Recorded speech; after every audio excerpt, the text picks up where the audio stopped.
What's up, friends? My name's Aaron Ciotti. Everybody calls me Ciotti. Streaming on a Tuesday.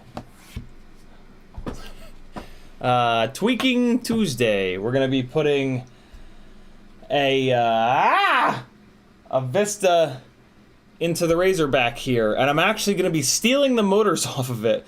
This is gonna get FPV cycle 25mm Imperial motors, which I haven't ordered yet. So I'm gonna yank these motors off of it tonight, and they're going to end up on the Cineglide, which I'm kind of piecing together here. Because these are a little bit bigger. These are 2507s, and the Cineglide is going to spin 5.5-inch props. And yeah, I want a little bit more. I want as much stator as I can get. Ideally, I would actually, I don't know, we'll see. We'll see how the Cineglide is.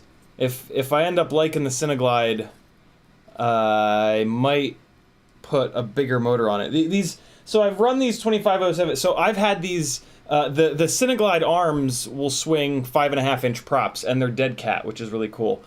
And I've had a set of Cineglide arms on the what shall be known as the Razorback for the future. The Razorback is a ship in the Expanse that's all white and red.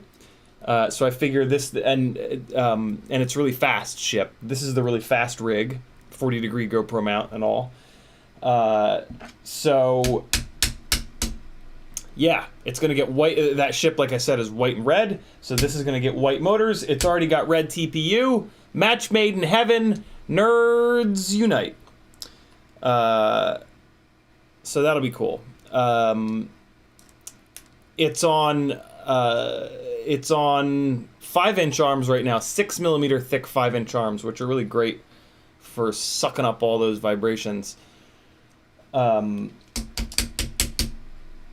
Yeah. So I'm piecing the Cineglide together here real quick because I want to take a look at the difference in arm length between these two, because I'm trying to figure out if I'm just going to pull the motors off of this or if I'm going to pull the motors and the race wires off of this. I left the race wires a lot longer than I normally do on this rig, which makes me think that I don't remember if I measured these out for the 6-inch arms or for the 5.5-inch dead cat arms. So I'm just kind of trying to figure that out. I'll figure it out in a minute here. Welcome, friends. Thanks for coming on an off night. Hopefully the news with Joshua and It's Blunty was good. This is my full-time job. If you like these live streams and want to see them continue, head on over to CiottiFPV.com, click a bunch of buttons. Patreon helps me out the most. Etsy, buy yourself something nice. Teespring for some t-shirts, show some love out in public. Fiverr to book a one-on-one session with me. I have a bunch of sessions tomorrow in the middle of the day after talk therapy, which should be good. Shirt of the day is FPV Exchange. If you haven't been using FPV Exchange, what are you doing with your life? Get your ass over there, fpvexchange.com. Best way to sell your FPV stuff, for sure. Run by a guy that has supported me a lot. And so yeah, I probably wouldn't be sitting here if it weren't for FPV Exchange, if I'm honest. I've got some stuff for sale. 4 of these brand new RC InPower 2105 3600 kV blue and pink motors. These would rip on a 4-inch rig or a 3-inch Cinewoop. And then I've got a couple of 2S 300 and 350 mAh batteries here with pH 2.0 connectors on them. Makes building a little 2S Whoop really easy. You can just put pH 2.0 on it and just plug these guys right in. And then I've got a set of these HDLRC 0802 22,000 kV motors. And I'm thinking about letting this Nanohawk X go. I'm just not gonna fly it. 1S Nanohawk S, some extra props, different set of motors. It does come with the Emax motors that it comes with, 1202.5, 11,000 kV. But I actually put these Beta FPV 1103 15,000s on it, and it's really nice with these motors. It comes with a bunch of adapters, bunch of batteries, 4 different batteries. GNB 1S660, Talon 500 mAh, the battery that it comes with, which is an Emax 450, I think it is. Yeah, Emax 450, and Race Day Quads 525. Nice little kit. Get somebody up in the air, or just like shred in total silence. It's a 1S. It's a 1S toothpick with the little case and whatnot. It's a 1S toothpick, so it's going to shred as hard as a 1S toothpick can possibly shred, which is, you know, not super hard, but hard enough for government work. I also have a bunch of the Tiny Whoop, Tiny Lifter TPU to hold the Insta360 Go. So if you've got an Insta360 Go that you want to hang on the top of a Goober canopy, let me know, and I'll send you one of these. FPV designed these guys and printed me a whole shitload of them, and he's got them up on his Thingiverse. He made a Thingiverse just for you guys, so you can download the file if you want to print it yourself, or I have a bunch in black, blue, and red. Hit me up, CiottiFPV on Instagram or Facebook. Freeload Joe's in the house. Grizz FPV, Chris Mel, Riot9, Vitrafly, Brandon's Baked Beans, Kevin Sumner, Schizophrenic, Zach, Kevin again, Robert, Vampire, Brandon's Baked Beans, Dan636, Zach Lothamer, Matthew Vega's in the house. What's up, dude? I haven't seen you in a while. Good to have you here. Northern Tier, Huckleberry, Dan Richmond, Kevin Sumner, FPV Trucker, Zach, Vampire, Paul McDonald, License to Drive is here. Rodney's in the house. What's up, Rodney? Dusty Joe, Mr. Huggy, Dead Chicken. I think I got everybody. If you want to talk directly to me, all I gotta do is type CiottiFPV into the chat. It'll light up in orange. Looks like this. Alright, really? Keystrokes are down immediately? Thanks for nothing, OBS. Lights up in orange like that when you type CiottiFPV. FPV Trucker says, trucking to California. Very cool. Michael Blade says, hey. Schizophrenic says, good luck finding the 25mm Imperials in stock. Last I checked, they're in stock on FPV Cycle's website.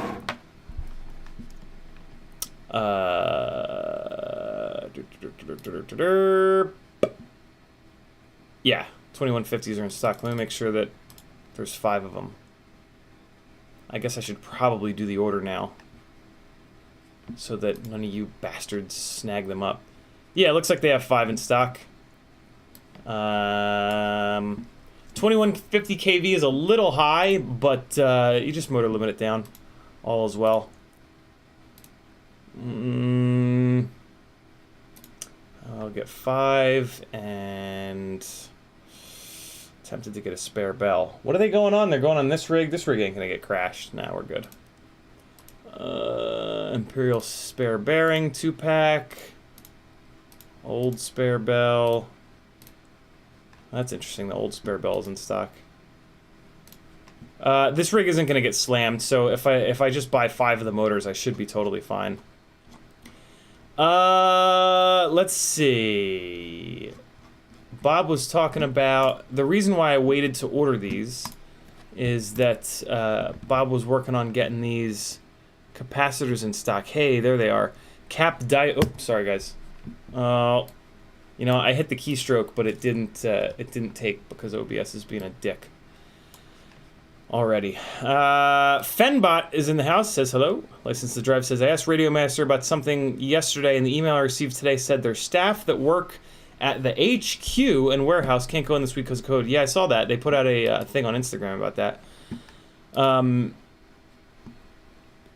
Yeah, this little guy. This little guy here. Let me get a couple of these.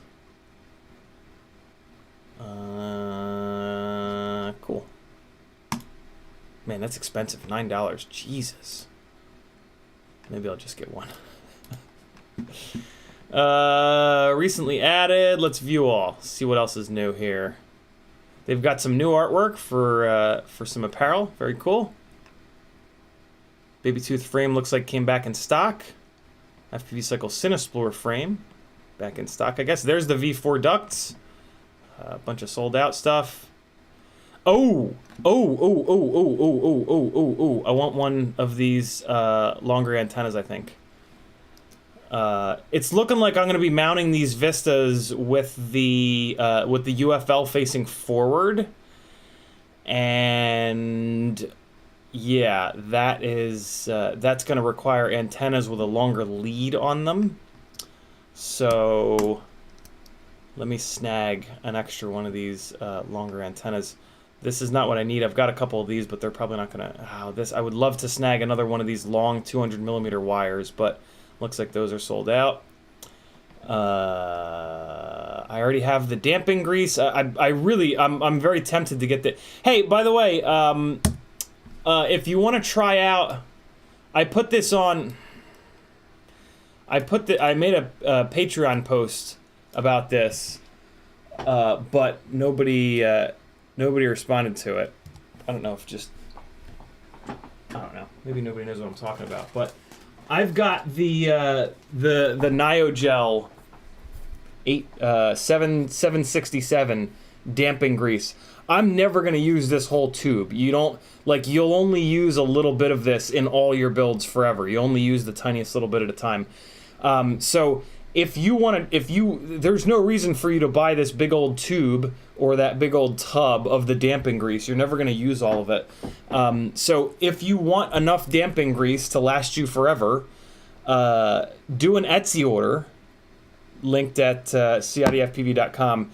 Do an Etsy order, and in the notes, just say, yo, let me get some of that damping grease, and I will squeeze some into a little plastic baggie for you, and I'll send that with your Etsy order, and you'll have enough Niogel 767A for the rest of your life. Because yeah, like when you go to grease, even like on a 5-inch rig, like you just go like, and you just put the tiniest little bit on your finger and just rub it on the little arm surface. You do that 4 times. So like yeah, you use just the tiniest little bit. You can certainly try to use a bunch of it, but it's just going to squish out. You know, you put it in between the arm and the sandwich plate, and then you crank them down really hard so it squishes most of the damping grease out. So you really only need to put like the thinnest little layer on there possible. So yeah, if you want some lube, you know where to get it. McConnell Studios says, why UFL forward on the Vistas? So in the Cinesplore builds, I assume this will be the same way in the Tooth Fairy 2 builds, and in the Cineglide build, so this is Bob's long cable that we were just looking at on the website.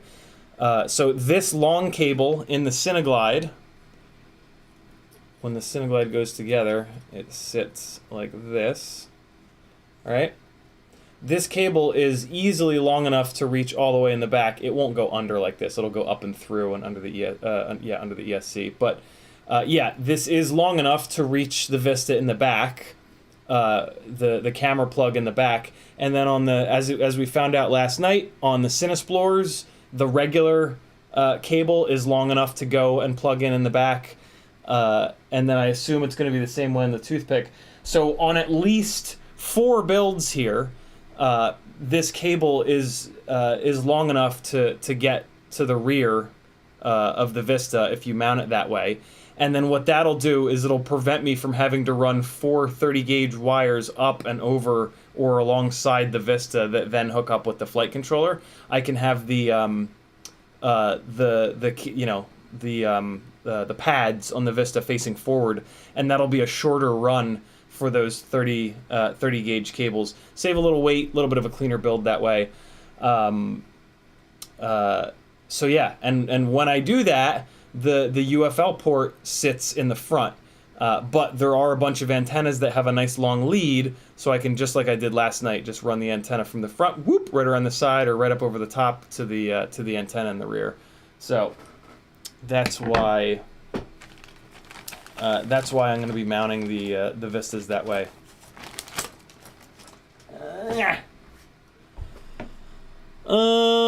Kevin Sumner says, I'm sitting on that exact tube about halfway. What? How'd you get half through it, Kevin? Jesus, how much are you putting on the arms? It's only for quads, Kevin. It's not for your pee-pee. Vampire says, wait, CiottiFPV is giving away his lube. Mr. Huggy says, a bag of damping gel and a small plastic bag and a post. What could go wrong? Yeah. So yeah, buy yourself something nice on my Etsy store and get some free lube. Free lube! Where else can you go to get life advice, watch a gangly man, and get free lube? Can't get that just anywhere on the internet. Only here. Okay. I'm caught up on chat. So let me try to figure out what's the deal. Let me try to figure out if I'm removing the race wires or just the motors. So that is perfectly lined up. And so with it lined up like this, the rear, oh, it came off a little bit. All right, so the rear motors are only going to go out like 1/4 of an inch. So this kind of looks fine. I don't think I need to remove the race wires in the rear here. For some reason, the race wires in the front are like really long. Why do I have so much extra cable length on these in the front? Weird.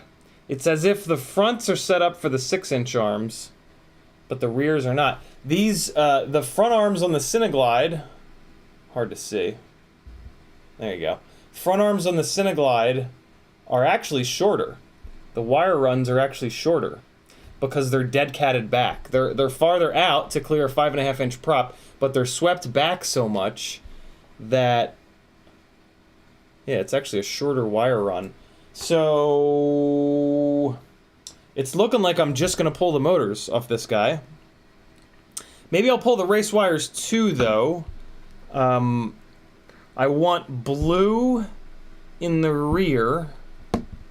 I want blue race wires in the rear of the Razorback here to simulate like the blue motor on the... Oh, God. That's not true, Veritas. To simulate the engines on the ships in the Expanse. Let's see what color these are. I think this is white in the rear, red and green in the front. Yeah. So it's the Razorback at the moment has white in the rear, green on the front left, red on the front right, which is actually backwards. Red is not for left. Red is not for right in avionics. Red is on the left, green is on the right. So that's cool. I can fix that.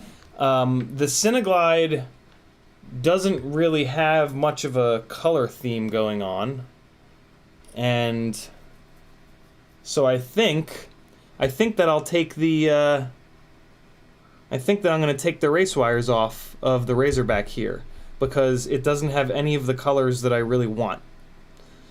So when I rebuild the Razorback, once the white Imperials come in, I will, I'll put a fresh set of race wires on it.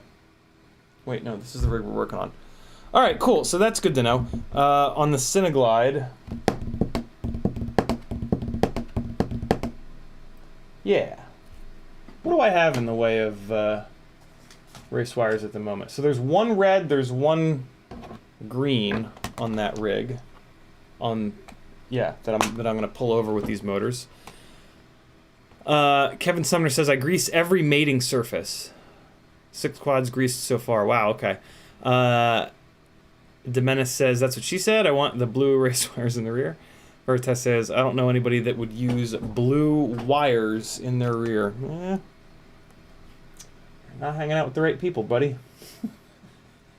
You're not hanging out with the really exciting people. What is this set of race wires over here? With tiny, tiny, tiny little jib-jabs on them. Hey, here's a blue one. So this blue one This can go with the Razorback.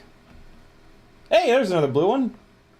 What are these? These are race wires that are yellow on the front, so usually that means that they're white.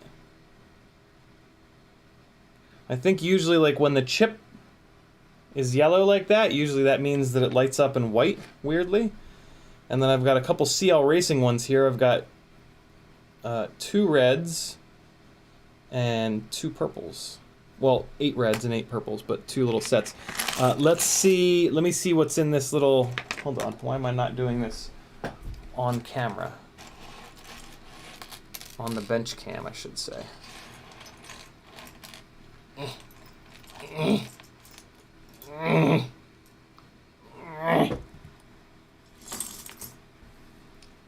OBS, you're effing killing me with this. I'm just gonna move everything over on the monitor, and pretty much the rest of this stream is gonna be over here on the bench cam. All right, so let's see what we got in here, and I'll put them away while I'm at it. Regular old race wire, boring.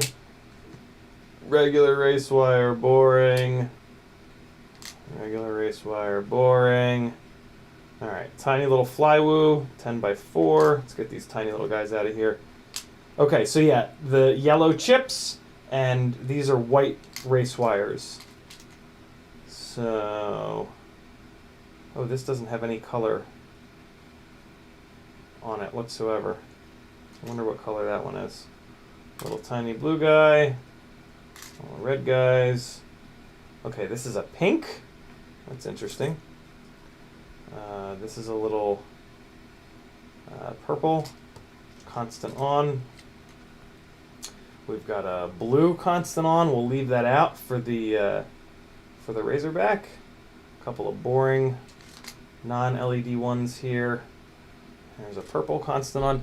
Why don't I think of a color scheme for the Cineglide? So the Cineglide's got blue. It's getting all blue hardware. At the moment, it's got purple TPU fetuses on it. Here's another purple. Yeah, this VHB is disgusting. Let's get it off of here. So for the Cineglide, blue hardware. I don't have enough blue. Well, we'll see where I'll see where I'm at with race wires. Maybe it'll be purple and blue. That could be kind of cool. Purple race wires and blue hardware. That'd be fun, right? Get that Galaxy vibe going. Mutterdirtskin says that's a 5-inch Cineglide. What Bob is selling now as a Cineglide is a 7-inch. Really? I mean, all the arms, all the glides use the same arms. So, yeah, Cineglide refers to the shape of the canopy, basically. Although, when you say Cineglide arm, what that means, in my opinion, is 5.5-inch dead cat arm, because that's the only way that you could. Those are what the 5.5-inch dead cat arms have been called on the website there. Here's a Pyro Drone race wire that I have not markered on, so I have no idea what the color is. My guess is though that this is a purple. This is purple. Here's another one. Pretty sure that those are purple. Small guys. Here's another constant on. This one's red. Red constant on. Do I want to do something with that? Red constant on. No, let's leave that out for the moment. What's this one? This is a purple constant on. All right, so here's another LED chip that's kind of yellow on the front, but this one is blue. Oh, this is a Flywoo 9x15. This is for micros. Hey, look, I've got a full set of these Pyrodrone LEDs. Maybe I'll put those on the Cineglide, and that'll do the purple thing. Here's this is the pink one that I set aside. Here's a purple constant on. Here's a bunch of small little HGLRC ones. A couple of white Flywoo. Oh, there's another white LED that's got the yellow front. I think it's pretty safe to say that the white LEDs have a yellow front. There's a yellow LED. That's interesting. Some greens. Some more whites that have a yellow front. Oh, look at this though. These greens. These are green LEDs, but they have that sort of yellow front. Oh, you guys can't really see that because of the glare. You'll just have to take my word for it. I have no reason to lie. A couple of red constant-ons, boring, non-LED race wire. A couple of red micro ones. Here's a couple of red regular race wires. All right. Some more constant-ons. Another red constant on. Here's a blue race wire. Red constant on. Tiny little HDLRC arm one. Look at this guy. I gotta find a spot for this. I think this guy's purple. 3 to 6S. Big old round boy. Okay, so what do we got here? We've got 3 blues. That's just stupid. And then we've got 2 reds, 1 pink for some strange reason. And then I've got a bunch of these CL Racing red and purples. So red, purple, I think these are purple as well. And then I think that these are white because they're the yellow front. So, and then I've got another, yeah, these are definitely white because there's another couple of what, oh, you know what? These might be from when I had the front arms, the front 5.5-inch arms on the Cineglide, or on the high speed glide. Let me see here. These are cut in a weird. They're cut in a weird way. Will that reach? Not really. Kinda, but not really. It'll be sitting up all janky like. Damn. What about if I put it over here? That one's good. That one's not. That one's not. Alright, yeah, so that won't work. Damn it! I'm pretty sure this is from the, yeah. When I had the 5.5-inch arms on this rig. Let's see something here. If that's there, yeah, it totally is. It totally is. The glide arms sit a little bit closer to the ESC mounting than on the Cineglide. There's a full finger's worth of gap between the ESC and that and this outer arm bolt, and on this one there's not. So yeah, this, if I was gonna put the 5.5-inch arms back onto this regular old glide body, so that's an interesting thought.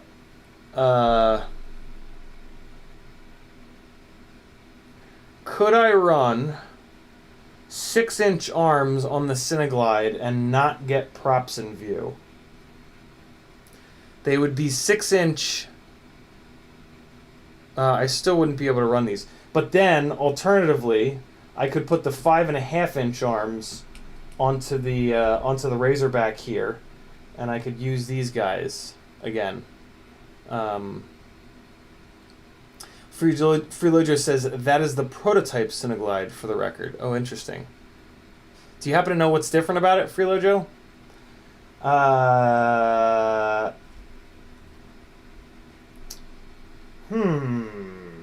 That is a conundrum.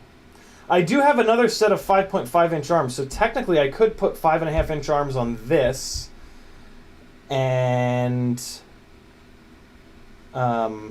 reuse these guys. Oh, that actually makes a lot of sense because these are white LEDs and the Razorback is all about that white life. Ooh, maybe I'll do that. Maybe I'll put 5.5-inch arms on here.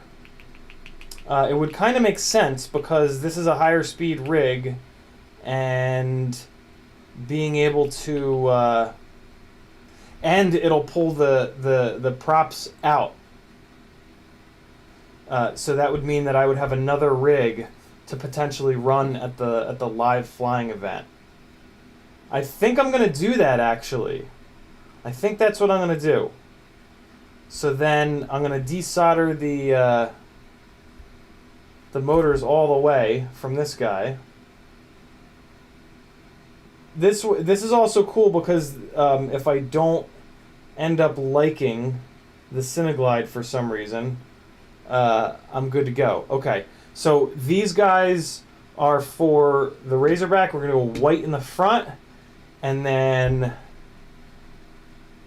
should I do white in the back or should I do blue in the back? What do you guys think?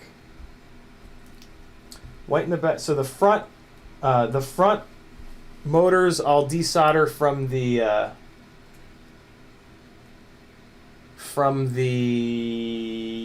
ESC, which is good because there's a ton of extra wire length for no real reason. The rear,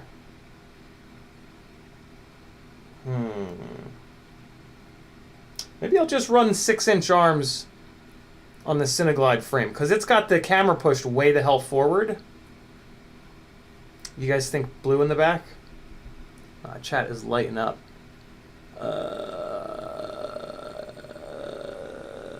Motherdurskin says, no, we got that. Athix says, hey people. And Motherdurskin says, you got that bench power supply. You can just run 5 volts through them using the pads to see the color. I don't. It's at studio number 2. Zach Lothamer says, if you didn't have so many already, I'd say buy some RGB race wires from RDQ. So the reason why I've never bought the RGB race wires is because you have to run. You used to have to run the addressable wires to them, which is annoying. But now they have the ones where you can just bridge the pads, which is pretty cool. But the problem is the RGB LEDs are nowhere near as bright as these, single color LEDs. They're roughly 33% as bright because the RGB LED, it's got 3 chips in there, right? Red, green, and blue. Whereas, so yeah, it's a third of the space for each little light chip is one way to think about it. These, if you just pick a color and get these dumb LEDs, let's call them, they're hilariously bright. So that's why I've never gotten the RGBs before. But man, it would solve a lot of problems having RGB LEDs. Mr. Huggy says Flywoo does an LED wire and a load of colors to go around your ducts or all the way around your quad. I don't know if I've seen them or not. That's a cool idea though. Jason Black says I need to put the bell on for CiottiFPV. Did you finish that rig from yesterday and fly it yet? Finished it, yes. Haven't flown it yet. Well, I mean, I've flown it tons, but I haven't put anything up in the air on DJI yet. The end of the week this week, we're going to get the goggles fired up, update all the vistas, do all that stuff. For the beginning of the week here, though, I am just getting all the grunt work done, all the installation work done. FPV Trucker says, Pyro Drone has the X-Nova 1804 back in stock. Very cool. Building an AOS 3.5, 2400, 3100, or 3500 for a 3.5-inch prop on 4S. Always buy the highest KV, and then you can just motor limit it down. In this case, definitely 3500. You're probably going to run it 100%. But yeah, always buy the high, unless like, so if the options were 2400, 3100, or 10,000, 10,000 on 4S would be like way too much. But, you know, in a case where it's 2400, 3100, 3500, just get the highest, and then you can just motor limit it down, and you'll be good to go. Freeligio says, nothing that important, very cool. Athix says, put all the colors on it and name it Unicorn Vomit. I've yet to do a rig with all different colored LEDs. That'd be kind of fun. Okay, so what have I decided here? 5.5-inch arms on this rig, right? Which will potentially have no props in view of the DJI camera, which will have, I'll just have another rig. And what'll be nice about that is I'll be able to compare 5.5-inch props on the 25mm Imperial motors. Hold on, let me do that. Let me do that FPV cycle order real quick before any of you bastards go in there. And I don't know. I'm worried that they only have like 6 of those motors left in stock. So let me do this really quick, like.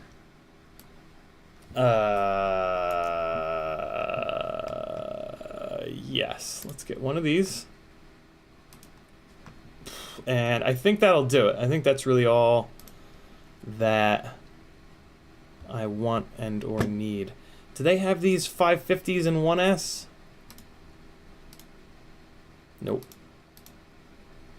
I have them in 2S though. It's an interesting battery. Let me get one of them in 2S. Be nice to have for the toothpick, or not. Okay. What else is new on here? Anything? 16mm motor, 30mm. I think that for a 5.5-inch prop, a 2806, 2807, something like that would be the right motor size. These 25s I think are going to be a little on the small side, but we'll see. We'll see how they are. They're white. They're going to look really cool. And, you know, these bigger rigs, typically with these bigger rigs, the runtime does become more important. So, yeah, you know, kind of makes sense. I swear to God there was something that I forgot to order on here last time. What was it? V4 ducts, Tooth Fairy 2 stuff.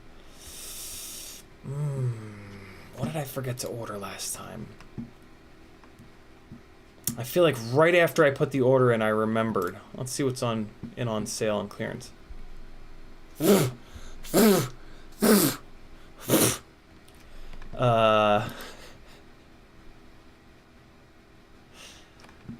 kind of glide stuff do they have in stock? Anything? Frames sold out. Arms are sold out. They have the 4.5mm arms. That's interesting. Body parts are in stock. I don't need any of those, though. Hardware is in stock. 4.5mm. I mean, that's not that much weaker than 5mm. But there's kind of no reason. 19 bucks is pretty good, though. But, no. Let's go to... Where's, like, a VTX section? There we go. VTX. Yes, on Vomit of Unicorn. So there's the long antenna. Everything else is sold out except for the short antenna, but I have a couple of those. All right. I love ordering from FPV Cycle's website because most things are sold out, so you can't like go completely nutso and order too many things. Because most of the things are sold out. Cineglide 5-inch. Where's the 7-inch? It's not actually a 5-inch. It's 5.5-inch. I wonder why Bob just has it say 5-inch. Oh, yeah. It's a mount. I want another mount. I need another mount. Yeah.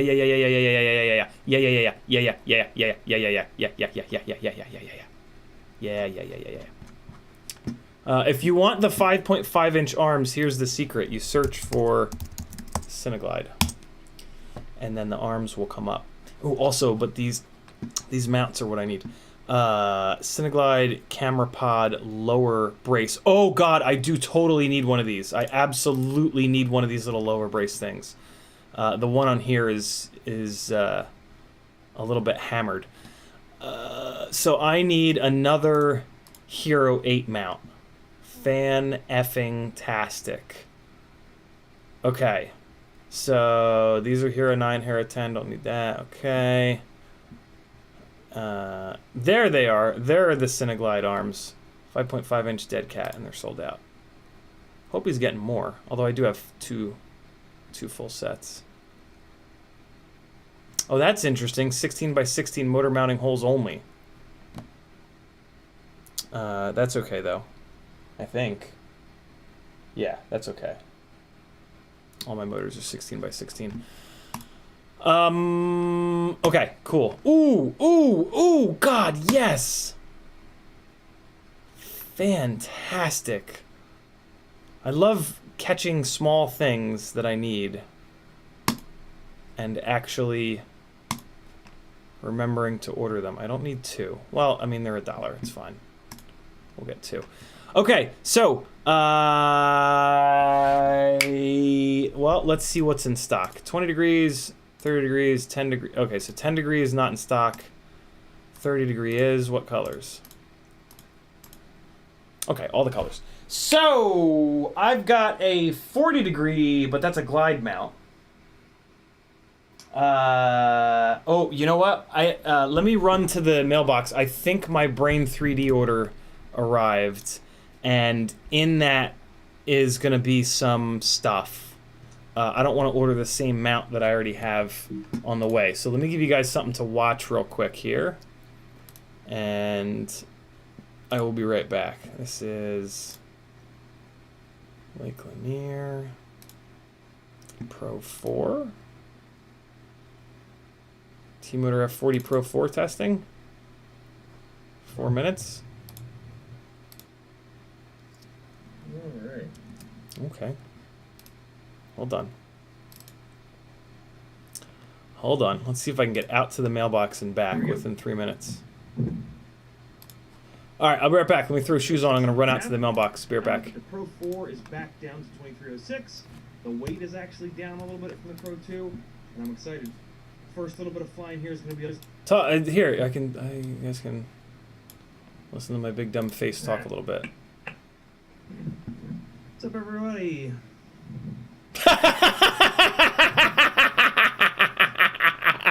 What's going on, everybody? My name's Aaron Ciotti. Look at this woolly mammoth. All right, I'll be right back. I gotta go to the mailbox. T-Motor F40 Pro 4s. I've been a huge fan of the Pro 2s for a long time. I didn't go to the Pro 3s because they were a little heavier. They were 2306.5. But the Pro 4 is back down to 2306. The weight is actually down a little bit from the Pro 2, and I'm excited. First little bit of flying here is going to be on the Pro 2, just to kind of get used to them, and then I'll do a few batteries on the Pro 4s. Here we go.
All right, all right, all right. Hopefully that wasn't too much of my arm.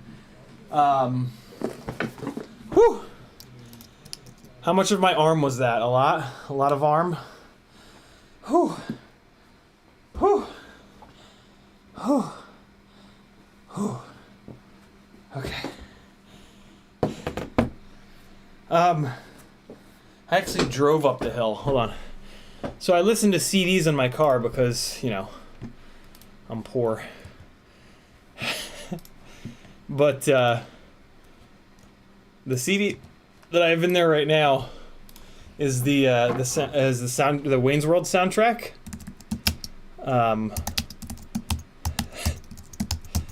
And Feed My Frankenstein was on.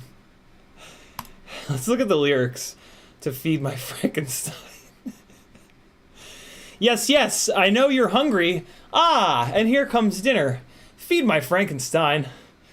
Well, I ain't evil. I'm just good looking. Start a little fire, and baby start cooking. I'm a hungry man, but I don't want pizza. I'll blow it on your house, and then I'm gonna eat ya.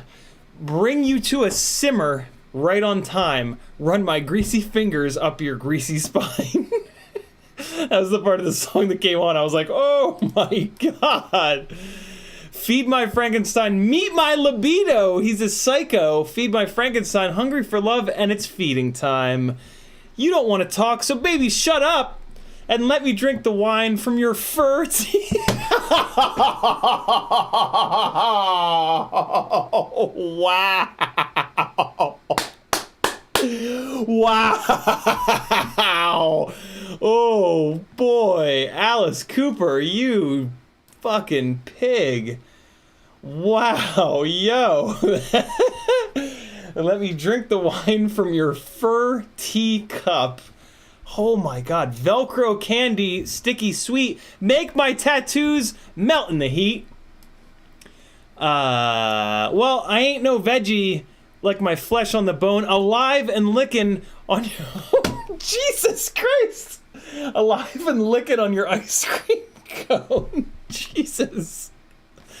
Feed my Frankenstein, meet my libido, he's a psycho. Feed my Frankenstein, hungry for love, and it's feeding time. Baby, whoa, whoa, oh yeah. Feed my Frankenstein, whoa, whoa, baby, chow down. Feed my Frankenstein, he's a psycho. And then it just bridges over and over again. Whoa, whoa, baby, chow down. Feed my Frankenstein. Yikes. Fur teacup.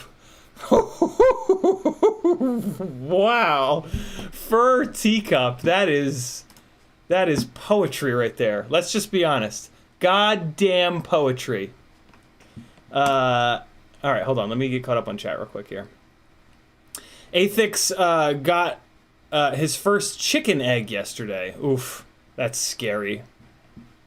I've not had that happen yet. You know what? I will never have that happen because I'm off the egg train. I have food sensitivity to eggs, so, and I haven't had one of those yet. So I will never have the horror of a chicken embryo in an egg that I'm looking to eat.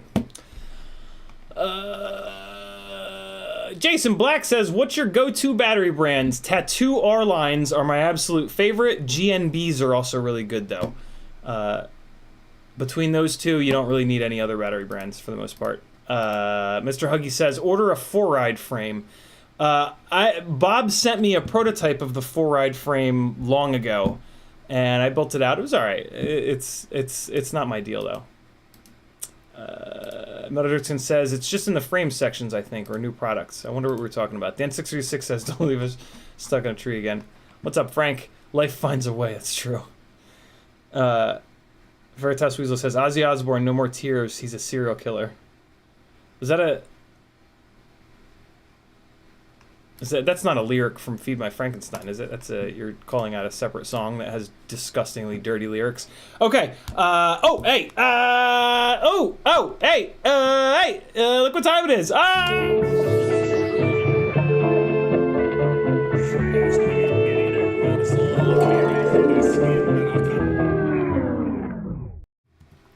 Absolutely massive shout out to my new sponsor, Brain 3D.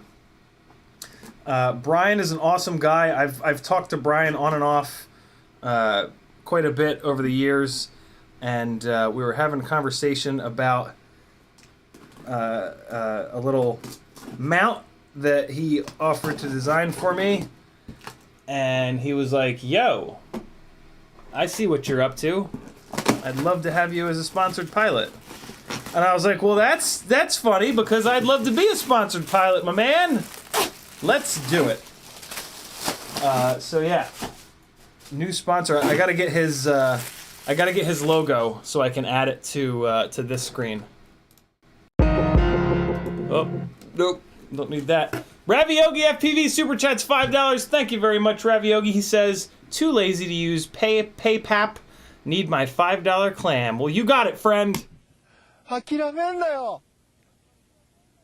諦めんな、お前。どうしてそこでやめるんだ、そこで。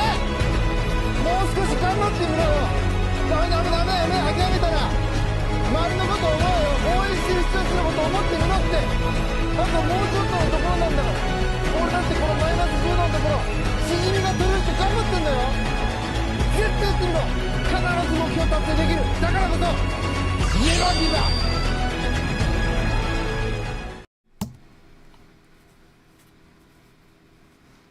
Look how weird I look in a hat.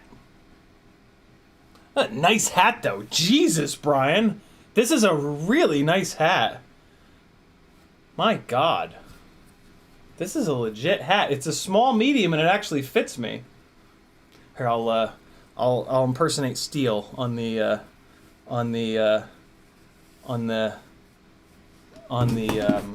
that video. Joshua's pro pilot video. When you know, you'll know.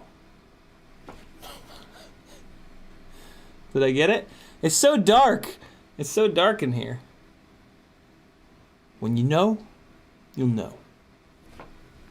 Remember when he said that?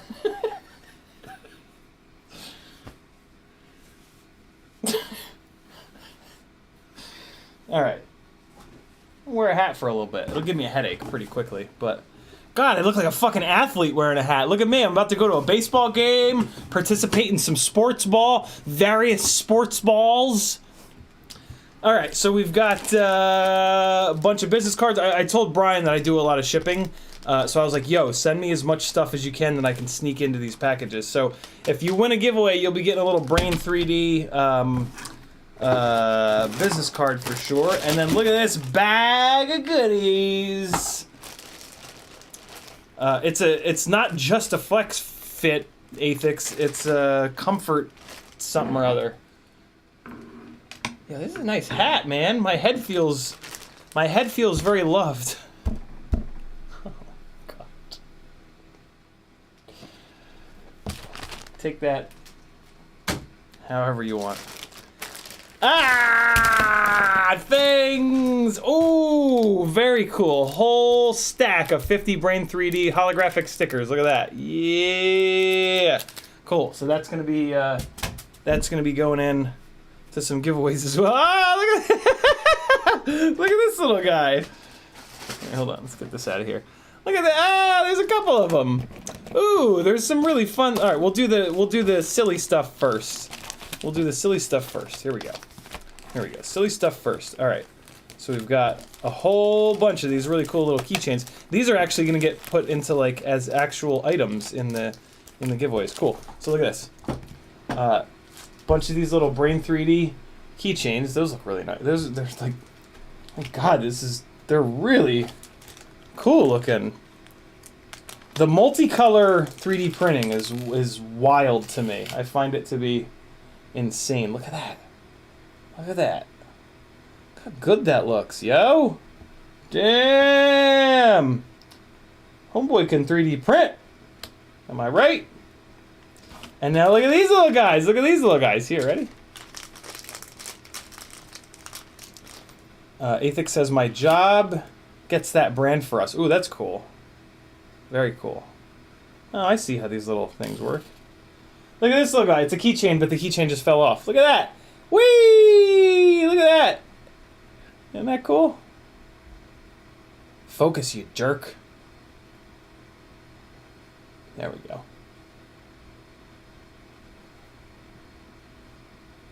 That's rad.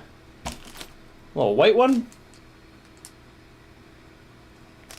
Okay, okay, I see you, Brian. Oh, here's the little mount. Here's the little mount. There it is. This is what I was working on with Brian. So this is going to go on to the Beta 85X V1 puller. And hopefully move a little Insta360 go around really nice. Instead of this naked GoPro dongle, it's this dongle for the Insta360 Go 2. And it's going to hold the camera in the front the same way there. See with the little, hold on. All the little knobblies. Look at that. Wait. There you go. See that? Same little knobblies to hold in the front. And yeah. Cool. Very cool. Damn. Brian knocked this out super quick, yo. He's a ninja. Usually he charges, I think he said $50 an hour for custom designs.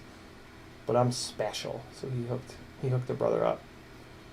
I can't imagine that there'll be any props in view. The lens will be all the way forward here. I almost think maybe this mount could be sucked back a little bit because this might be a little nose heavy, but yeah, very, very cool. So that'll be fun. I am cautiously optimistic that will be. Man, this is starting to bother me already. Cautiously optimistic that this will be a really nice Insta360 Go carrier on that rig there, and I'll be able to put any number of different motors on there. I've made a gigantic mess. Let me just real quickly clean up here. Just a second. This, and there we go. Okay. So these are all going to be giveaways, although I'm going to keep this one and hang it on my bag. These little mini quad jib jabs. All right, so yeah, these are all going to be giveaways.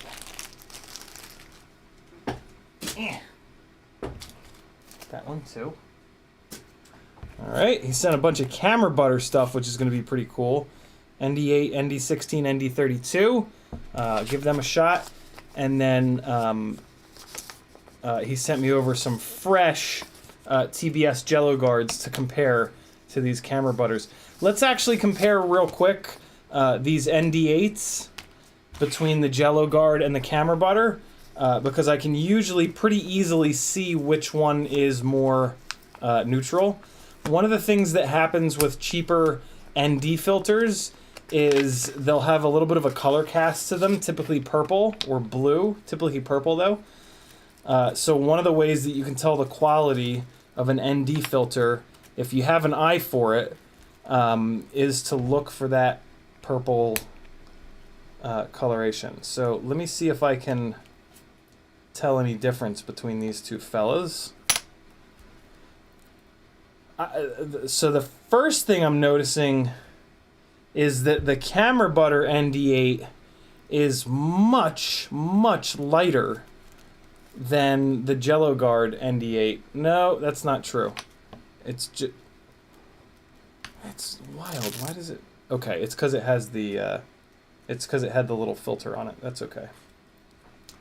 Nah, it does look a little bit lighter. It does look a little bit lighter. That's okay, though. As long as it doesn't have a color cast...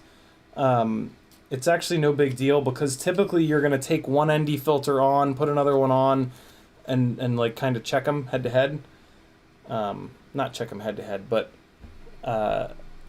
adjust. I'll be damned. The camera butter actually looks to be a little bit more neutral. The Jello Guard has ever so slightly a little bit more of a blue-purple hue to it. Wow, okay. I'm down with that. Good job, camera butter. They're both the same thickness. and they look to be the exact same size. Camera butter is ever so slightly taller, but it's really hard to even see that. Wow, okay. It's hard to just tell with your eyeballs. Our eyes kind of self adjust to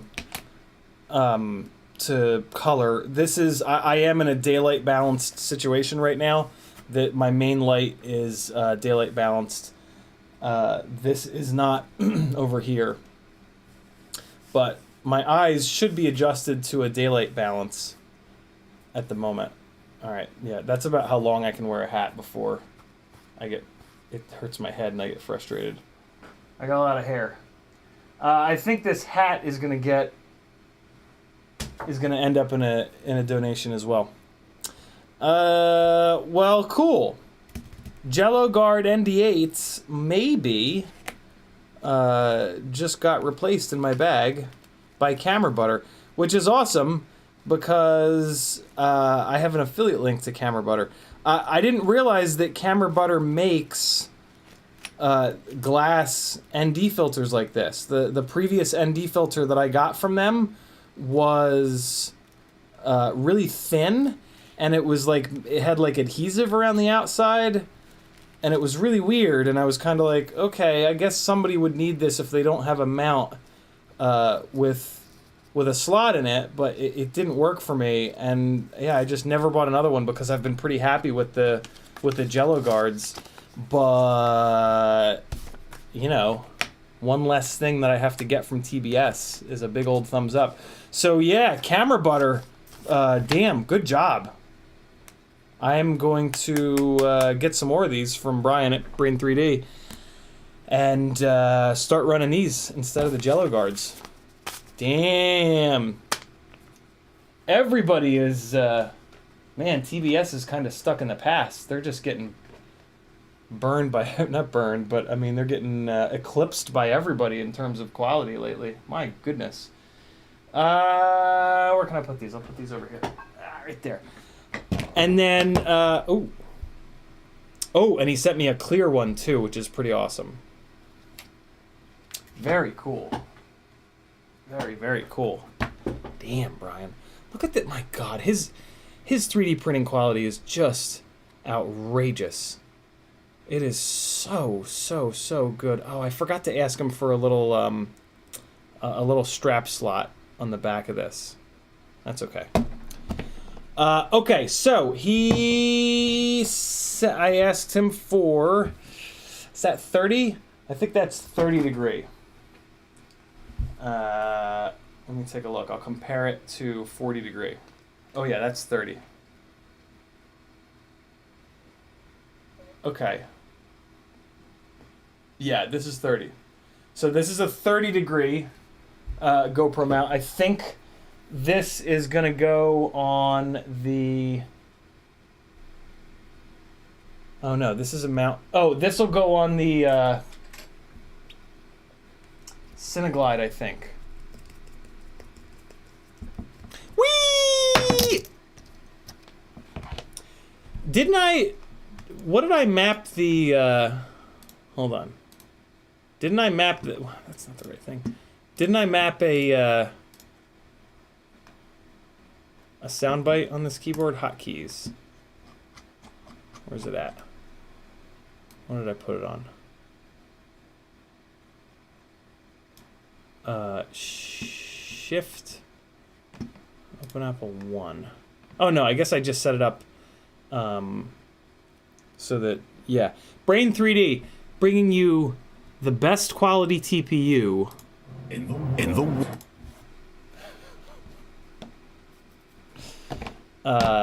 okay, so this is for the Cineglide and the Cinesplores. So I have a purple 5 degree, a blue 20 degree, which went on the Cinesplore last night, and now I've got a 30 degree in red. Right? That's 30? Yeah, it's definitely 30. Cool. Okay. So the Cineglide will get this red guy.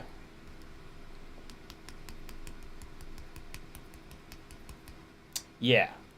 Yeah. Cineglide will get this red fella. Now, Tooth Fairy 2, which is going to get built, I think, tomorrow. I've got a purple 10 degree that Brian sent me. From FPV Cycle, I got this 20 degree. And then Brian printed me, I believe, what is a 30 degree. Yeah, look at that. All right, cool. So I've got 10, 20, and 30 for the Tooth Fairy 2. Hard to tell the difference, but it's there. What's interesting is that the mount from FPV Cycle is a little bit taller, but it's made by Brain 3D. The quality is exactly the same. All right.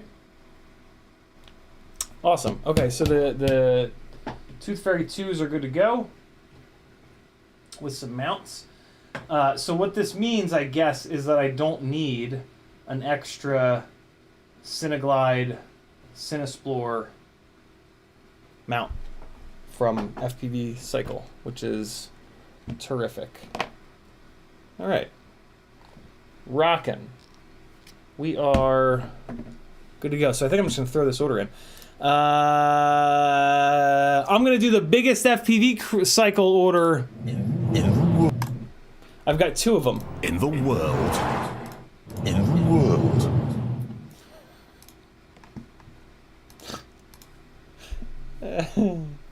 Lexus in the Drive says, did you ever see my 50% scale, fully 3D printed tiny trainer desk ornament? I have not seen that license. That sounds awesome, though. Zach Lothamer says, that's sweet. I've been wondering, how do you think your 65mm freestyle whoop could carry the new Runcam thumb and still perform? Zach, I, long ago, probably like a year ago, back in the days of the Insta360 Go 1, the original one, that thing was 18 grams, and I used to carry that thing around on a 65mm tiny whoop.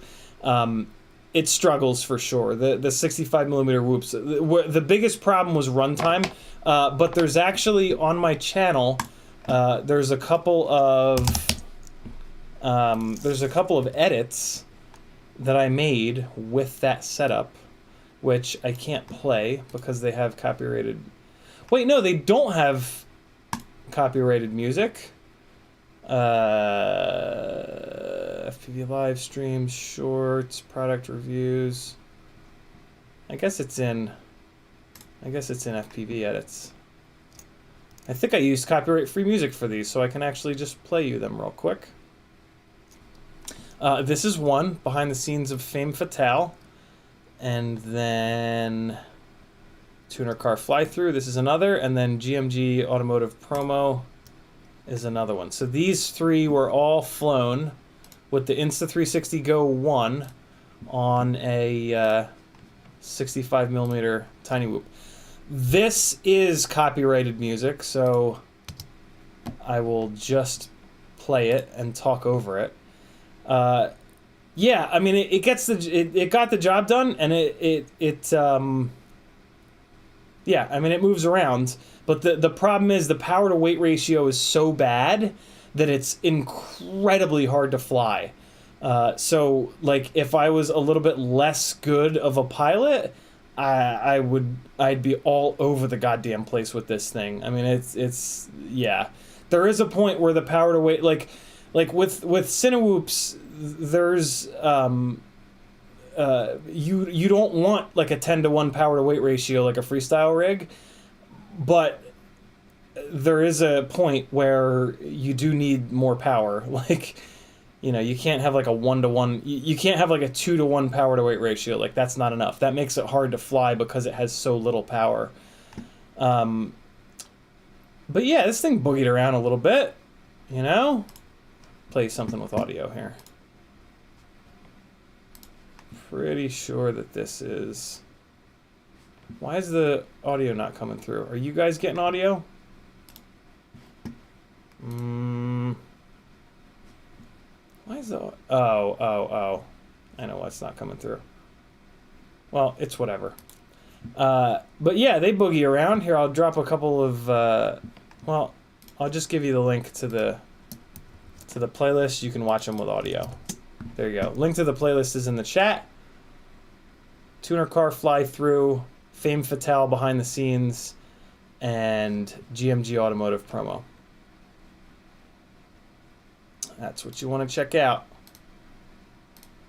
Incidentally, this is the shop that I filmed 6 of these promos and I edited 3 of them, and that was supposed to be in exchange for hours spent on the car, on the Miata, and they backed out on that deal.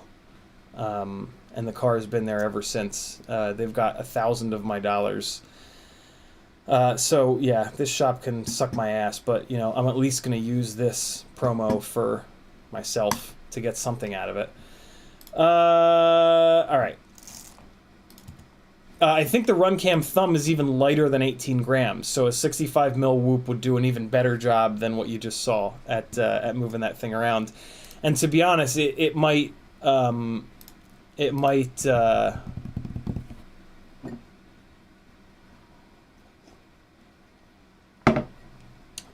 be a lot.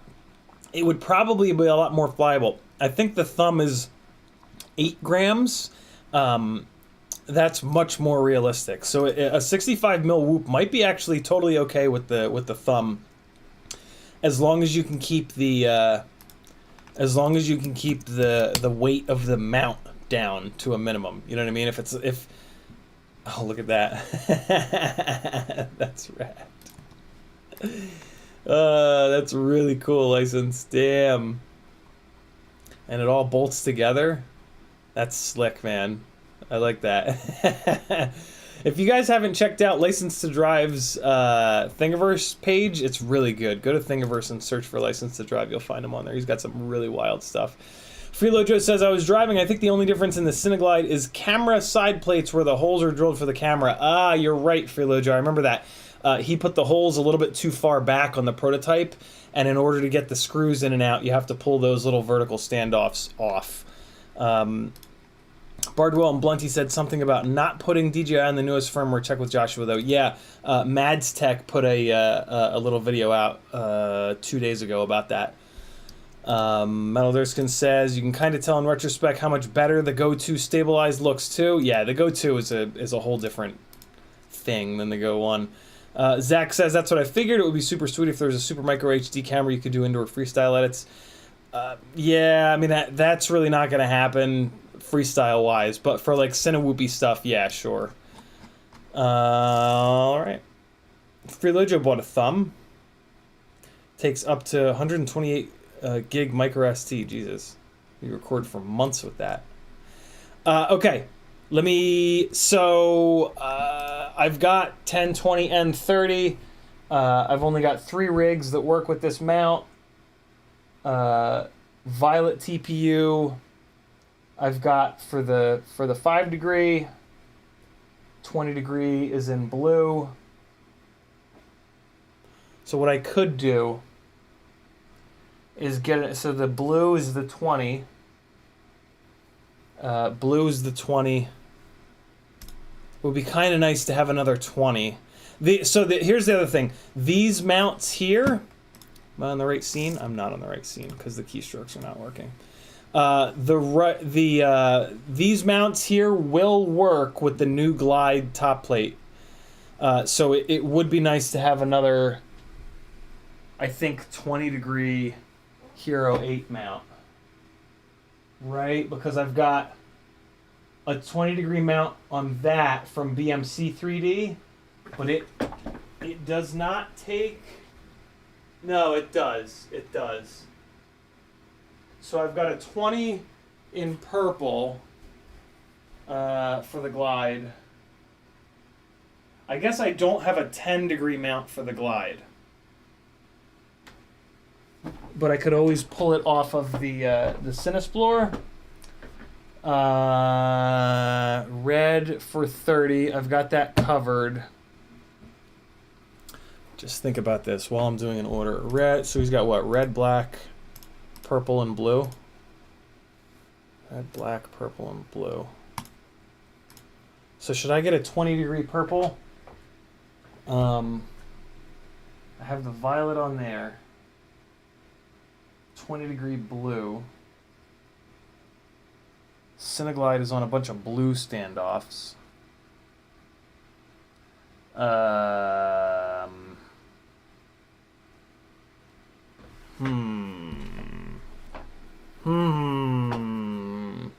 Cineglide is on 20mm standoffs. If I move the Cineglide over to purple, 20-degree. 20-degree is actually really nice. You know what 20-degree is nice for too? Like coming down, if you go like up a mountain and then you're coming down the mountain, 20-degree actually points down to the ground, which is pretty cool. I don't know anything about the thumb, Aircon. I don't know a single thing. I saw a little bit of footage from it and I was not impressed. And I just kind of shut my brain off when it comes to the thumb. The Insta360 Go 2 is really the move, in my opinion, for a lightweight jib jab. I'm torn whether to get a 10-degree or... Oh, the 10 degrees are unavailable. Unavailable, sold out, unavailable, unavailable. Okay, so I only have 3 of these right now, and I've got 3 rigs for them. So I'm just not going to get one. I'm just not going to get one. That's fine. All right, I think I'm good. Extra set here. Oh, look at that. There is a Cineglide 7-inch. Oh my God, are those 7-inch dead cat arms? That's new. I did not know that that was a thing. Okay. Oh, look, this is different. This, yeah, that's a different layout. Oh, cool. I guess that's the other difference between this and the prototype. They put this this vertical standoff here. Very cool. Okay. 7-inch. Good Lord. Trying to see what... Woo! Frame weight, fully built, 163 grams. I was just going to say, I wonder how thick these 7-inch arms are. Oh, they're only 5mm thick. I wish they were 6mm thick. The Truex 7-inch arms that Bob used to sell were 6mm thick. But these are only 5. That's interesting. But they're thicker. It's a thicker arm. I can tell. Interesting. I'm not going down the 7-inch rabbit hole yet. Okay, so yeah, I need this lower brace. I do need one more of these antennas with the long cables. This cap diode system is kind of interesting. And then I will need these Imperials. Okay.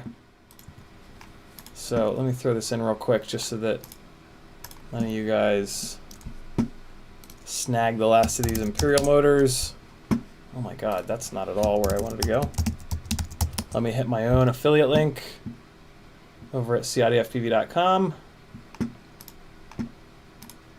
And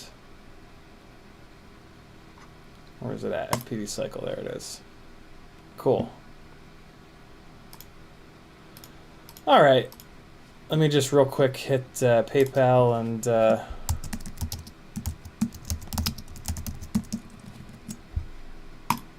we'll be all set here. All right. Come on, just give me the express checkout. There we go. Is that right? Longer antenna. Okay. Freelo just says that will still work for the prototype. The plates are drilled for, I believe. Yeah, I think so too, Freelo. It looks exactly like it. Further just says, I have to get a 20-degree for the glide hammer that's going to be 5-inch long range. Yeah, I'm pretty much doing the same thing with my glide hammer here. Although I'm about to pull it apart and take the hammer arms off of it. I have a feeling that the hammer arms will end up back on it, though, if I'm really honest. And free shipping, cool. Alright. Done. Come on. Come on now. Work. Work. Complete. Good. Alright, so we got those Imperials coming. That's good. Because this rig is going to need them. I'm going to be tearing this rig down tonight, and then we're going to put it back together without motors. So it's just going to sit and wait for the Vista, but that's okay. Alright. Let me shoot Bob a message real quick. Oh my god, wartime FPV footage in the Cinewoopers group. Oh man.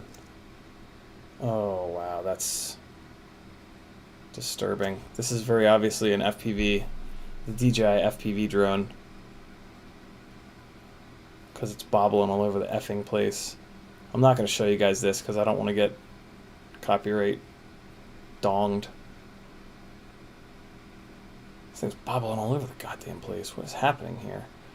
Here, I'll give you guys the link. Oh man, this is just awful. Just buildings on fire.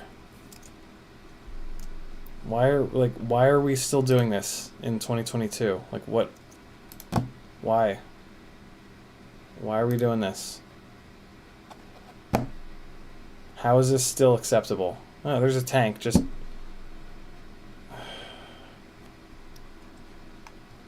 wow. Awful, man. Awful, awful, awful stuff. We really need to get our shit together. We really need to wake the fuck up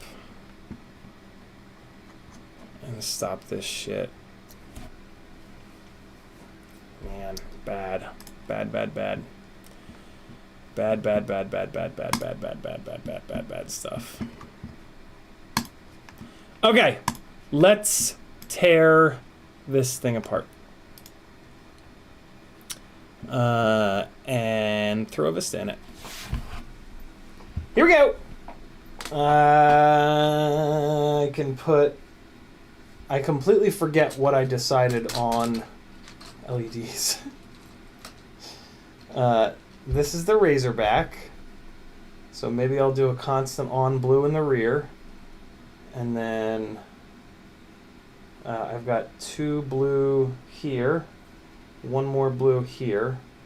A couple of red. These are all purple. These are red. What the hell happened to those white ones?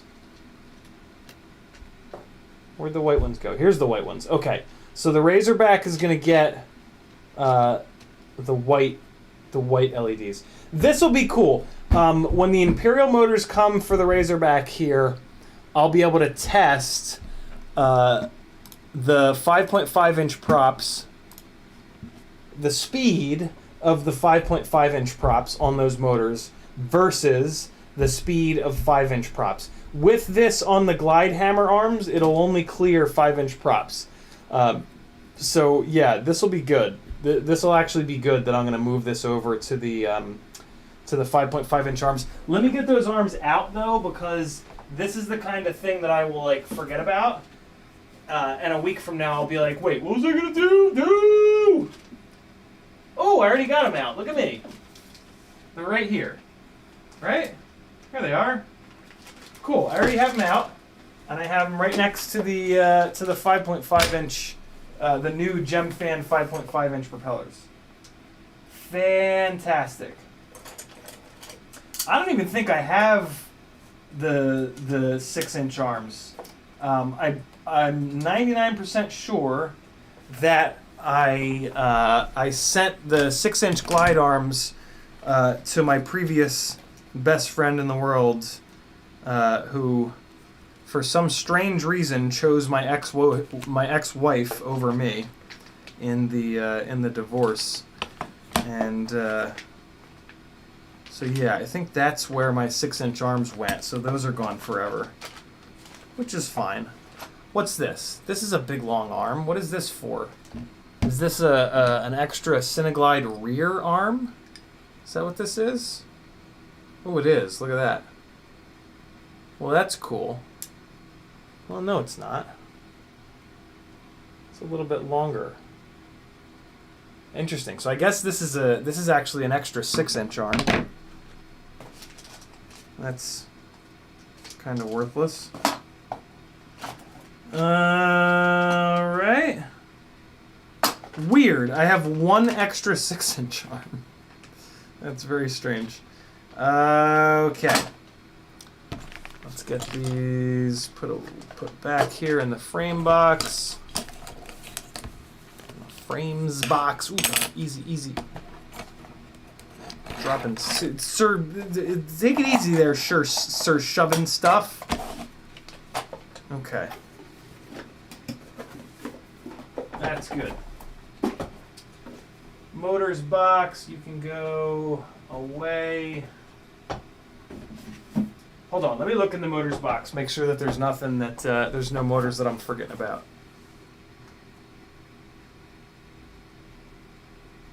There's the 2004s. I don't have motors for the Toothpick 2. I guess I'm putting these 2004 Axis motors on it. Wow, I didn't even think of that. I didn't even think of the fact that I needed motors for that scratch build. Well, cool. I'll get to try those Axis motors again. That's actually kind of nice. All right. And then I don't really have anything else in here of value to any of these builds. Okay. I need to get some clear boxes so that I can more easily see what the hell is inside of them. You know what I'm saying?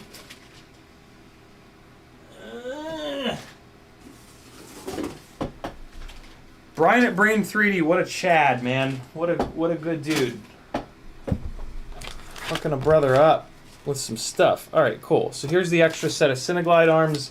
These are for this rig. These 5.5-inch brand new Gemfan props can hang out there. They can hang out there? That's strange. Found a spare top, mid, and bottom plate for the Cineglide. I'll be sending out later this week. Very cool, Freelojo. Thank you, dude. I was actually gonna. I actually kind of forgot in the notes field of that order to ask Bob if he had any extra Cineglide parts, just in case I blow mine up. But yeah, so what did you say? You said top, mid, bottom. So I still kind of need the front parts. Let me shoot Bob a super quick message and ask him if he has any prototype Cineglide front parts. Right. Freelojo, you're gonna love this. So you had that wacky little round ESC.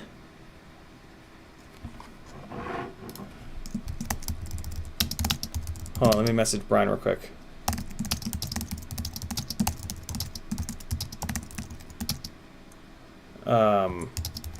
Just unboxed everything on my stream. Chat loves Brain 3D. Barin? Not Barin.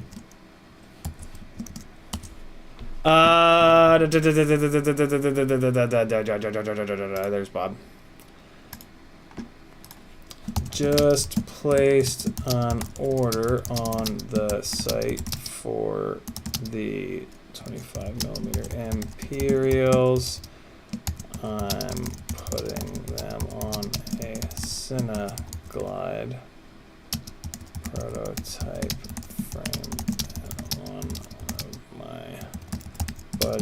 sent me. Got any extra Cineglide proto carbon laying around by chance in case I grenade this thing? He sent an extra. Nah, we'll just leave it at that.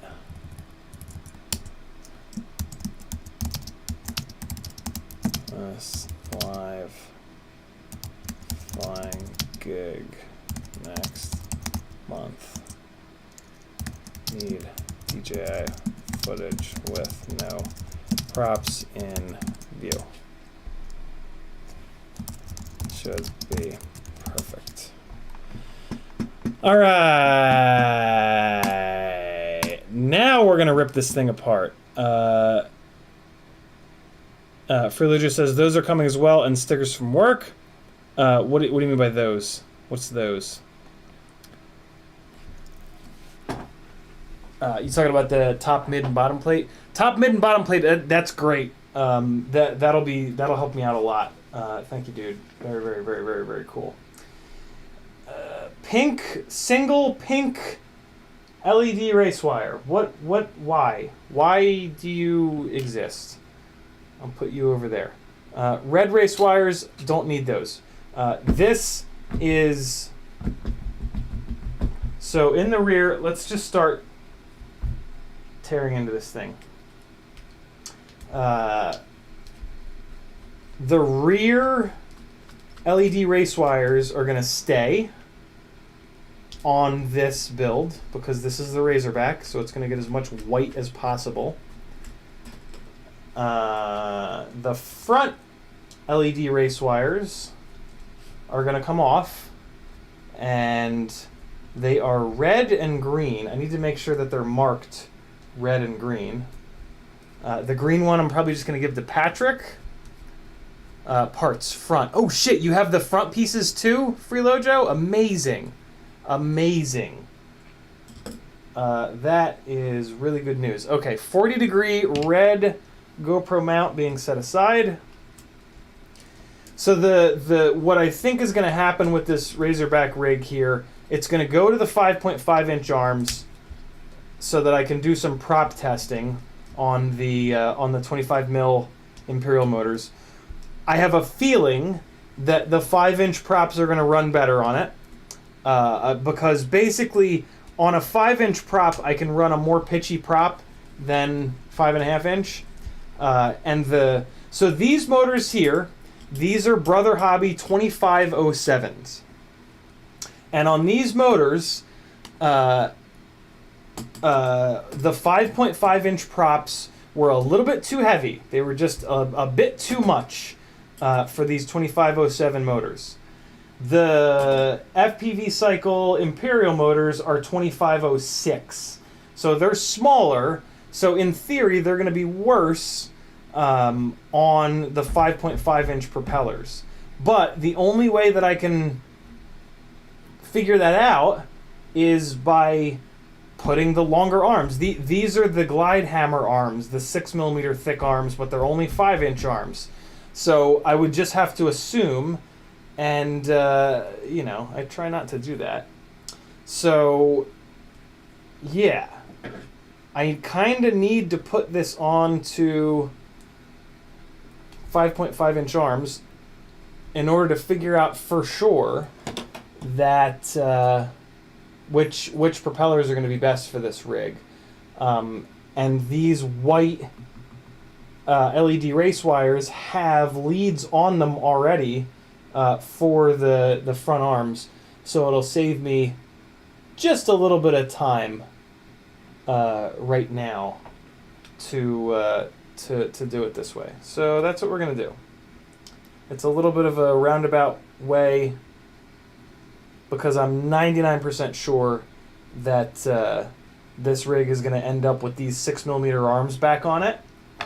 But yeah, it'll be nice to, I don't know, there's a chance that the Imperial motors have a little bit more grunt because of all the, you know, stator Stator size is not everything. It's definitely the most important thing, but it's not everything. It's definitely not everything. So yeah, let's do it. Let's do that. Cam plates are the only thing I don't have. Ah, very cool for Lojo. All right, they're actually what I'm most worried about is those vertical cam plates. Hopefully Bob's got something floating around. Technically, I could keep this on SMA, but I don't have any. I don't have any SMA left-hand circular polarized antennas, so I don't think I will keep this on SMA. These whites are going to get used on this rig. This blue might get used. What are these? These are both a bunch of blues, and then these are purples. I need to find a rig for these purple Pyrodrone race wires. I'm going to leave them out here. Remind me to use them. All right. So, all kinds of stuff is coming off this build. Good Lord. Camera comes out. I got to figure out where the hell this capacitor is going to go. Let's tear it down. I won't be using this custom RunCam Eagle Micro Eagle 3D printed mount anymore from BMC 3D. Get that off of there. This rig might actually not get any heavier because of this huge chunk of TPU in the front here. Okay. Another Micro Eagle comes out of a build and gets thrown on the floor over by the shelving unit. This is an Acon 55 amp. It's okay. That's not great. That's okay though. Oh, this rig has a microphone. Look at me go. You know what this does? Oh, it's a 5-volt out. That sucks. Okay, I gotta get. I'm gonna have to get VBAT into the rear of this guy. So this purple TPU is also going to be coming off on here. We're going to try to put all red TPU on this guy. That should be interesting. Let's get this pried up and off. Come on.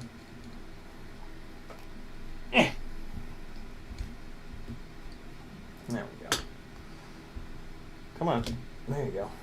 Hey, little friend. Okay. I've got a couple of spacers that I made here. Homemade spacers that I made out of shrimp wrap. That's kind of fun. Alright. So we're gonna chop this guy. Oh, and I'm gonna take apart this Crossfire Nano on this rig as well, and do the same thing that I did last night, where I run the antenna a little bit differently, so that I can have the bind button more accessible. That'll be really nice. That'll be a nice little quality of life thing. Let's. I just realized the soldering iron is on, so let me get these motors pulled. I think all the motors are coming off this rig. Wait, no, the fronts. Yeah, let's just pull them all off. If we need to put them back on, that's fine. But for right now, we're just going to pull all the motor wires off. Okay, here we go. The exciting work begins. Butterskin says, the Imperials seem really light for their size. Yeah, they are. One of the reasons that I didn't switch to the Imperials is the weight, the ratio of stator size to weight makes me believe that there's kind of no way that they're going to be durable. Bob doesn't crash all that much. I seem to be his crash test dummy in terms of durability. I know he's got a lot of people that help him get his stuff tested and prototyped and whatnot, but I seem to be the guy that, like, when I told him with the Glide, like, all the different parts that were breaking on me, he was like shocked. So I don't get the feeling that he's got a lot of bashers that he uses to prototype test stuff, which is fine. I mean, it's, you know, that's a... You could make a really strong argument for the Glide kind of specifically not being a freestyle basher frame, but I think the fact that it breaks arms before motors makes it more of a freestyle rig than anything. This thing did not take a charge, which is strange. Let's plug it into a different USB cable this time. There we go. I think that other... Well, no, let me see. Hold on. Ah! Ah! This other USB cable is not plugging in all the way. Well, now it is. What the hell's happening? Come on. Are you charging? Are you not charging? Now it's charging. Okay. Alright, last motor wire here. Yeah, there's just like a lot of extra motor wire on this, and I don't really know why. Don't really know why. Okay. So, I don't think I needed to desolder the rears.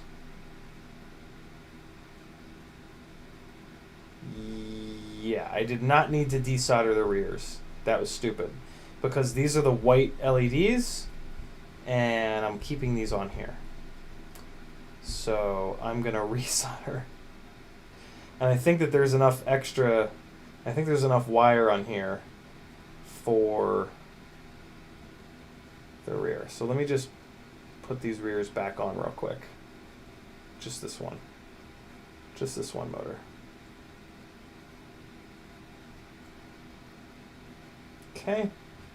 There's one. Not a whole, let me get some extra flux on here. Put some on the ends of the wires too. Put some on that guy, and I actually just want to add a little bit of solder. I removed a bunch of solder a minute ago when I was doing this from these pads. I just want to add a little bit of that solder back. No big deal, but let's get it perfect.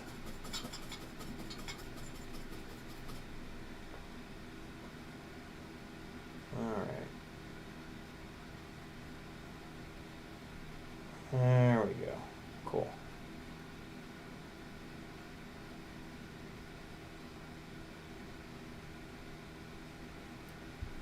Hey, that's a little bit better. Alright. Second one.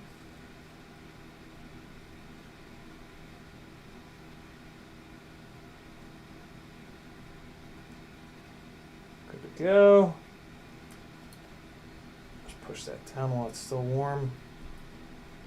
Perfect. And so help me God, if these aren't long enough for these 5.5 inch rear arms, I'm going to be kind of pissed.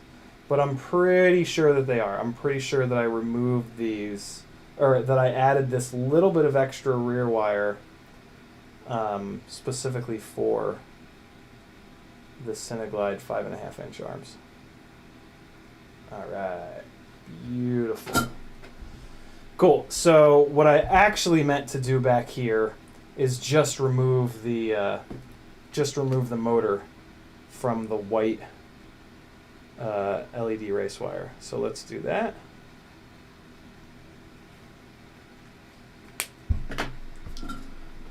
Okay.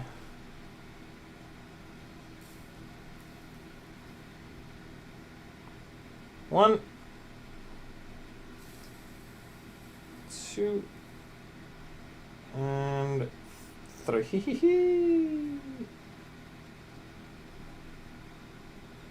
Alright. So now I can kick this motor off. No, we'll wait. Let me do all the soldering first.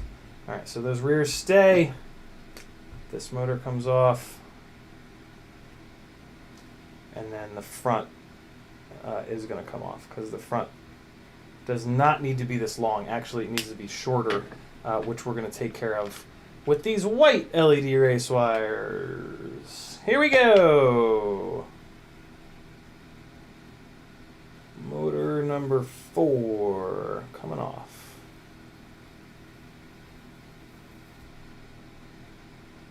Man, this is a big boy ESC, yo. It's got this big ass heat sink on it. It really, like, I'm at 710 degrees on this soldering iron, and like,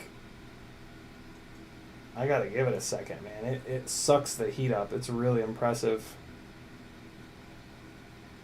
This ESC is a big bitch. Alright, and then I'm gonna get this motor off here. And then we'll be good to go. 1, 2, 3. Who's going to follow along this week and build every single night? Freelojo says, you were saying something about the ESC that came with the frame. Oh, yeah. So when Freelojo sent me the Cineglide, it had this silly-ass round... who's it made by? No, not Ishin. It's made by Racer Star. This round Racer Star ESC in it. The completely insane thing is, I've had the matching round Racer Star flight controller for like a long time, and I've just kind of held onto it and held onto it and held onto it, and I didn't know what to do with it, and now I know what to do with it. I'm going to pair it up with that ridiculous round ESC, and I don't know what frame I'm going to put it in, but yeah, I'm going to do a build with all round electronics. Is that not the strangest thing that you've ever heard? Shutting the soldering iron off because I got to pull a bunch of motors off. So yeah, that is hysterical. Hysterical that the round electronics have. Jesus, I cranked these down. The round electronics have found their way back to one another. Well, I mean, they were never together in the first place, but yeah, they found their way to one another. I might put it on this D-Quad frame. D-Quad sent me their Obsession frame, and I didn't do a giveaway with it. I hung on to it, and I think that maybe I'm going to put that little electronics package into that. But Richardson says, got my Vista pick finished last night, really hoping to test fly tomorrow. Very cool. What's that, a Vista toothpick, I guess? Vista pick, that's a cool name for it. All right, 2507 Avenger is off. That's going to go on the Cineglide. Well, we'll kick the rear motors off first, and then I need to pull some electric tape off here. Yeah. Oh, Go-Kart Mozart is going to play GT7. I'm very jealous. I was playing a little bit. I did a live stream earlier today with it. Built out a Ford Focus RS and stomped on some Chevrolets. Won a bunch of Chevrolets. And I'll never drive them. And then I wasted a whole bunch of money on a 1971 Mustang Mach 1 that is completely uncompetitive for the race that I built it for. So that was a big old kick in the nuts, but that's okay. That's why video games are better than real life a lot of times. If I'd spent that amount of money on a real Mach 1 and then it was uncompetitive in the class that I built it for, I'd be a lot more upset. Alright, electric tape has been removed. I gotta actually order some white electric tape. Do any of you guys happen to have white electric tape in your arsenal of electric tape? If you do, could you wrap some up for me and send it to me? I don't necessarily need to buy an entire... Although, you know what? It'll actually be really nice to have white electric tape because you can Sharpie onto it, so never mind. I'll buy some white E-tape off of Amazon. If you were going to say yes to that request, though, thank you. Freelojo says, that makes sense for why I didn't pull it, and say thanks to Bob, it was his first. I've got white gaffer tape. Ooh, that's fun. White gaffer tape. Ooh, that'd be nice to have. I would actually like to have a big-ass roll of that. I never even thought of white gaffer tape. I'm like a pleb walking around with a silver Sharpie, like, I can write on gaffer tape. I'm good, Kevin. I would actually rather order some white gaff. That'd be nice to have. These screws are all gonna stay with these 6mm arms. So let me just, I'm only gonna back these out far enough to get them out of the motor. Look at my weight conscious ass putting 2 socket heads and 1 button head into the front arms of this rig. What a nerd. Okay. There we go. And fuck. What did I say about the colors on this? This is red. Red is right. Yeah. Red is right. Okay. Oh, and I think I can see it on there. I think I can see some red Sharpie on there. I'm gonna grab my red Sharpie though right now. And put a little bit more red on there. Let me go do that now. I got my red Sharpie. Where's my green Sharpie? There it is. Red. Get yourselves a set of these metallic Sharpies. They are really nice. They can write on things that are black. So there we go. There's a bunch of red on there. You can sneak it up under like that. Put it on the shrimp wrap itself. All right. So this can go directly onto the... Wait, this is red? What am I doing with red?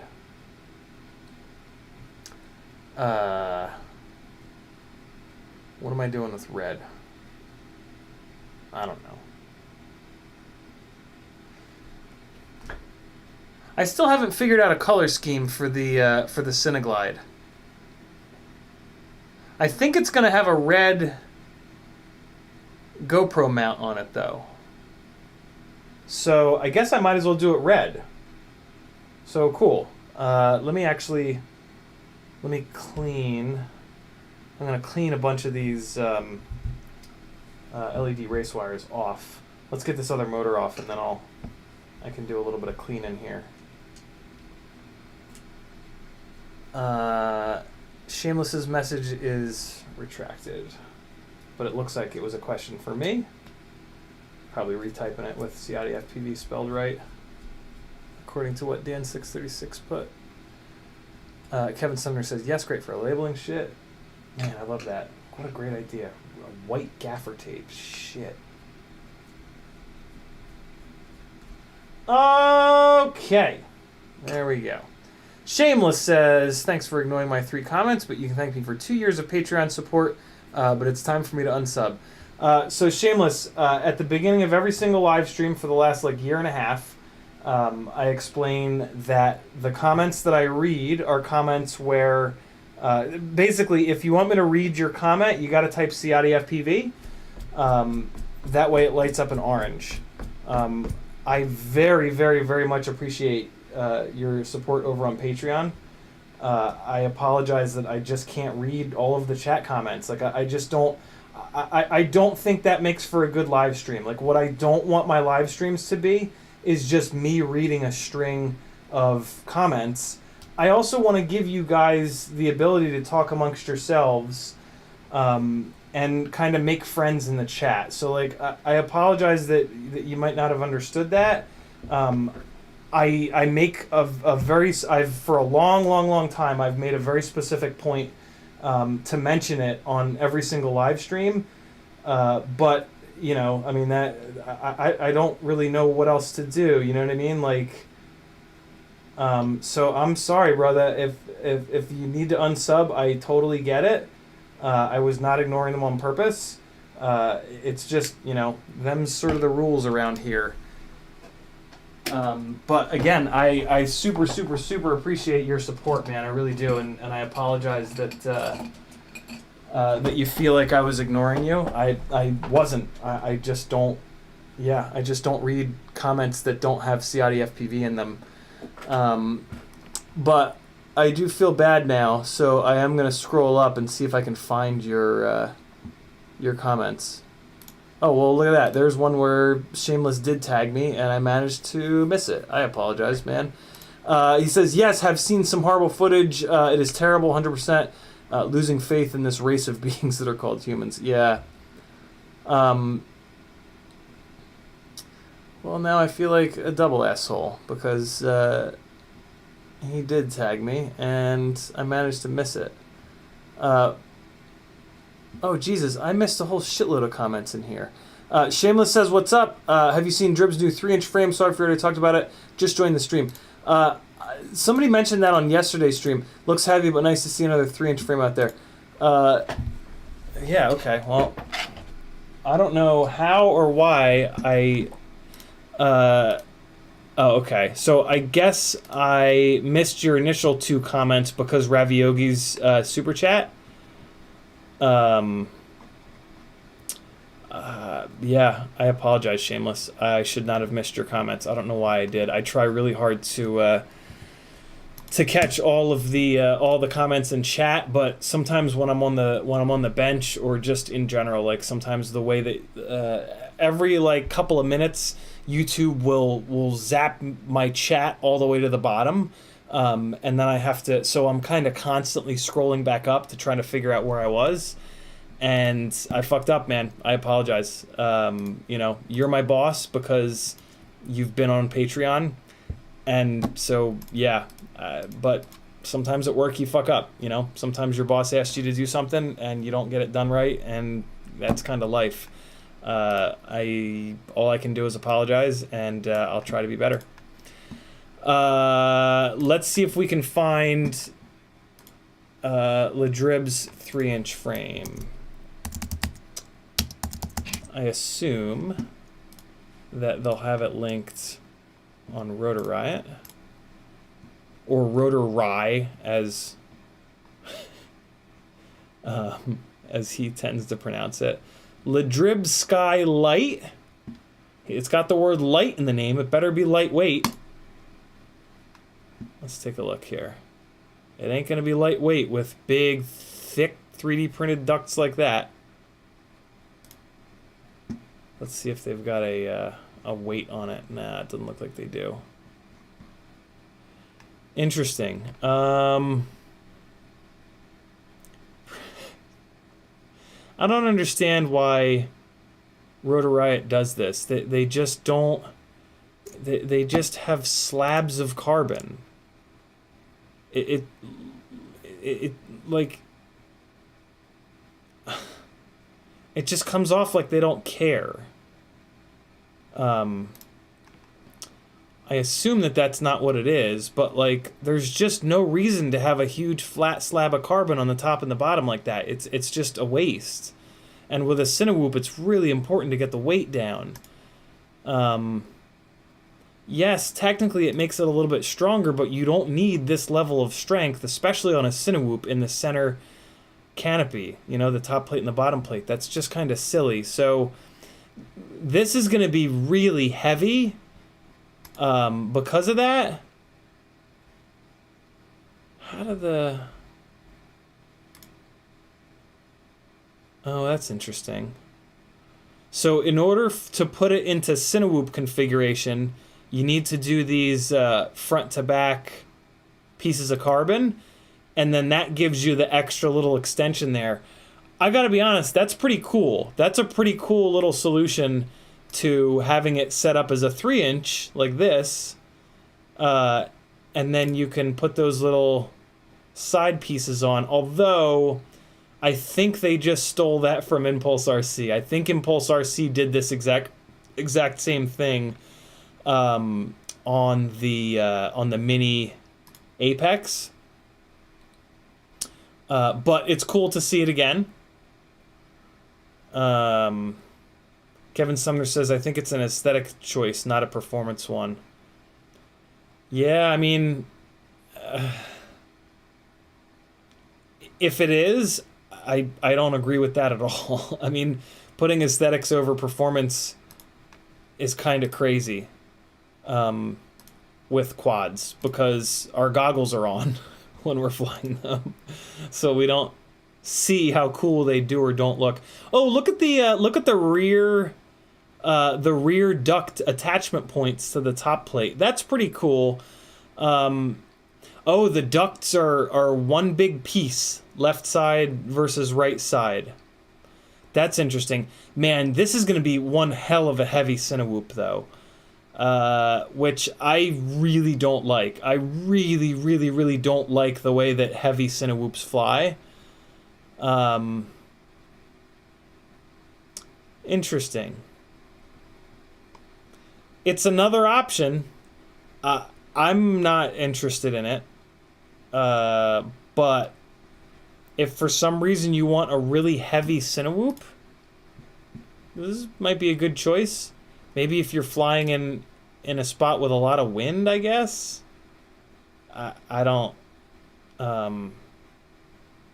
Although that's, if any, I don't know. I don't know if the rig being heavier actually helps it in the wind, because then you got to have like bigger motors. I don't know. I really don't see any benefits of frames that are needlessly heavy. I just don't. It's interesting though. It's probably pretty damn strong. So if you want a strong Cinewhoop frame, might be a good bet for you. I wonder if there are the Cinewhoop frames where the whole top and bottom plate and the ducts and everything are carbon fiber. I feel like that would be even stronger yet. It's interesting. It's another Cinewhoop frame. Yeah, I don't know. I think lightweight is the big thing that makes Cinewhoops fly really well. But that's just me. And Jet. And Nurk. And anybody that's ever built a Cinesplorer.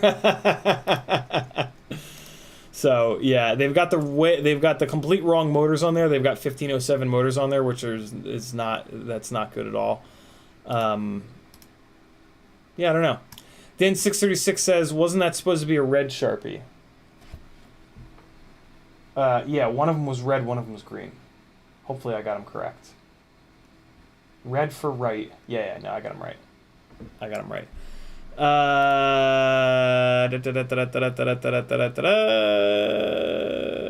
License to Drive says we're in a collective, not a dictatorship.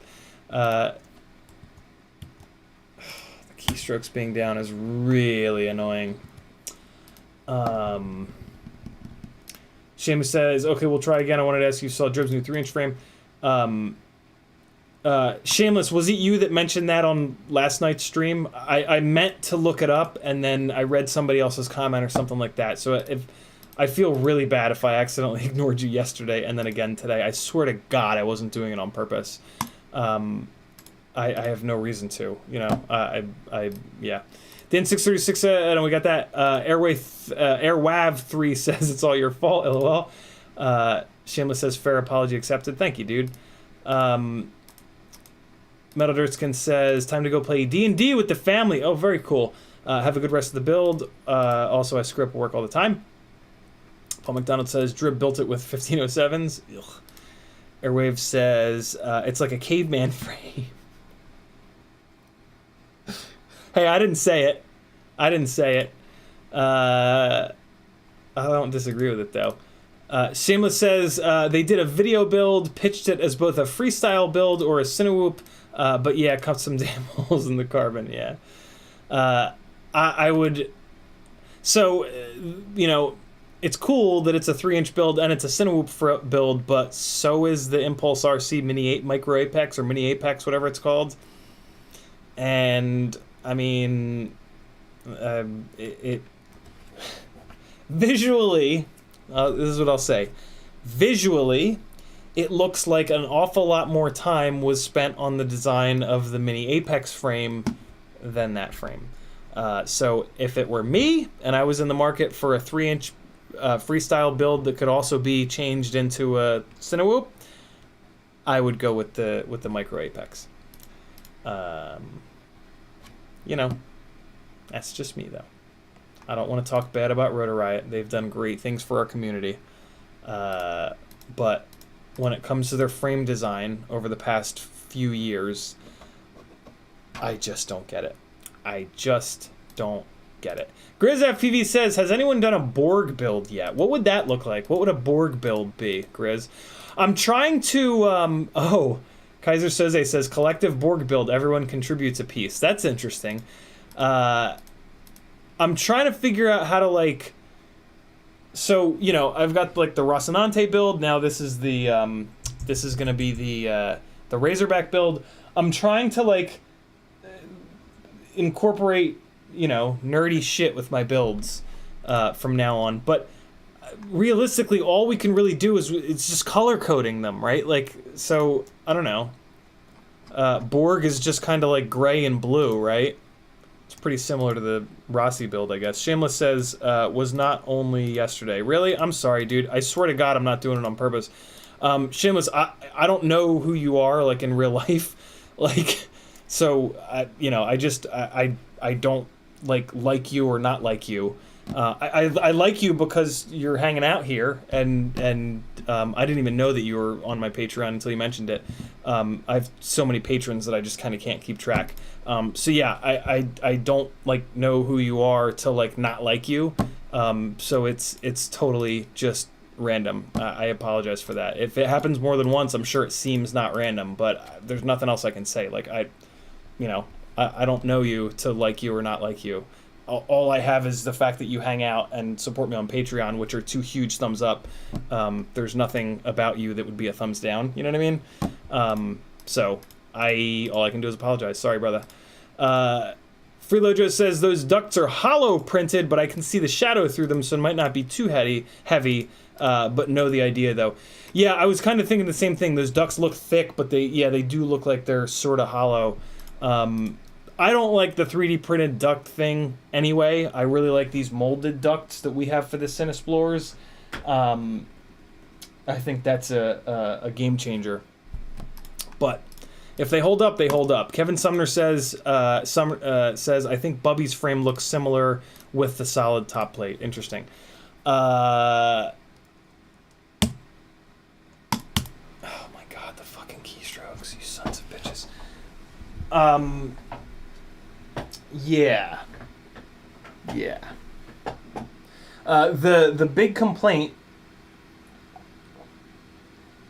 that I've heard, well, I should say one of the big complaints, because there's a lot of complaints about the Shendron Squirt. The big complaint that I hear about the 3D printed ducts on the Shendron Squirt is that, like, when you travel with the rig, or like in any situation where the rig is not on a is not like hanging up really nicely on the wall, the ducts will warp, and then you go to fire the rig up, and the ducts are all out of round, and you have to spend a bunch of time trying to re-round the ducts in order for the damn thing to fly, which, like, that sounds pretty awful to me. You know, like, that's really shitty. If I had a Cinewhoop that was exhibiting that behavior, I would put it into a different frame. Like, that's kind of a deal breaker for me. That's a no from me. So yeah, the fact that rig has fully 3D printed ducts scares me a little bit. But maybe it's fine. Maybe it's fine. I don't know.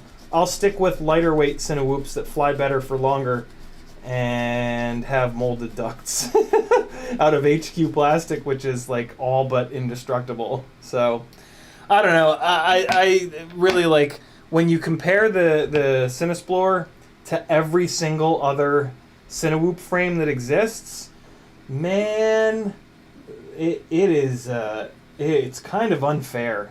It's really like, it's just not a fair comparison, man. The Cinesplorer is just the jam, and now it's looking like the Tooth Fairy 2 might be even better than the Cinesplorer. I'll let you guys know either tomorrow or Thursday, whenever I do that build live on stream here. All right, so we've cleaned up. This is the other reason why I like to shrimp wrap over these LED race wires, is that it makes cleaning them a breeze. And man, do they get dirty, because the propeller swings right over top of them. So it just fires dirt and grit and disgustingness onto these LED race wires. So if you shrimp wrap them, it will it'll allow you to just clean the shrink wrap, and that cleans up really easily with a toothbrush and ISO, as you just saw. All right. Here we go. More things. Okay, so these are white, and these wires are long enough, but these rear arms are getting changed, I think. I don't have to change these rear arms. I can. Let me give this one more burst of thought. If I change it to the 5 point, yeah, let's just do it. It's fine. It's not super time consuming to bounce it back and forth, and it will allow me to run the do some prop testing on the Imperial motors. That'll be some cool feedback too, in case anybody else is looking for the Imperial motors. I'll be able to say, you know, hey, the big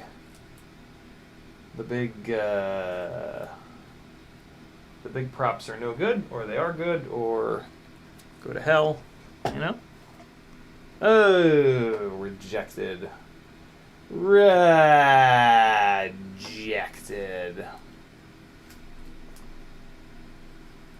Paul McDonald's making some offers in the chat. I don't see what they are, but I just saw the word Cinerat and offer. It's interesting.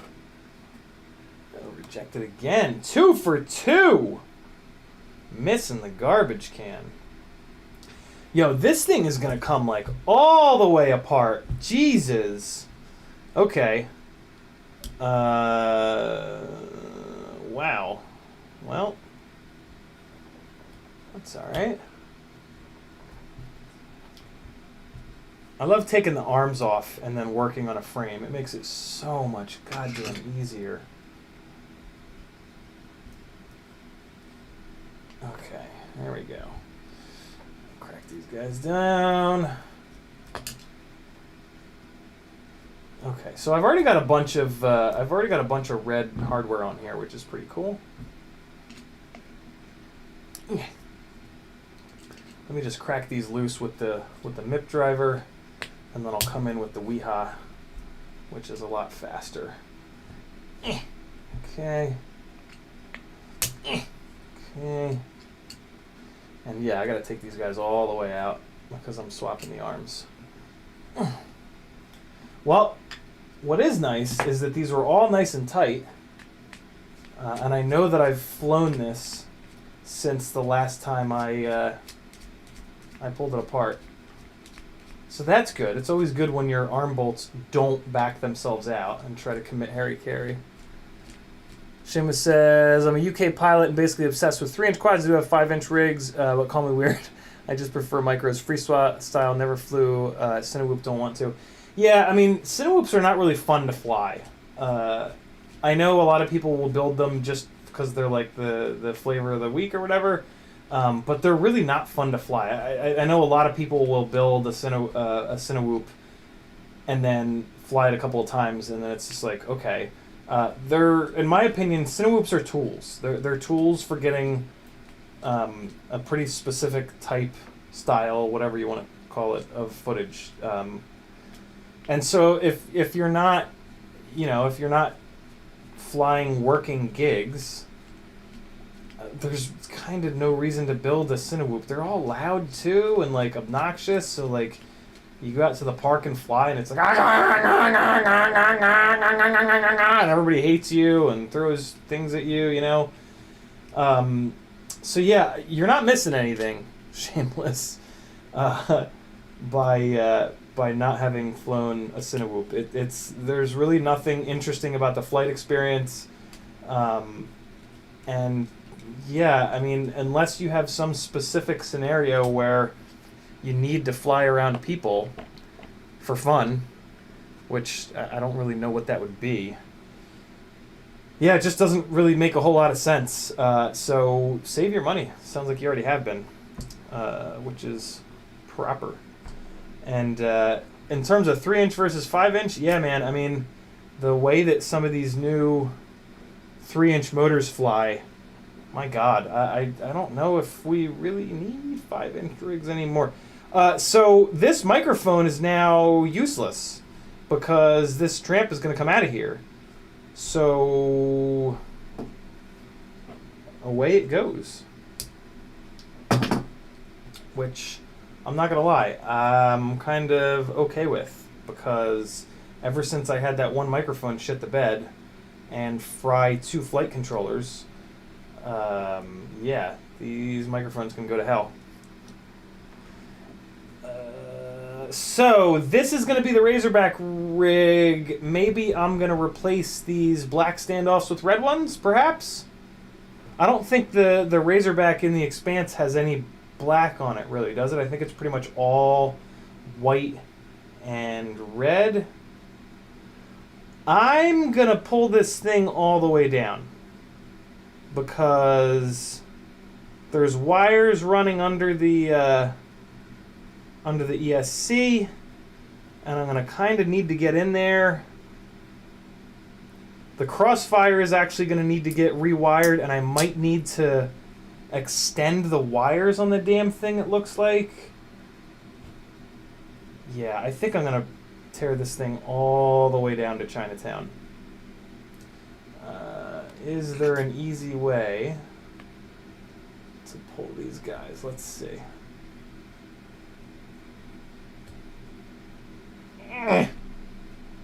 Tell me I didn't just round that out. Okay, good. Awesome. All right, here we go. And yeah, I think this will just make it a little bit easier in the grand scheme of things to get this build knocked out, is to pull the ESC off of it completely. Okay.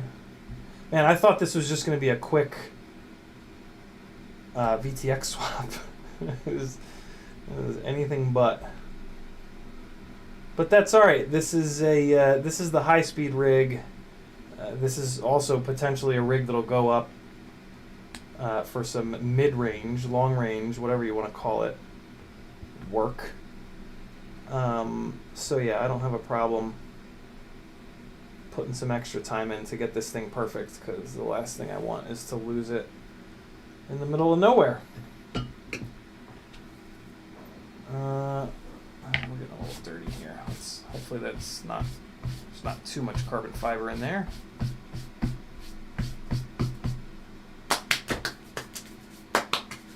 Doesn't feel like I have any new carbon fiber splinters, so happy days are here at last.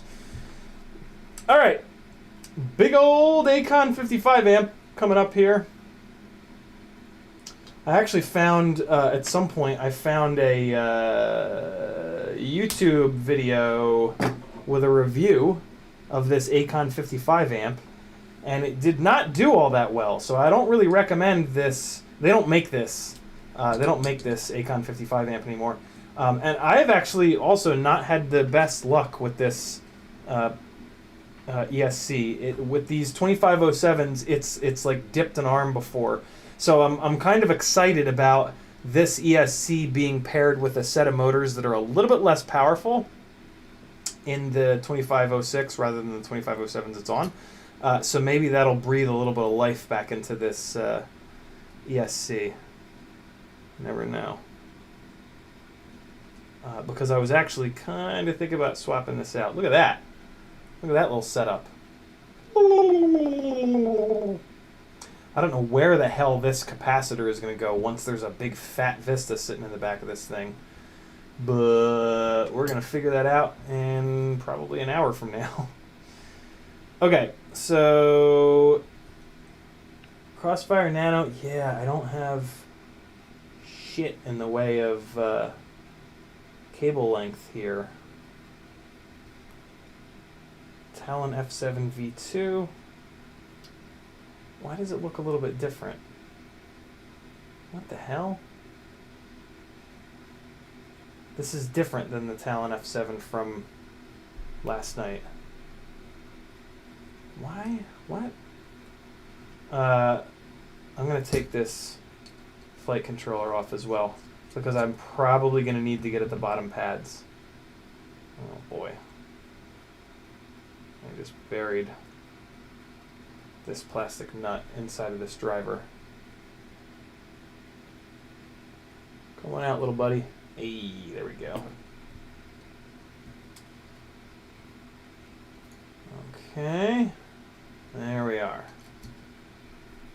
I also need to check the standoff height. I think that these are 20s, but I need to check and make sure. Freelojo says, I tried to get one of those Rush mics to work and it would not let the flight controller come on, so I got mad and cooked the mic when I realized it was the problem. Yeah, I had the same thing happen, Freelojo, but it did work for a while, but then it let go. Denzel the Terrible says, I've been trying to figure out which Cinewhoop to get, so you are saying the Cinesplorer is the way to go. Say the word and I'll order tonight. Yeah, everyone that I've ever talked to that's flown any other Cinewhoop and then they fly or build the Cinesplorer goes, oh my god, this flies so much better, it's ridiculous. Nurk flew a Cinewhoop and said that exact same thing, as did Jet. And those are two huge name pilots. So yeah, I'm super confident. Like, usually I try not to say, like, this thing is definitely the best, period. But in this case, I really don't have a problem saying that because, like, I felt it, people that I know and trust have felt it, and two big pilots have had that same experience. So I feel super confident. Whoa, that was a hell of a noise. Jesus.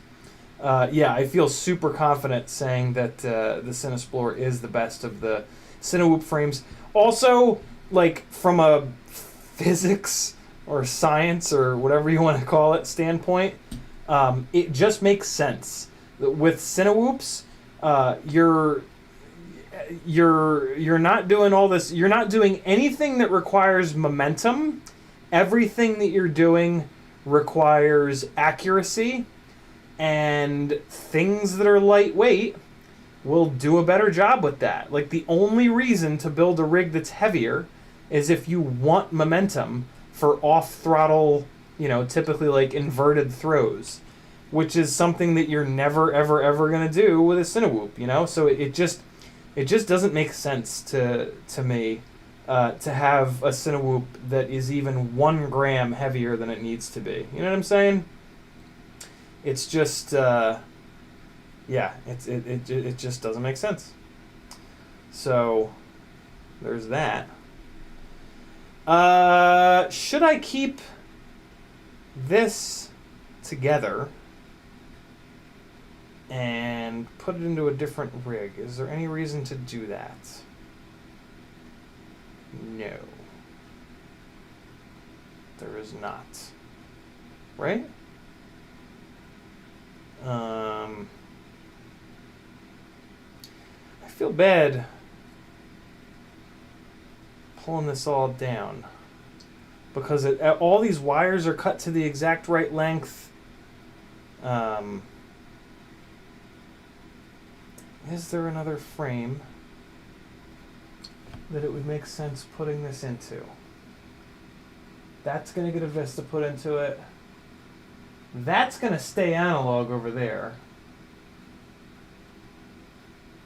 The main thing I'm trying to think of is Is there another rig that needs a that would benefit from this mic? This mic is like cut down and soldered in.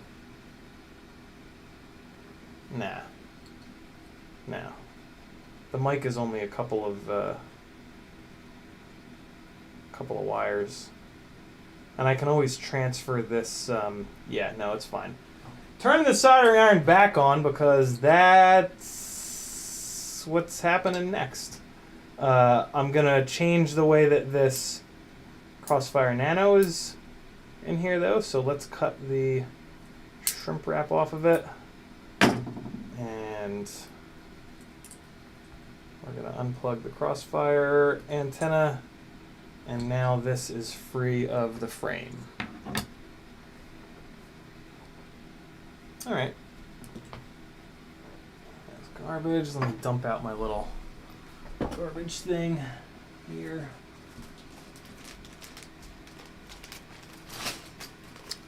Okay. A fresh start. I have this little, instead of always reaching over to the garbage can,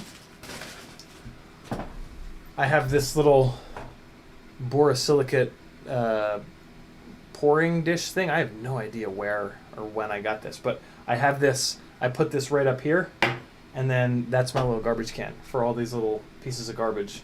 And I just boop, drop them in there, and then when it gets filled up, I drop it in the garbage can. Work lazier and smarter, not harder, friends.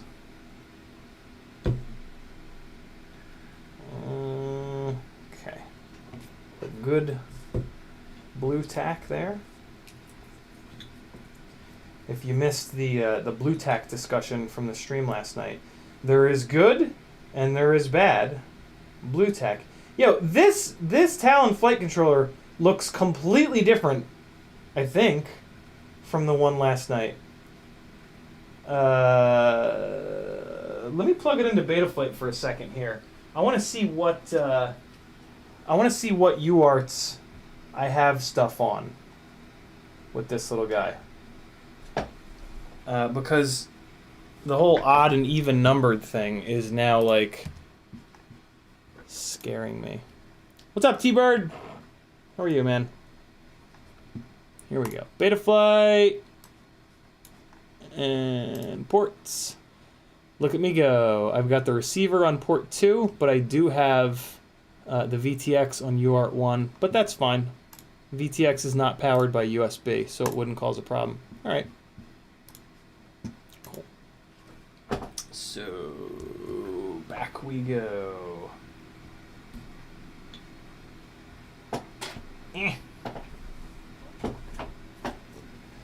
Okay. Let's get this microphone off of here first. It's got no business being on here anymore. Wait, actually, let's unplug this Immersion RC tramp first and foremost. Ooh, you know what I want to do? Can I feed this thing voltage? No. Damn it. What if I plug it back in to that ESC? I want to test the output on this tramp. Before I rip this thing all the way down, I'm gonna plug this all back in, and I'm gonna use my little Immersion RC power tester to test the output on this tramp.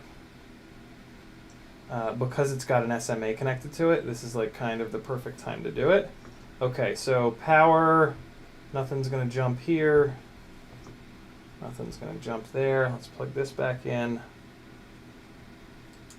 Some of these, I've had some of these Immersion RC tramps running for a long time, and analog VTXs have a tendency to kind of slowly lose power, and if this is one that's not outputting full power, I want to retire it. So let's take a look here. The problem is that this is not like a totally foolproof way of testing. So if this shows less than like 500 million watts, then yeah, I'll have to put an antenna on it and then test it against one of the other ones with an antenna. So let's go into the menu here, and right now it's set up for 900 because I've been trying to figure out whether or not the my crossfires are blown up. What's race 8? 5880, I think. So I'm going to put this to look at 5900. That's the closest. Mode is on average. Yeah, that's what I want. Attenuation is 8 dB. I don't really know what that means. The span is 80 milliseconds. Maybe that's all good. Okay. Where's that battery at? There's the battery. Okay, nothing is gonna jump. Everything's fine. Let's get this plugged in. Let me put an antenna on this crossfire though, so that it's not banging away with no antenna on it. Oh, and you know what? I'm gonna have to arm this damn thing. So, all right, that's fine. Crossfire's now hooked up, so it'll arm. All right. Yeah. Transmitter's got to come out. Well, this is a lot more work than I thought it was going to be, but that's actually not too bad. Here we go. Putting the Immortal, or no, the Diamond on. Okay. I'm going to arm it, and it's going to be like, wait, what? There's no motors or anything? R8 is 5917. Perfect. Thank you, Kevin. Transmitter coming on. And Welcome to OpenTX. there we go. Don't explode. Don't explode. Don't explode. Don't explode. Man, it is creepy plugging it in like this. No explosion. Terrific! Alright, so we are at 74 milliwatts. Let's arm it and see what happens. Arming in 3, 2, 1. Nothing. Nothing happened. It might not want to arm. Oh, there it goes. Hey, whoa, what? 2.26 watts. What? Ah, look at that. Look at the race LEDs. Ah! They're like, wait, I'm getting power. What? Oh, and I can power them up and down with the throttle? That's wild. Why is it, how is it outputting 2 watts? What in the hell? That's a lot. I guess it's this attenuation thing. Let's move this attenuation down to 0 dB. Maybe that'll, why was it up on 8? Now it's on 0. Now it says 352 milliwatts. That's a lot more believable. Alright, so let's plug it in. So it's on low power first arm right now, and it's given me 14 milliwatts. Although now it's going up to 19. So let me move that attenuation up a little bit. Let's move the attenuation up to 1 dB. So now that puts me at 22 milliwatts. That's what it should be. It should be 25 milliwatts at idle or whatever before first arm. Now I put the attenuation up to 1.5 and now it's at 25 milliwatts. So now let me arm it and we'll see what happens. And now it goes up to 420. It's getting hot, so it's cooking down. Oh, it's going up and down. 500. Okay. Why was that attenuation up on 8? Anybody know what that means? Let's look up what the attenuation means for the Immersion RC power meter. Okay.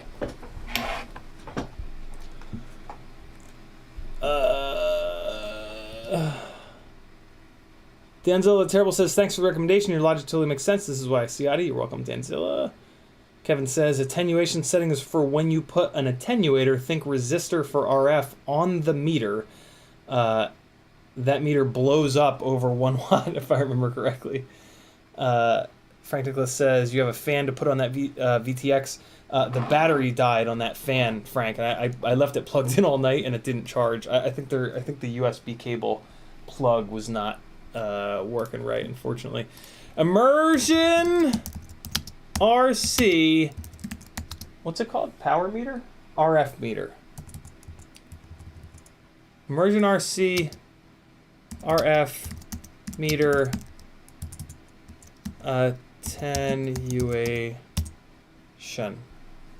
Let's see if that, sorry guys, see if that will give us any info here. So here's some info from Immersion's website. Ooh, an Oscar Liang article. That's interesting. Let's check the Oscar article first. Does he talk about the menu at all? Come on, Oscar. Yeah. Here we go. Okay, so his looks like the attenuation is set to 0. And the span is set to 80 milliseconds. Okay. Hang the VTX directly. Check the power output. Every VTX is... Here we go. Let's say you have 25 milliwatt VTX. It might read closer to 40. Yeah, no, he's talking about different frequencies. This looks like a really good article. I need to read this. Hey, is attenuator required? Here we go. In the older version, you had to get separate and expressive. Fortunately, in the Power Meter V2, it has a built-in 30 dB attenuator. However, according to the data sheet, the absolute power limit is 1.3 watts. Anything higher might cause damage. For anything higher than 500 milliwatts, 30 seconds, damage, blah, blah, blah, blah, blah, blah, blah. External attenuator. So I feel like I need to put that ATTN setting to 0. Best way to do that, low power, high power, VTX, plan check. I think I might have a fresh Tramp VTX that I can test this against. It's not going to be on the right channel though. Balls. But I think I can maybe go in to put goggles on and go into the OSD and change the channel, right? Yeah. Okay. All right. I don't need to know what that attenuator setting is for. Lithium-ion battery, rotor special edition. Because it looks like that needs to be set at 0. And if I test a fresh Tramp, that'll tell me a lot. Because if with a fresh Tramp with this attenuation setting to 0 dB, if it registers 500 milliwatts, then I know that this Tramp is not performing as it should. So let's set this ATTN down to 0. How the hell did it get set up to 8? That's really weird. Okay, so I'm going to leave it on 5900. Mode is average. Span is 160 milliseconds. I think this controls the update frequency. So let me set it to 40 seems good. Because I do want it to do some averaging. Nah, we'll put it to 10. Oh, yeah. It just... Okay, cool.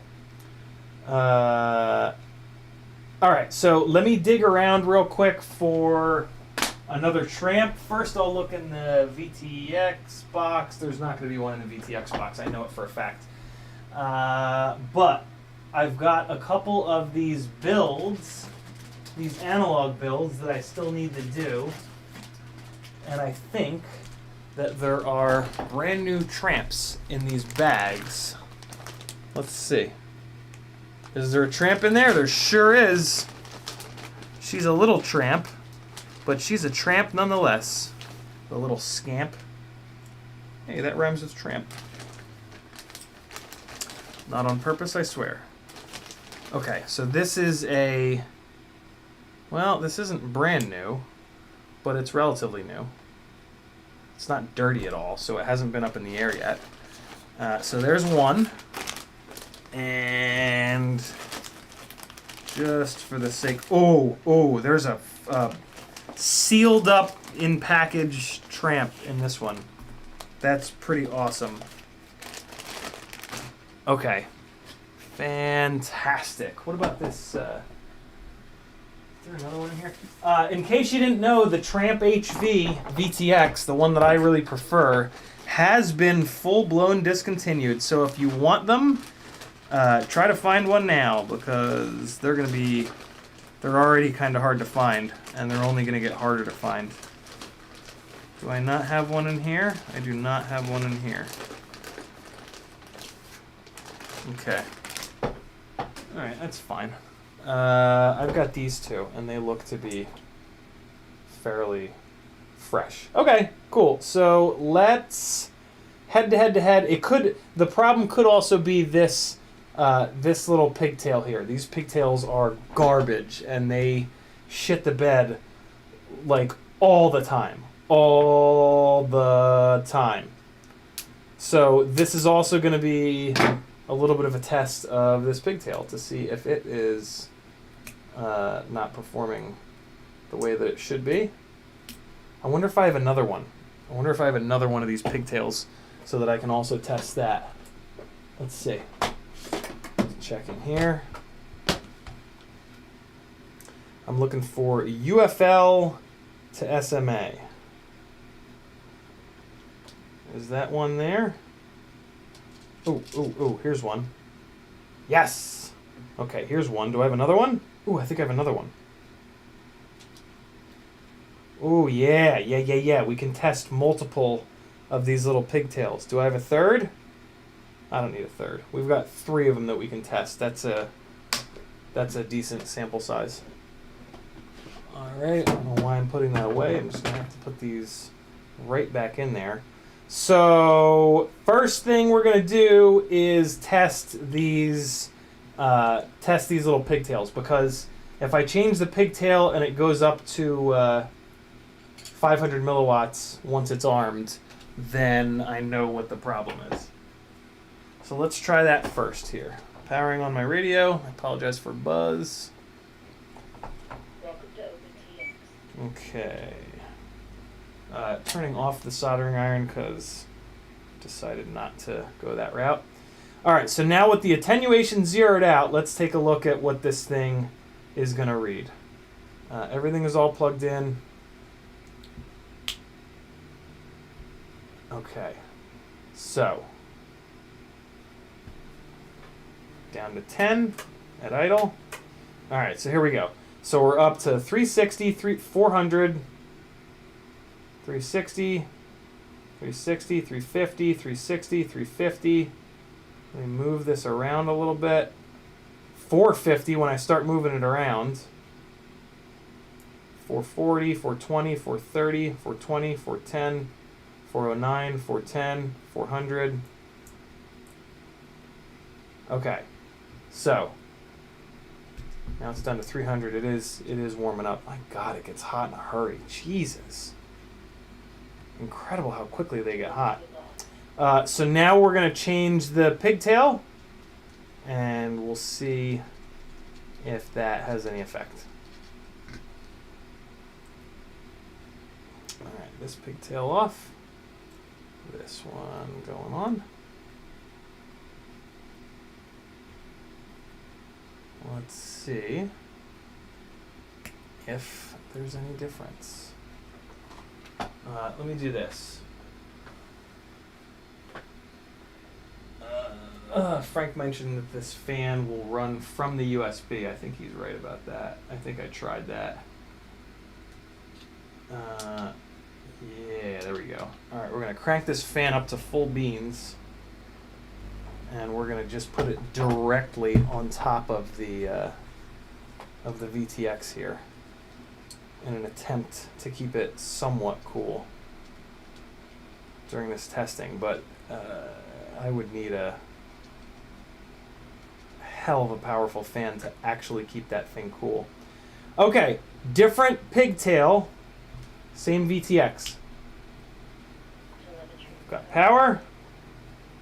It's the pigtail. Yep, it's the pigtail. 520, 515. It's the pigtail. 490, 480, 470, 460, 480. Okay, we're going to power it down. 475. So 475 is the last number that I saw. We're going to swap the pigtails again back. And I bet you the power goes back down. Shooting for 475. That was the last number that I saw. If it's not higher than 475, then the pigtail is jacked up. Because right now, this VTX is cooling down. And so when it comes back on, it should be outputting more power. All right, there we go. Put the fan back on it. Power this up again. 440, 430. All right, now it goes down to low power mode, arming. Now it's going to come back up. 440, 430, 420, 415. Yep, pigtail's blown up. VTX is fine. Although, let's also check the VTX just for the sake of argument. So this pigtail is shot. These do not last, man. These UFL to SMA pigtails, they just die, man. I put a bunch of layers of shrimp wrap here to try to beef them up a little bit, but it just doesn't work, man. They just yeah, they just don't last. It's one of the reasons I run UFL direct antennas, because it eliminates the need for these stupid pigtails. I've seen this happen so many times. All right. Freeloader says, "We learning tonight." Thank you. You're certainly welcome. Let me put this back on the VTX. Frank Nicholas says, "The battery is an 18650 lithium ion. If there's a problem with it, let me know. I'll send you another battery and some goodies. And the fan will run from USB." There we go. Kevin Sumner says, "Attenuator should be set to 0 usually." Cool. Charles says, "Hello, gangly gang." Frank says, "The pigtail should be calibrated. Didn't the meter come with a pigtail?" It did not. It comes with an antenna, and it comes with male-to-male SMA. So, all right, this purple TPU can get out of here. This reg is going to red. This is blown up. Let's check two of these pigtails against each other to see if what Frank is saying might be reality. Whether or not these pigtails have any kind of a tune to them, or a calibration to them, I should say. Because these two pigtails look completely different. They're very different lengths of wire. This is an interesting little test here. Does the length of the UFL pigtail have any effect? Let's see. Fan is on it. 530, 520, 510. Low power till first arm just triggered. Down to 17 milliwatts. Arming. Trying to arm. Come on. Come on, arm, you bitch.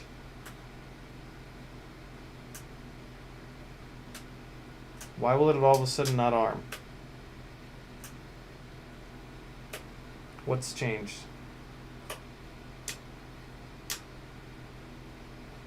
What's going on here?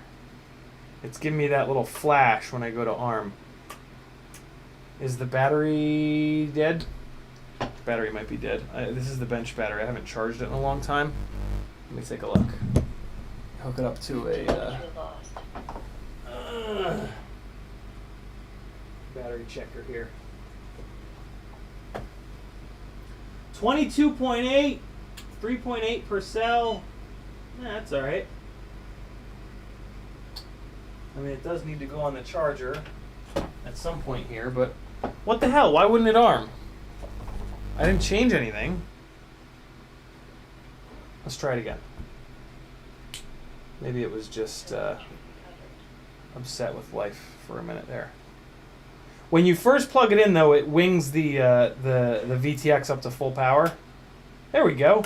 Okay, 530, 520, 510, 505, 500, 495, 490, 485, 480, 475.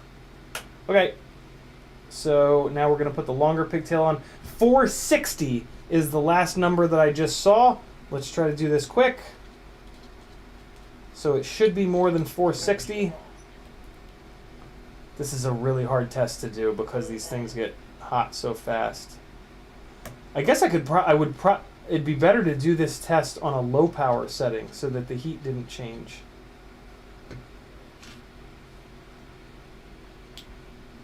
Okay. 650, Jesus. Down to low power until first arm. Come on.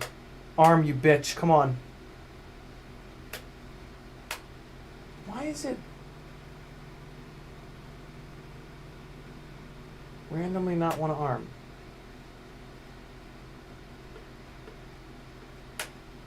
What in the world?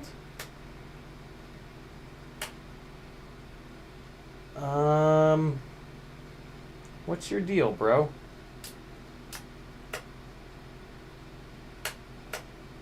What's the arming flag, I wonder? Put my goggles on and find out, or I could just unplug it and replug it. Fan EMI, Terminal Insanity says? Well, I don't know. Maybe? Move the fan away a little bit? Maybe it was. 650, 630, 620, 610. Alright, so I mean this VTX is almost certainly fine. 580, 570. Yeah, I mean it's 562, 555, 550. Alright, let me go back one more time. 540, 530. 540 is the last number that I saw. Let's go back one more time. ABA test. 540. Looking for more than 540. Should be more than 540. Otherwise, this shorter pigtail is no good. 540 is the target. Come on, go, go, go, go, go, go, go. Okay, and plugged in.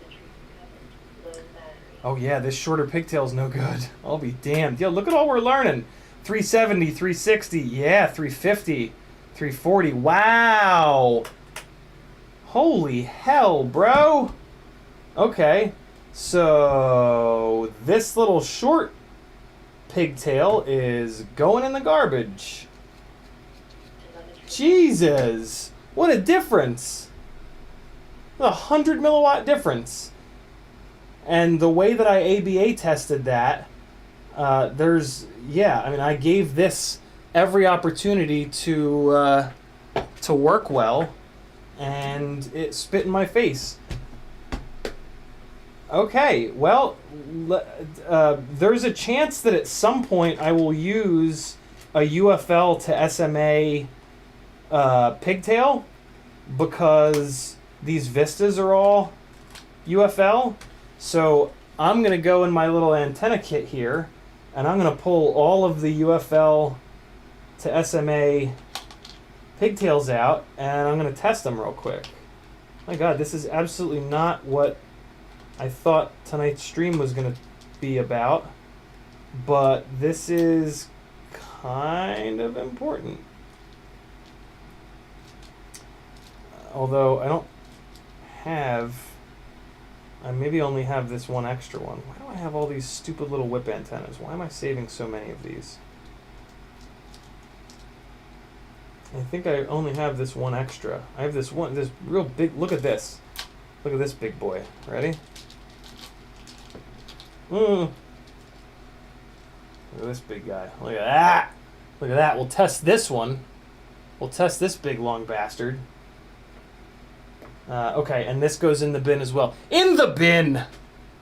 In the bin. UFL to SMA connectors. What a prickly bunch of bastards. You know, there's no reason for me to have this many whip antennas in here either. Well, you know what? Let's test a couple of these whip antennas with the... Now, it's not worth it. Jesus, I have like 80 of them. Why? Why so many? No. Alright, these are... Jeez. These are just raw whip antennas. Antenna testing stream, yo. Holler at your boy.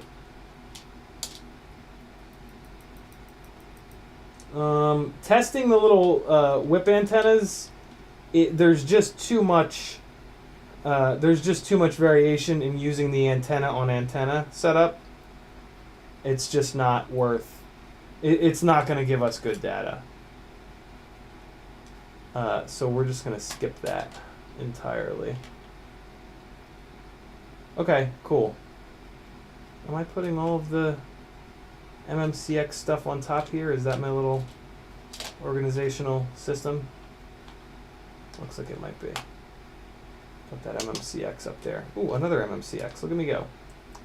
Is that right hand? Yeah, it's right hand. Look at all these right hand circular polarized antennas that I'm never going to use again. Maybe not never. Never say never. Look at this. What is this?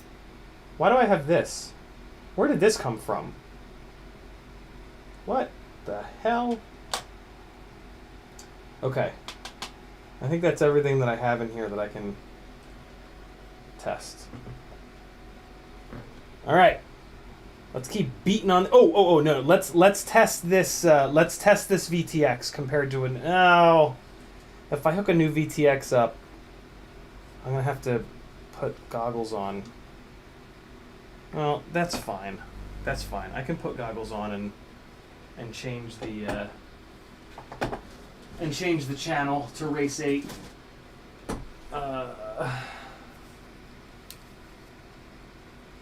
Yeah, this is fine.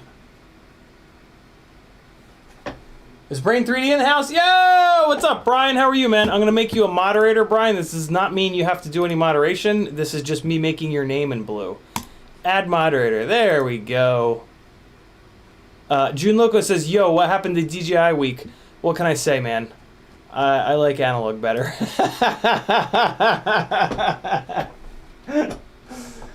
This is you know, we're just completing the circle. We're doing some last minute analog testing to make sure that you know, I don't know. Man, I wish I'd done this testing a lot earlier. So we're going to use this long pigtail because it gave us the best results so far. And let's see what we got going on here. I'm going to put these stupid little UFL whip antennas aside. And let's test this beat up Immersion RC Tramp against a couple of brand new ones.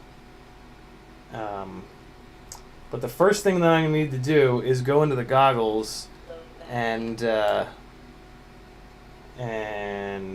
change the settings on this guy. So let's plug in a little whip antenna here. Transmitter's on. We're going to plug power in. I'm going to power up my goggles and let's get into the OSD. Yep, there's the OSD. Features, VTX. Okay, we're going to go race band 8. Power all the way up. Set, confirm, yes. And now if I arm it, I got to get out of here in order to arm it, save and exit. If I arm it, it should kick that up to full banana pants. Cool, so that now should be at full power. Let's go into features, VTX. Yep, okay, so we're good. This is on the same channel and it's at the same power rating as the other VTX. We'll pull power. You know, just for the sake of argument, let me make sure that this other VTX really is at full banana pants power. And plug that back in. Power it up again. Back in the goggles, OSD, menu, features, VTX, race band 8, good to go. Power 600, set, confirm. Get out of the menu, arm it. Back into the menu, features, VTX, 600 milliwatts. Okay, great. And then we're going to do this one more time with the other new VTX. This will be like a little quality checkpoint for these tramps too. Make sure that they're all outputting full power. Again, I wish I'd done this a long time ago. Powered on. OSD coming up. Nope. There it is. Features, VTX. Oh wait, no, I think I can just, I think since the VTX table settings come from the flight controller, I don't think I need, okay, yeah, 5019, 600 milliwatts. Cool, so we're good. Don't need goggles anymore. Mythbusters in the house. Bergir Ivarson, I apologize if I massacred that, with 3,000 ISKs. He says, hey buddy, a few dineros from Iceland. Mate, hope you're enjoying the Mythbusters routine here. Brain FPV says, I like blue. If anybody ever has suggestions for designs and prints that the community needs, please email us. Look at that. Look what a Chad oh god, the battery is going very dead on this transmitter. Look what a Chad Brain 3D is. Come on now. You don't get that kind of service from anybody. Just Brian. He loves you guys so hard. Alright, let's swap out this transmitter battery real quick here. Thanks again, Bergier. Hopefully I didn't, like I said, hopefully I didn't mangle your name too bad. I'm going to take this 4000 mAh Owline lithium ion out of here. And I'm going to put this 3500 mAh. Oh, this is a high volt. I don't know if I charge this up to high voltage, but whatever. It's fine. I think I like the Owline QX7 batteries better. They're not high volt, so I won't need to change that high volt setting. That's kind of nice. But whatever. This is why we try different things and test and report our findings to the community. Oh, and look, this GNB, the wire on the XT30 is not really long enough to plug directly into the crossfire. That's interesting. But it should still work. Yep, there it is. Cool. It's reading out 8.5 volts. Okay, so all three of these VTXs are now on the right channel, and everything is good to go. So we are going to SMA connector is too close to the ESC pads. Thank you. Thank you. Good call. All right, so we're gonna check 3 immersion RC tramps in a row with the UFL to SMA that seems to be working the best. And let's see what happens. I'm excited. Much excite. Very wow, as the kids say. All right, here we go. Hooking this up. So I'll be able to leave this pigtail plugged in here and then just unclip, pop, and just transfer this little jib jab over. Okay, now you got me all paranoid about something jumping, which is good. Okay, that's all out of the way. I can just clip. Okay, good. Fan, I'm going to move you over here to the side. You can just blow a cool breeze across the table here. All right, power meter coming on. There's really no way for me to like give you guys a visual of this power meter. The screen is just too small, so I'm just going to read off the the numbers to you guys as I see them. Here we go. Powering on. And 500, 470, 460, and there's low power until first arming.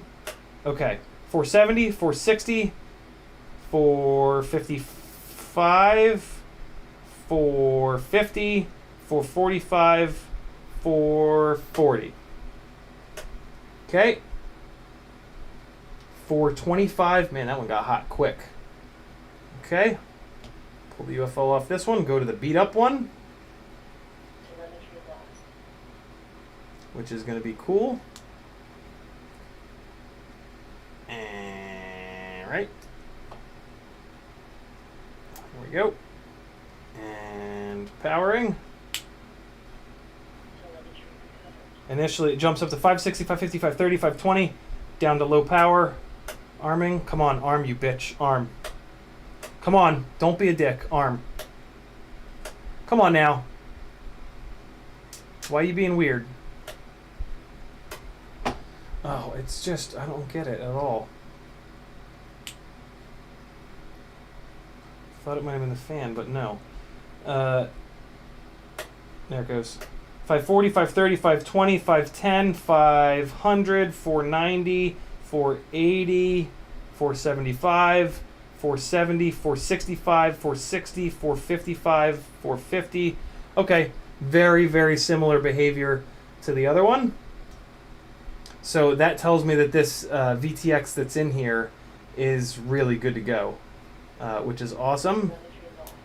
And then we'll test the third one just for the hell of it. And okay, powering. And 500, no, well, I didn't really get to see many numbers there. Arming, there we go. 520, 510, 500, 490, 485, 480, 475, 470. Yeah, they're all doing the same thing. Okay, so cool. All right. Weirdly, the beat up VTX is slightly outperforming the other ones, which is very odd. But you know, whatever. It's probably just noise in the data, to be really honest. All right, cool. So now let's check a couple of these pigtails, and all will be right with the world. Got VTX in that bag, VTX in that bag, and VTX in this bag. Very cool. Let me move these 3 build bags back over to their little spot in this cube. I really need to do an entire week of just like scratch building.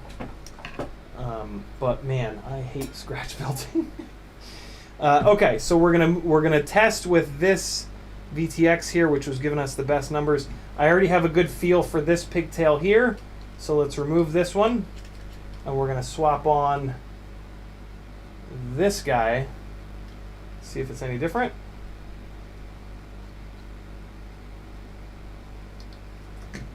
Okay. Hook it up and power it up. 600, 610, 590, and down it goes to 25 milliwatts. Let's power it up. 590, 580, 570, 560. Wow, this one's doing really well. 550, 540. Cool. All right, so that one came down to 540. Let's swap it out. So if it's not higher than 540, then this other pigtail is outperforming it. 540 is the magic number. It should be higher than that because it's got a little bit of time here to cool down. And let's see. Here we go. Full power. 700, 650, 640, down to low power. No, don't turn off. Don't turn off. Oh, come on now. am I going? 610, 600, 590, 580. Okay, so both of these pigtails are fine. Both of these pigtails are A-okay. All right, great. And then we're going to try this big, long boy. Last, but obviously not least. What's up, JR? What's up, CMYK? Okay. The long boy getting hooked up. We're doing a little myth busting here.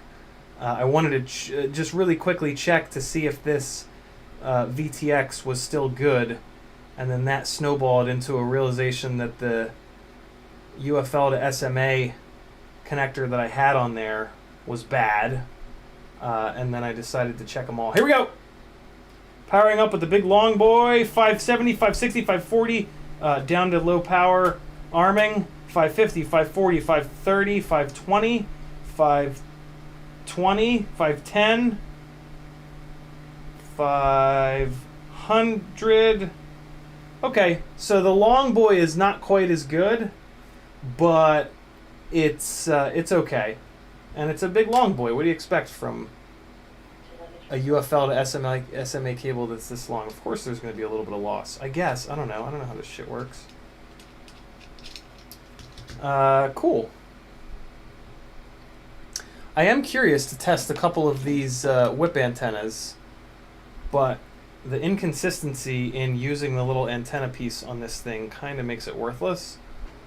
And this is DJI week, so we should probably get back to DJI things.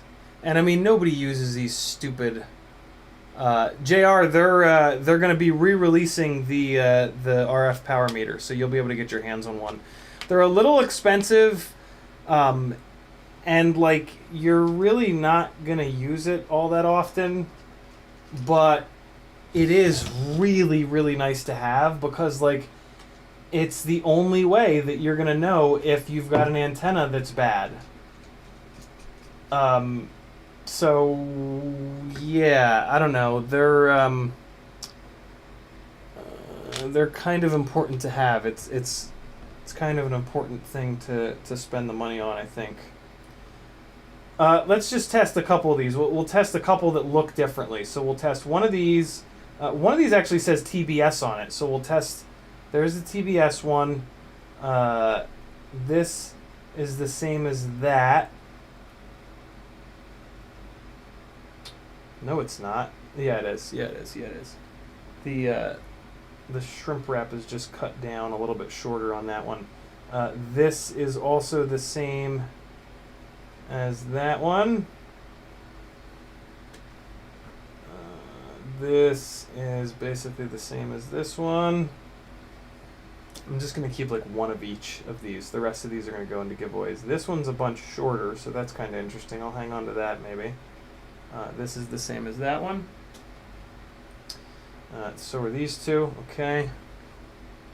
And then these two are a little bit different. This one's ultra short. That's kind of cool. I'm going to keep this little ultra short fella. And then this is the same as that. So we're going to get rid of that. Okay, so 5 different whip antennas. I don't really think that we're going to get any decent results from this test. We're going to test the TBS whip antenna first. And I'm just going to cycle these off and on. I'm just going to leave this thing plugged in, let it heat up, and if I see a pattern emerging, maybe we can... Okay, so here's the problem. It's like, where do you hold it? 200, 190, 170, 160, 150, 200, 208. I'm just going to go by like the highest number. See, but then this is the problem. When you move it forward and back, the numbers completely change. When I move it this far away, it's 1 milliwatt. Like, it's just not... Yeah, it just doesn't... It's just not good. 193. Okay, so I'm going to hold... So here's what I'll do. The tip of this antenna to the back of that little thing. 160... and I'll put it down flat on the table, and I'll line it up like that. Okay, 95 It's solid at 9. No, it's coming down to 9. Oh, God, don't turn off, you jackass. Come on. All right, it was solid at like 95. Let's take that one off. Whew, this thing's getting hot. Jesus. Okay. Flat against the table. That piece there.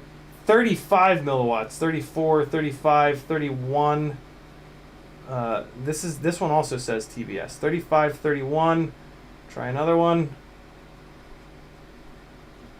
There's just not enough control to really get any useful data out of this test. But 19 milliwatts, 20 milliwatts, 19, 20. I think it's heating up and it's just kind of coming down in power. But if one of these goes higher, whoa! 60 milliwatts, Jesus. Okay, 57, 58, 60, okay. That's a good one. Put that one aside.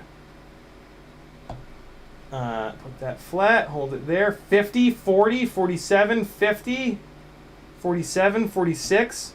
Wow. TBS ones are looking like they're getting the shit kicked out of them. Another TBS, or no, this isn't a TBS one. 60, 50, 40. Yeah, it's just too inconsistent. This is not a controlled enough test. 30, 40, 49, 50. Yeah, it's just all over the place. But they all, yeah, I don't know. It's whatever. Not a good test environment to test these things. But I'll keep these. I'll keep these 6 just for funsies. Actually, no. I'm not going to keep these TBS ones because they didn't really outperform the other ones. It didn't seem. I'm also not going to keep this long. That's fine. I'll hang on to these guys. They don't take up much space. Cool. Well, there's your analog myth-busting session. That gives me some good data, to be honest, to try and figure out what's going on with some of this stuff. Cool. Look at me go! Busting some myths. Not really. Didn't really bust any myths, but that was fun to do. Where's an RC power meter, yo? Get yourself one. Really nice to have. Maybe get yourself one. I don't know. They're don't get one thinking that you're going to use it a lot. Get one as I'm going to put this in my bag, and every 6 months I'm going to maybe use it. Maybe. I've gone much longer than 6 months without using mine. But like I said, really, really, really nice to have. If you're going to be in FPV for the long haul, this is an example of something that you should have in your bag. Okay, putting these UFL SMAs away. I will not need them. This guy I'm going to put in here as well. And do I have anything else SMA related that needs to get put away? I don't think so, right? Nope. All right, we're good. Back to DJI. Dan Richmond, that's perfect. Get a friend who has one. That is ideal, because then you don't pay any money, and you can still use it once every 6 months. Because that's about how often you'll need it. Okay, so what were we doing here? We're desoldering some things. We're going to desolder this antenna.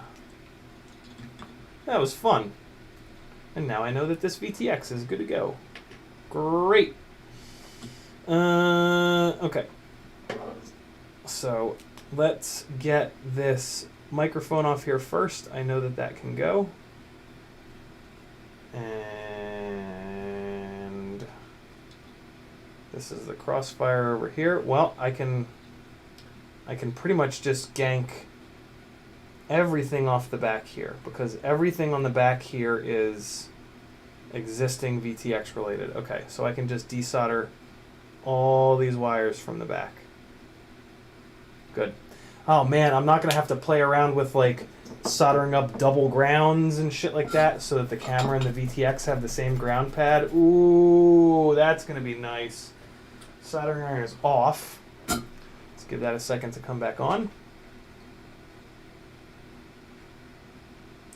Man, this flight controller is odd. Why is there a 5-volt pad? Oh, okay. That's a bridge. Those pads are bridged there.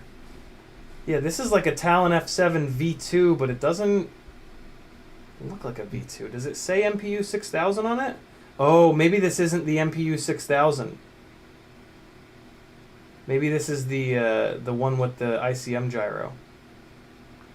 That might actually explain why this rig will sometimes act a little bit funny. I might be getting a little bit too many vibes up in there compared to the rigs that are on the that have the MPU 6000 ones. What's up, Freelo Joe? He says, have a great evening. I think he's out of here. Alright. Ground pad first. To the little microphone. Power next. Alright. And then we've got a white smart audio cable here. We've got another ground. We've got video off on the side here. And then 5-volt. Actually, no, this is VBAT. Alright. So now we can remove, well, let's unplug the ESC. No reason to have that connected here. Okay, so now we've got a couple of well, no, just one camera pad here that we can just quick pop off. All right, now we're talking.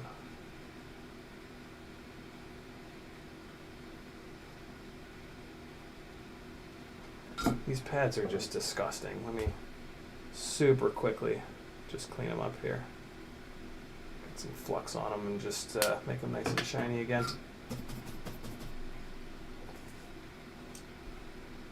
Not gonna kill me to clean this thing up a little bit. There we go. There we go. Oh, nope. Come on. Yeah, that's better. That one. That one. That one. And that one. Okay, cool. That looks a little better. And so what's hooked up? Just the Crossfire Nano? Okay, so let me figure out what the hell this is. It's definitely F7. Let me see if I can read what's on the gyro. First I need to find the gyro. Where are you, little buddy? There it is. Man, it is hard to read.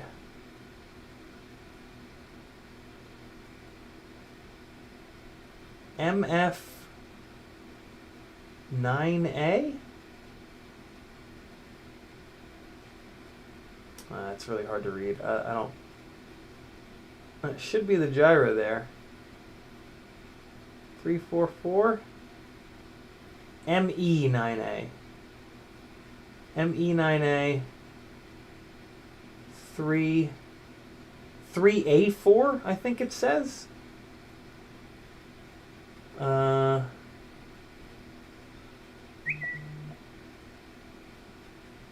Interesting. Interesting. Who texted me? Good God, it's 11:30? What the shit? All I've done is rip this rig apart. I've done a lot more than that, but... FPV Trucker's going through his flight bag. 2 glides, Acrobat on, Crossfire, ELRS module, and my Mambo. At least I bought a Mobula 7 ELRS. I gotta get this plugged in. Oh, it's Patrick. What's up, Patrick? Good Lord. 2 piles. Shit fitting to get rendered. FPV friendly. Rendered.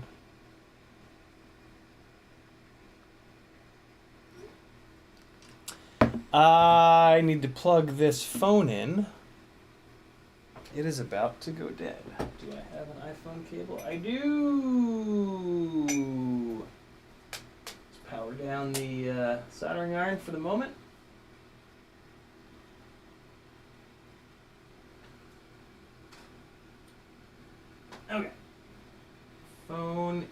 is plugged in. Put it down on the floor there. No.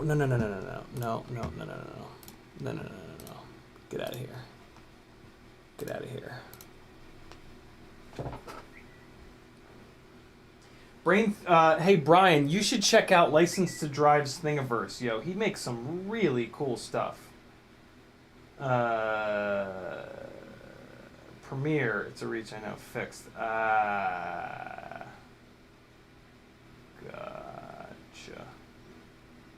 I've been streaming since 8. Okay.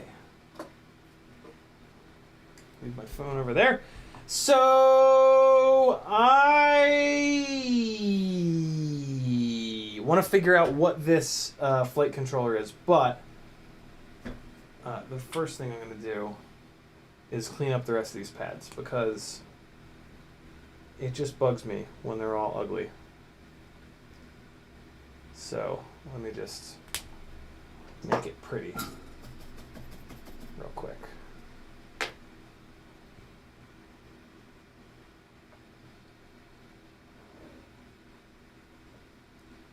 So that's TX1.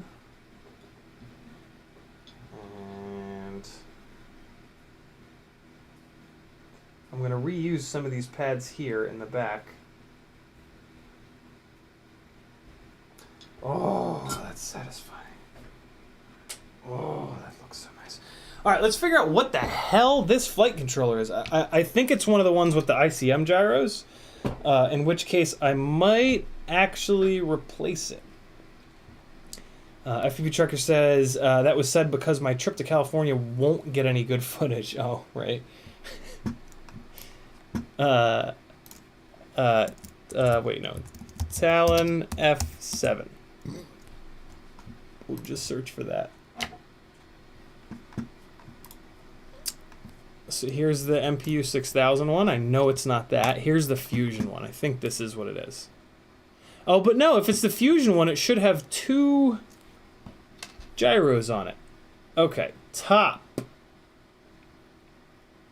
Yeah, this is definitely not it. The USB port is on the same side of the board as the ESC plug. Oh wow, it's not this one either. So this is some wacky... Let's plug it in and see what Betaflight thinks it is. Let's have a look. What do you say, Betaflight? What's your take on the situation? Actually, we'll probably just go in here and auto detect.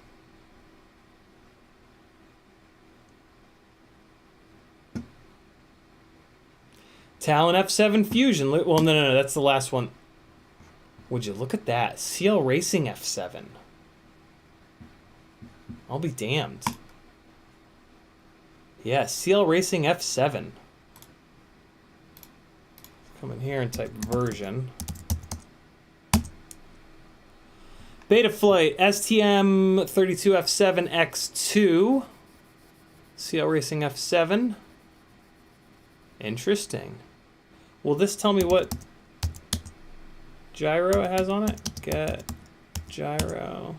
Oh no, this just gives me all this shit. I don't think this will tell me what the gyro is. Do you guys know if there's a CLI command for it to read what the gyro is?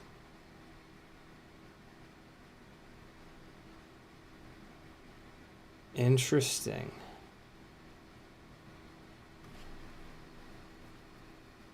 Gyro hardware normal. PT1 static. PT1. Nah, I don't think it's in here anywhere. Interesting. CL Racing F7. Okay. Okay. I'm not mad at it. CL Racing makes good stuff. Wow. Okay. Okay. Okay. All right. All right. Why is this so small? Hold on. Yeah, it's better. Back to the bench. Let's get some stuff done. So, well, here's the problem. How the hell do I figure out what pads are what on this thing? Maybe in my... I have a file on my desktop where I keep...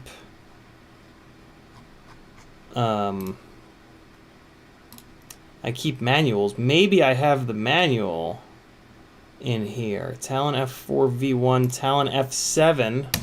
Is this maybe it? This is the Talon F7 V1.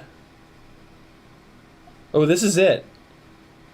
That's interesting. It has silkscreened on the board V2, but this is this is it. This is the board. So this is a Talon F7 V1. Huh. Okay. Yep, this is it. There it is. There it is. That's it. Yep, USB port and ESC port on the same side. Bunch of pads up front. Yeah, okay. And then on the bottom, we've got a whole bunch of pads there. All right. I see you. I see you, bro. Get this guy unplugged here. So, here's why I wanted to look this up. These wires for the Crossfire are not quite long enough, but I'm wondering if there's another set of pads on the bottom that I can maybe... Oh man, I had the wrong scene selected in here, so you guys couldn't see what I was up to.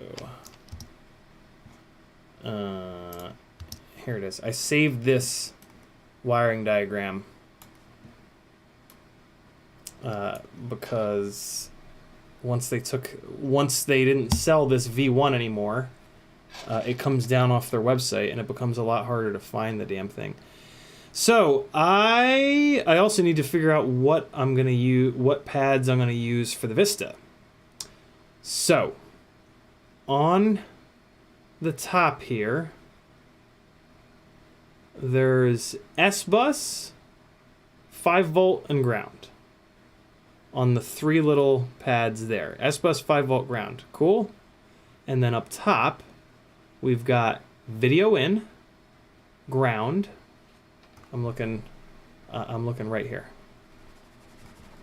Mouse, get bigger. I'm looking right here. Video in, ground, another ground, another 5 volt. And then this is camera control there. And then we've got, it looks like it says TX3 smart port. Definitely not going to use that for the Crossfire. But then there's UART6.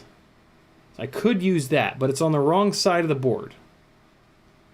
So I'm not going to use those. We got a couple buzzer pads down here, and then there's the ESC port. Okay, so on the bottom over here, with the USB facing the left. Oh, look at that. This is not the same thing. So there's a big blank spot here. There's a big blank spot right here. Oh, look at that. There's a quick zoom. Well, that's cool. This big blank spot right here has a big old chip on my board. Maybe this is a black box chip on my board. So this is, I guess this is like version 1.99, this flight controller that I have, and it's got black box on it. Whereas this version 1, I don't think it has black box. Very cool. But the pad layout is exactly the same. So we've got ground and 5 volt. I'm using those for the Crossfire right now. And then we've got TX4, which I'm not using. What the hell? Oh, okay, yeah, TX4, RX4, there we go. And then...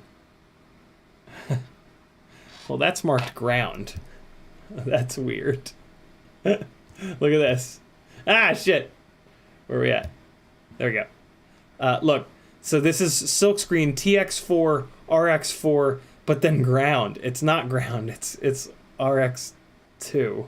That's weird. That's a weird silk screening mistake. Oh, it's not. Oh, that's weird. It looks like they fixed it on mine, because it is silk screened RX2, and then TX2. So this RX2 and TX2, this is where I have my crossfire. Right now the crossfire is on this pad, this pad, this pad, and this pad. So here's my question. Is there anything down here? Ground, 5 volt, LED, TX1, ground, VTX. Oh, VTX positive. Okay, so this is good. This is VBAT here. So this is the VBAT pad that I'm gonna run to the Vista. Okay, so the Vista is gonna take this ground and this VTX. This is a video signal out. We're never gonna use that again. We've got TX1. Where the hell's RX1? Is there not an RX1 pad? What the hell?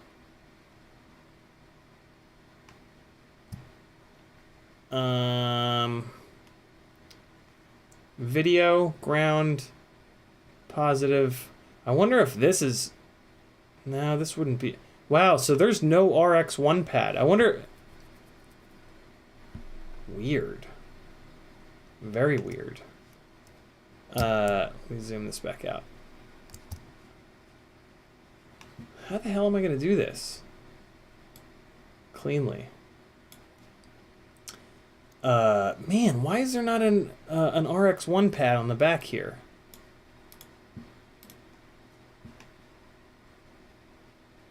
Yeah, it is a WinBod chip, Frank. Yeah, that's why I thought it was storage. I've seen them. Actually, it was the size of the chip. I know the size of the memory chips.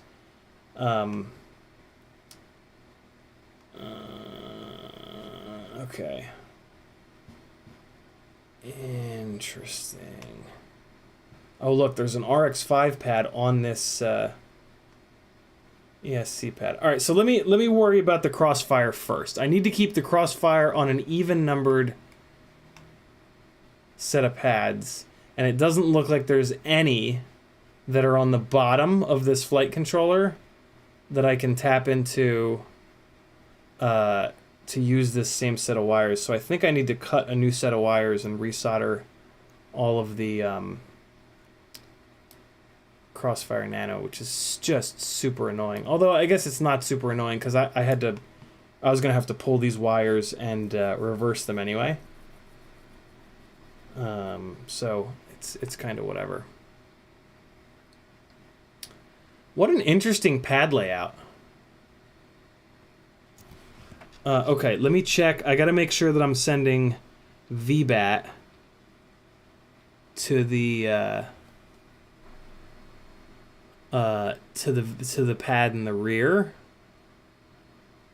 So where the hell is that on this board? So there's the 5 volt versus 3.3 volt pads up there. There should be a separate set of little triple bridgeable pads on here somewhere. Where the hell is it? Oh, there it is. And I've got it shorted for VBAT, I think. Take a quick look. Yep. Okay, so it is sending VBAT out the back, so that's great. So basically I'm gonna keep this on the same pads, I think. No, I'm not. I'm gonna move it over so we go ground 5 volt TX4 RX4 for the Crossfire, and then I'm gonna take RX2 TX2 for the Vista. I'm gonna run longer Vista wires down here, and then I'll link them up with this ground and VBAT pad here, and then I can twist those wires out the back here, run them under the ESC. Okay, that's what we'll do. And then that keeps the little wire bundles all together. This S-Bus is RX3, but that's on the top. This is going to look funny. There's not going to be any wires on the top of this flight controller. All the wires are going to be on the bottom of this flight controller. Because on the bottom is all the even numbered pads. I would flip it upside down, but there's a chance it'll hit the camera, and I don't want to play that game. So I'm going to keep it with the USB port and the ESC port facing upwards. Okay. Alright, so that's the plan. And I think I can use these wires that are currently connected to it for the Vista. Although maybe I'll just do a fresh set of wires. I don't know. I get worried. These wires do get beat up after a while. And these little 30 gauge wires only have 8 individual strands of wire inside, so like if a couple of them break, it's going to really reduce its throughput. So that's kind of scary. All that being said, let me just test dry fit this. This rig is going to get a... So this is all white and red. I don't want to add any silver to it. I think this is going to get a Caddx, one of the little black cameras. This is the high-speed rig, right? This is the Razorback. Okay. Oh my God, I've had this Fat Shark battery plugged in here under the desk for about 100 days and nights. Whoopsie.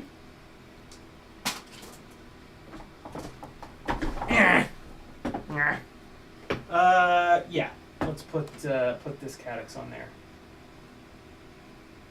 Although wait, this one has a connector hooked up to it, so we'll hang on to that one.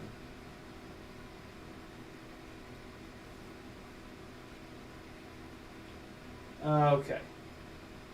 Let's go with this one here. Should I put a DJI camera into this? Yeah. Oh, yeah. I want to put a DJI camera in this anyway. Just at least just for now, because there's a chance that this one will get used for the gig. So wait, let me check something. Let me check this cinematic rig. See what flight controller this has in it. This has an Acon flight controller, which does not have a plug for DJI. That's okay.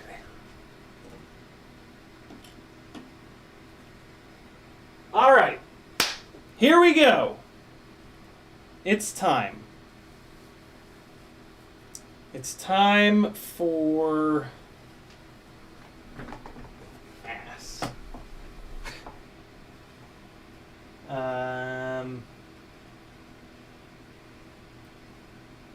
Yeah.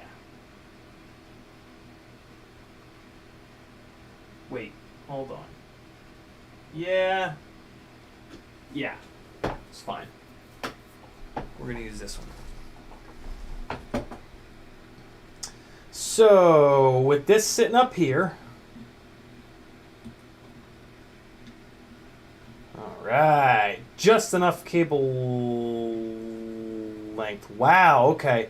The glide is way longer than the Cinesplorer. Good Lord, okay. So this is gonna have to get mounted. So that is not enough cable. Okay, so on this rig, the Vista is gonna have to get mounted like that. Yeah, okay. Even farther back. Oh, yeah. Okay. So the UFL is going to come right out the back there. All right. So, let me just hang out there for a second, little buddy.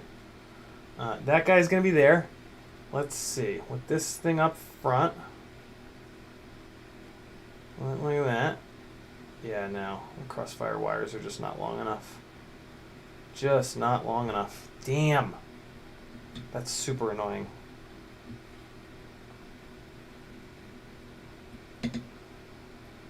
If I reverse the way that the wires go into the crossfire, it's just not going to make it.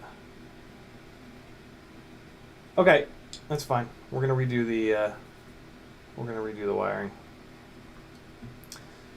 Here we go. Yeah, this is gonna be the longest live stream ever. Ever. P. Richard Scott's in the house. We were just talking via text. Challenge you to break something DJI cam or the unit itself. Bet you can't. 90 days, $10. Bring it. Deal. Jackalope says, in my opinion, I recommend running the camera wire in between the ESC and flight controller or something like that, as that wire is just long enough. I've got 2 glides with Caddx Nebula Pros. So it's basically going to run over. It's going to run over the flight controller and the ESC. For that exact reason, I want to make sure that it's long enough. All right. So first things first, we got to get this crossfire moving and grooving. All right. So, you know the problem I might have? I might not have 30 gauge wire that's long enough. All the 30 gauge wire that I have is from. Oh no, I'm good. No, I'm good. I bought these kits with pinned wires, and they give you these big long fuckers, and then you never ever use them. And yes, they're nice and long. Okay, cool. So great. These are plug-to-plug Molex kits that Pyrodrone and Race Day Quad sell. Jesus, this is zip-tied very aggressively. All right. Bunch of this is going to get used on this build. Good lord. Paul McDonald says, got to run. Heading to SoCal early in the AM for a project. Hope this build finishes great. Thank you, dude. I doubt that I'll finish this build tonight. My God, it's already midnight. This has been 4 fucking hours already. Oh, what the shit. All right, so we're obviously going to do red. So I also need a set of cables for the Vista. So I'm going to need 2 reds. I'm going to need 2 blacks. And then the rest of the colors we can just kind of make up. We'll do different colors for everything. So we'll get a yellow, a white, a blue, and a green. The yellow is going to get used for the Caddx Vista. Put that up there. Because, video things. And then, where the hell did the green wire go? Did it fall down? Green. So I think we'll do yellow and green for the Vista. Yellow and white, yellow and blue? No, yellow and green. Yeah, yellow and green. Green is like a telemetry wire all the time, though. It's fine. And then white and blue for the crossfire. Yeah, that'll be good. That sounds like a plan.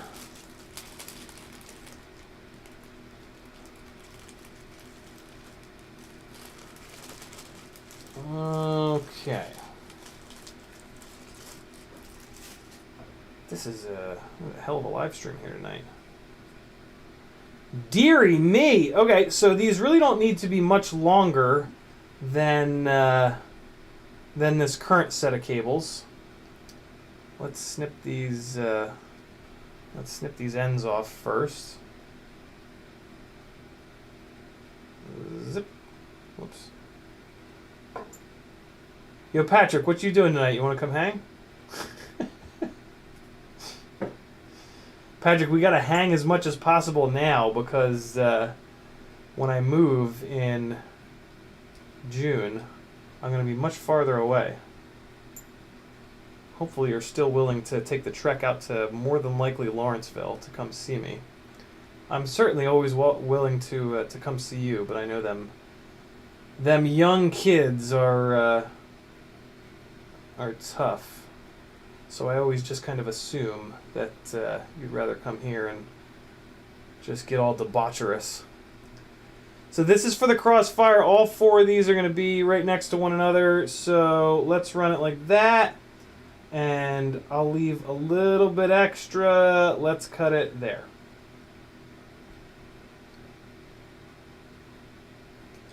All right. Now going back now. Hopefully Hopefully they're long enough. Okay. And I have no fingernails whatsoever. Just gonna make this a little bit of a challenge, but okay. Got these stripped, we'll tin them. Get them plopped onto the crossfire itself first, and then we'll move on to the flight controller side of things.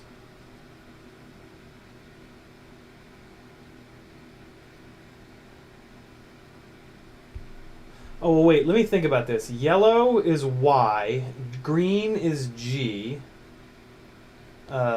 white W, blue B. Do any of those letters have anything to do with TX and RX? T is close to Y for yellow. That doesn't really matter. Yeah, I don't think there's any logic to that pairing. Well, I'll strip all these, and we'll tin all of these at once. Actually, I'm gonna do the same. We're gonna tin 16 wires all at once. We're gonna batch this out. That's right, I called you a batch.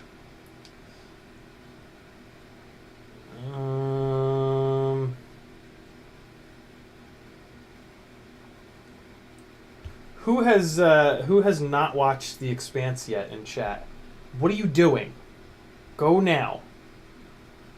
It's way better than watching me. It's on Amazon Prime. It's worth it. Get you a free trial with a new email address. And you can easily get through all the seasons of The Expanse in the 30-day trial period. Make sure you cancel that shit, though. Because fucking Prime is expensive. My God, those thieving whores. Green means go for TX, Danzilla the Terrible says. It's a good thought. I like that.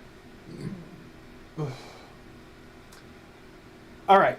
So, those are the right length for the crossfire, but the Vista is going to be sitting farther forward. And all four of the cables do not need to be the same length. So the Vista is going to be sitting up here. Oh, but I need to go... Oh man, I need these things full fucking length for the Vista. What the hell just happened on my computer? That was very strange. Very, very, very strange. Yeah, I'm gonna... Man, these might not even be long enough. Hold up. Hold the effing phone. So those pads are gonna be on the back.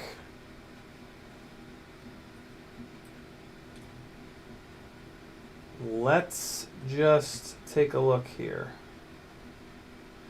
I'm just gonna use one of these to see. So it's going to be under there. The maximum length I can get is like that. Oh my God, these are going to be like just long enough. Okay. All right, I'm going to cut these absolutely full length because they need to go over or around this Vista to make it to make that full run. But I am going to cut two of these a little bit shorter. And those two are the voltage and the ground. Okay, so I'm going to cut them roughly the width of the... basically 20 millimeters shorter. So first, we'll snip off all these ends as close as possible.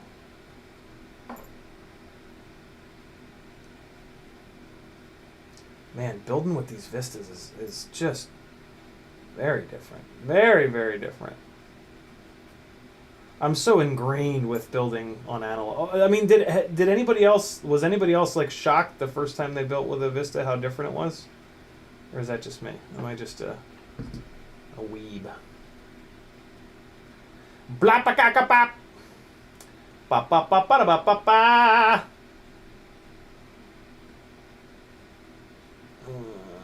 Okay. Any music fans in the house? Who's into music in the chat? Like properly into music. Not just death metal.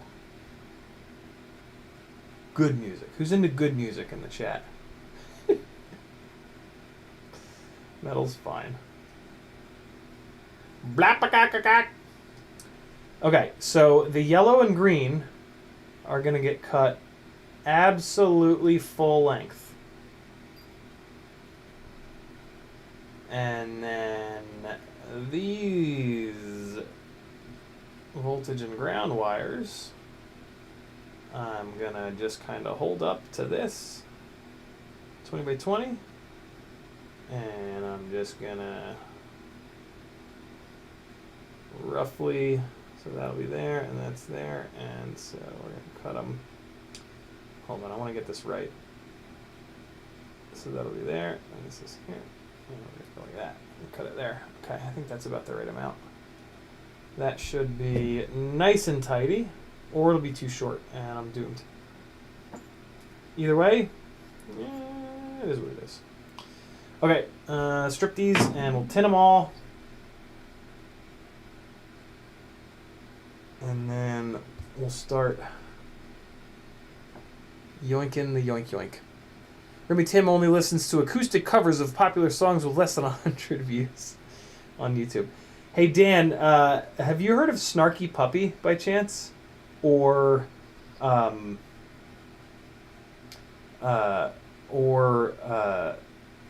god, I forget the drummer's name. But have you heard of Snarky Puppy? They are fucking mind-blowing. If you're like properly into music, Snarky Puppy will blow your tits off. They've got a song, my two favorites of theirs, it's a song called Lingus. And there's another song called What She Say, What You Say, I think it's What You Say. If you have an appreciation for music, those two songs will blow your face back to 1902. I'm not even kidding. It will just rip your head off and eat it. What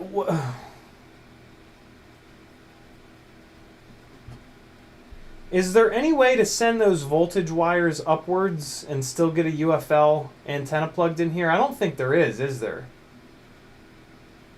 I just cut these voltage wires down too short, I think. Because they need to turn the corner and then get soldered in the downward direction on this goddamn thing.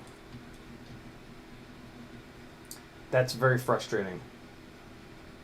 I did not think of that. So they need to go down and then up. So like that, and then they need to go up, and they're just barely long enough, and I don't like that. Fuck.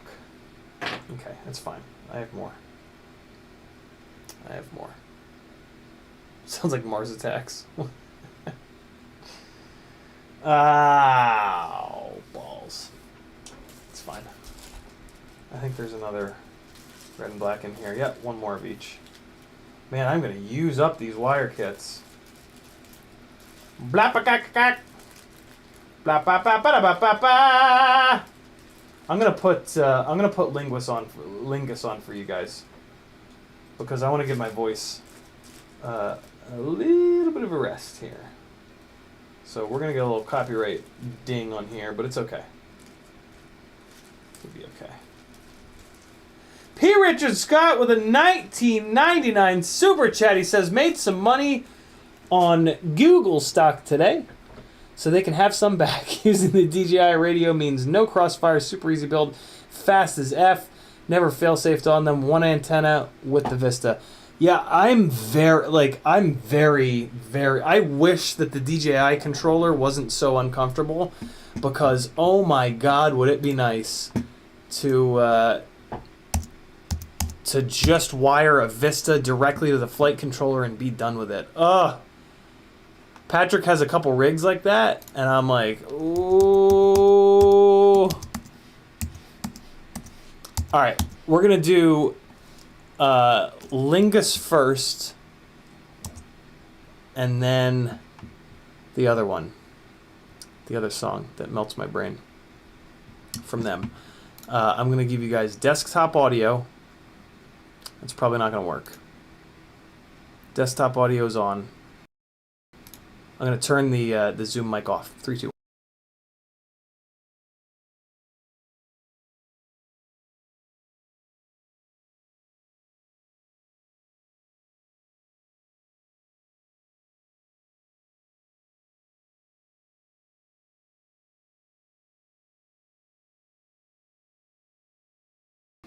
I gotta restart OBS to get the desktop audio working. It'll pinwheel for a second. Be right back.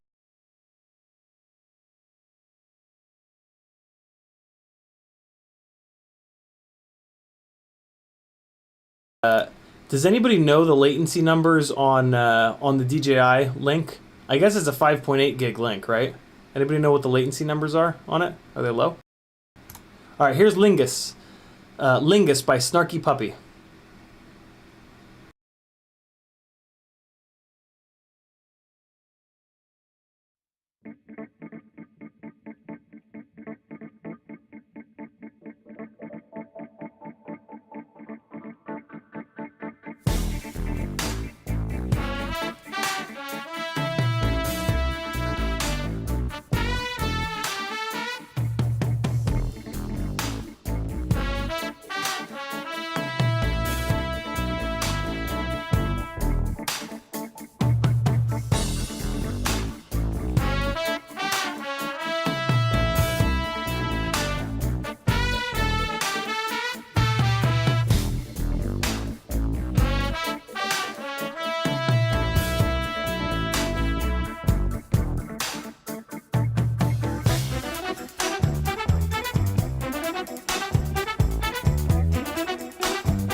Ooh! Ooh! Ooh! Come on! Come on! Ooh! Ooh! God damn! Larnell Lewis is the name of the drummer, and he's one of the best drummers I've ever heard. Ever. This next jam, he's got a solo in, and it's just next level. So that was Lingus, also called We Like It Here. Next up, What About Me? What About Me? Here we go. What About Me? Desktop audio, killing my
If that don't get your blood going, I don't know what will. Oh my god, that. Fuck. Oh my god, Larnell Lewis is just...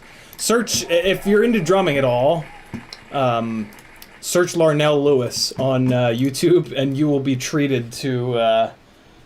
oh boy. Yeah, he's one of the best I've ever seen. I mean, I started playing drums at like 9 years old, so I'm a half decent judge. My god, fuck. Oh. Yeah, Charles says, little Rush vibe here. Yeah, a little bit. The Rush vibe, here's what's funny though. To me, the Rush vibe just comes from like absolute world-class musicality, right? Like just like some of the greatest musicians ever is where I think the Rush vibe comes from. Because Rush is nowhere near that funky, I don't think. I guess they do get it. But, I mean, I feel like once you become a total ninja, like, the funkiness just sort of flows through you. But, my God. So that both of those recordings were done. Larnell Lewis was not their drummer. He was not Snarky Puppy's drummer. They recorded this album, I think, right around the beginning of the pandemic, and their drummer couldn't make it. So they had Larnell Lewis come out on a 5-hour flight. He learned the whole set, all their songs, that one included, showed up. The rest of the band had been there for 4 or 5 days, which is still not a long time. They'd just written everything. Like, apparently their composer is an absolute genius. So they'd only been rehearsing for a few days. Larnell Lewis comes. He gets to play the set, the whole album for about 5 hours, and then they lay that down. What the hell? I mean, like, just a whole other level. And so Larnell Lewis is actually known for being able to listen to a song and play it damn near perfect on the first try. There's a video on Drumeo, which is like the biggest drum oriented YouTube channel. There's a video on Drumeo of Larnell Lewis listening to Enter the Sandman for the first time ever and playing it almost perfect. It's one of the more impressive things I've ever seen, because like the most of Metallica's, Lars is not a great drummer. Like, he's good enough, but he's not really known as a phenomenal drummer. That song though is very complex. Like, there's a lot going on in that song. There's a lot of fills, there's a lot of changes, there's a lot of stuff that is really hard to figure out and nail on the first shot. So like, that is it's just so impressive that he was able to do that. Yeah, he is just out of this world. Absolutely out of this world. So the yellow pad. Okay, so these guys crisscross. That's what I want to remember, is that they crisscross when they go to the flight controller. Because that... Oh, nope, no they don't. They have a... Hold on. They have an RX pad and then they have a TX pad. I need to figure out which is which. Talon F7. Here it is. TX, RX, and then RX TX. Okay, so that's a little confusing. So right now they crisscross, but when I switch these, they're not gonna crisscross. Rocksteady says, great music. Once got a chance to check out Dennis Chambers' drum clinic and Same Drummer. Yeah, Dennis Chambers is a goddamn ninja too. There are so many drummers that are just next fucking level. I mean, absolute lunatics. Okay, so once I put this onto UART 4, these are no longer going to crisscross. So that makes my life a little bit easier. But what about on the top? Oh shit! No, on the top. So on the top, they don't crisscross. So I'm gonna have to make them crisscross. So on the top of this, they're gonna have to crisscross to UART 4. Cool. None of that should make any sense to you guys. It's fine. It's just talking out loud. Okay, so they are going to crisscross when they get to UART 4. All right, and so it's all right. So yeah, it doesn't really matter. Blue and white, neither one have anything to do with R or T. So we're just gonna blop these down, and then I'm gonna fire them over to the flight controller, and we will be good to go with Crossfire.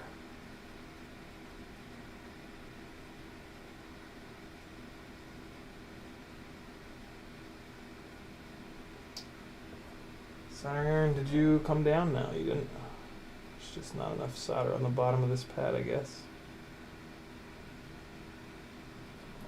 What's happening? Why is the soldering iron not working?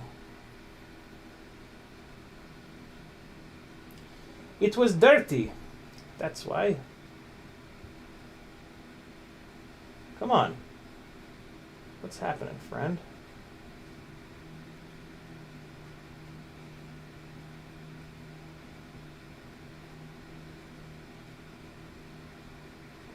All right. We've got blue. And we're going to send some white down. And we'll be all set. Oh, so my dad, we were talking about soldering on yesterday's stream. My dad shot me an email, as he sometimes does, and he said that the NASA spec, so we were talking about how I like to butt the silicone right up against the through-hole pad, and he said that the NASA spec is actually to leave the thickness of the wire. They want you to leave a gap, the thickness of the wire between the silicone and the pad. That's what I used to do. I replied back to him. I said that's what I used to do. But the problem that I would have is that's where the wires would break. Once I started butting the silicone up against the pads, the wires stopped breaking. I don't know. It could be because I'm putting too much heat into the wires, and then the solder is chasing up the wire and making that little area brittle. I'm gonna keep putting the silicone up against it because it's been working really good for as long as I've been doing it. But yeah, in case you were wondering what NASA does, there you go. They put a wire's length gap between the silicone and the pad where it's just exposed wire, which I think is pretty fucking cool. So wait, did I say I need to crisscross or I don't need to crisscross? Balls. I forget. I think I said that I do need to crisscross. What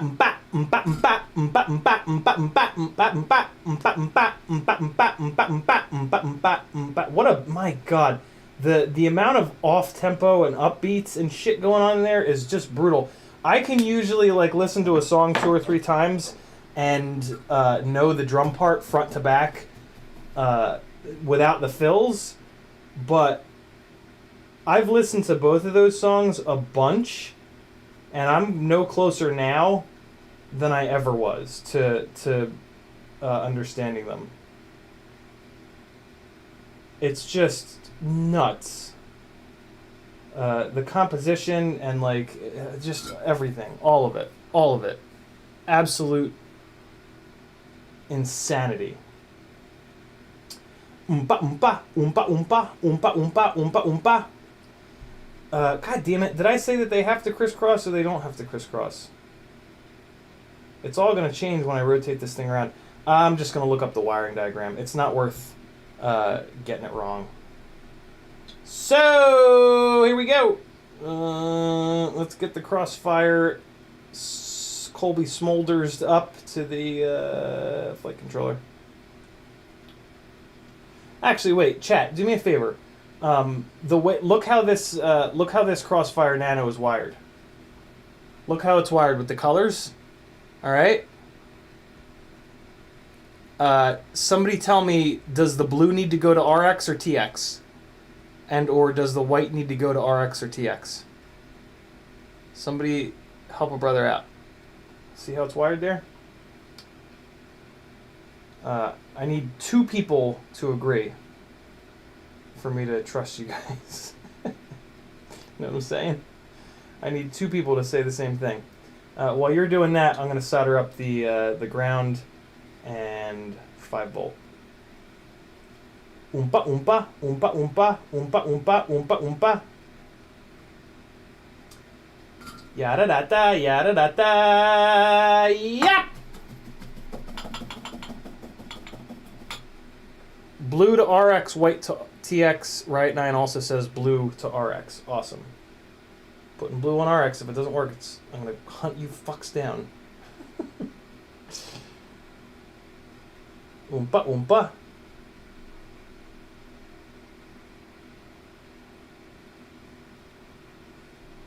Bada bada bada bada bada bada bada. Yep.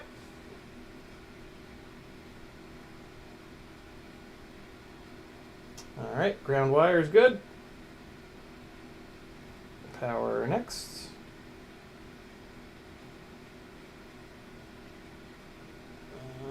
Okay.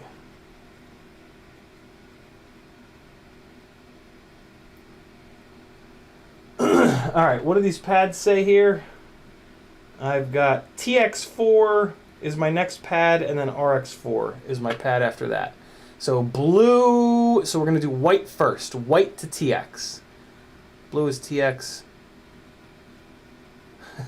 Remy Tim says blue is TX, so blue goes to RX. Oh, I know what you mean.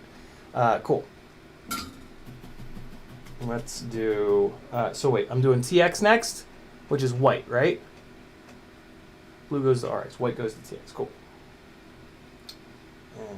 Okay. So we're going to go white and then blue. Oompa oompa, oompa oompa, oompa oompa, oompa oompa. God damn, like, oh. It's just, that shit. I've been listening to those 2 songs. So there's all these videos on YouTube of people really good musicians reacting to those songs. And like every fucking time, they're just like, wait a second, what? Is this real? It's so cool watching like a phenomenal musician listen to those 2 songs and go, wait, this isn't real. This can't be. It's not possible. No one's this good. I've been heavy on listening to drummers react to Larnell Lewis's performances in those 2 songs, and they're all just like, wait a second, what? This is the greatest drummer of all time. What is happening? He learned this song and the entire rest of the set list in 5 fucking hours? What? Impossible. What Snarky Puppy strikes me as is all of the extremely talented musicians in jazz band that just kept on playing and just like didn't stop. Usually, like, I don't know, in my experience, after high school, most musicians, like, unless they go into that for a living, will just kind of stop, which is a shame, but I mean, it makes sense. Like, chasing music as a career is really rough. Ultra competitive. You know, everybody's a musician. I mean, it's really, really, really a tough life that you're choosing for yourself. Which is a shame because a lot of really talented musicians kind of stop playing at that point. This was my journey. I played a little bit in college, but never, nothing really all that serious. But yeah, that band is just filled with the best of the best from yeah. My God, unbelievable. All right, I'm gonna leave this loosely twisted up here because it's I might need the extra wire length. I don't quite know yet, but we'll, yeah, I'm gonna future-proof this hopefully. All right, so that turned out nice and neat there. So next up, we're gonna do the wires that are gonna be going to the Vista. And so actually I'm just gonna throw these away. Or should I solder them to the Vista first?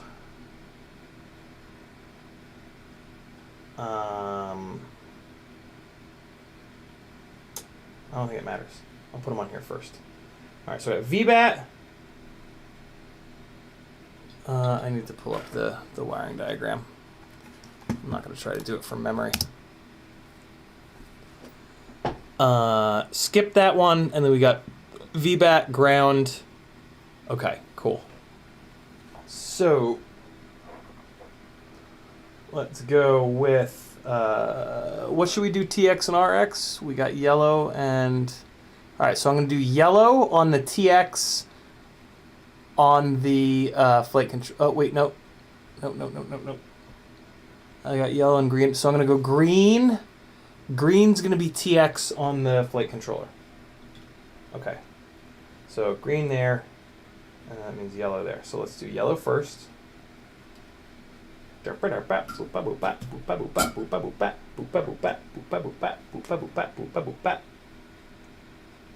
up those two, and then we're going to flux these two here because they're going to get power and voltage. All right, here we go. What did I say? Green? Yeah, green on the inside. That's the way it is on the drawing. So that could save me down the road, maybe. Oompa oompa.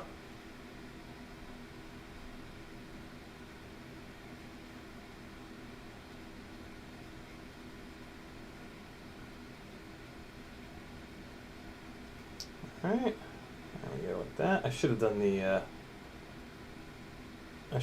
power and the ground first. I'm kind of putting these wires on top of those, which is kind of stupid, but it's whatever. It'll be fine. All right, here we go. Beautiful. Shiny little balls, people. Okay. We've got ground, then power. And we're going to skip, and then ground, and then power. Other way around, rather.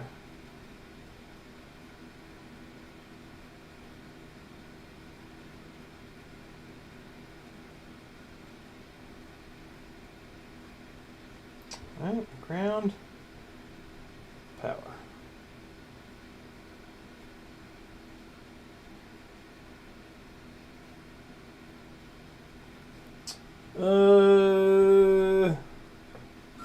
Take a look. Take a look at all these actually. All right, all those on the top look great. Yeah, they're fine. That's fine. Cool. Okay, so these guys all are going to the Vista. They run down like this. I'm going to pull these two guys over on this side, and we're just going to take these four, Stretch them out like this. And spin them up.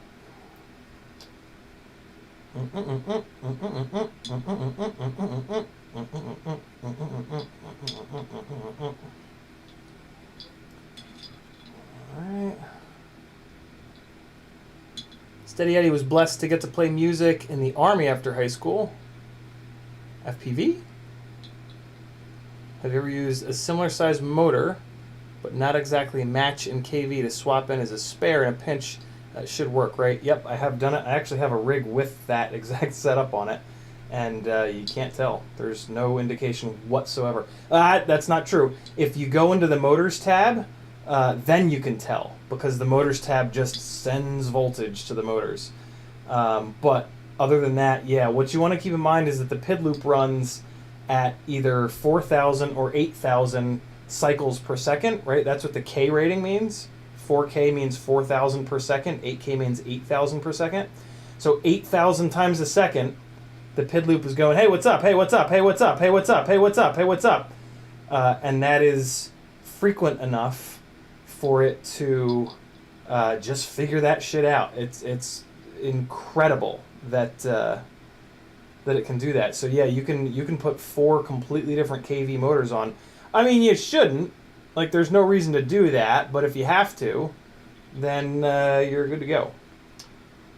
All right, Vista time. Let's get some blue tack going here. Boppa boppa, boppa boppa, boppa boppa, boppa boppa. And first, we will clean some of these little buddies up. Forgot to pay attention to which RX and TX pads that I was putting the green and yellow wires on. Although, no, wait, I did green as per what it says on the wiring diagram. Why does it stress you out, Jackalope? Man, it is small. Is that why? Because it's small?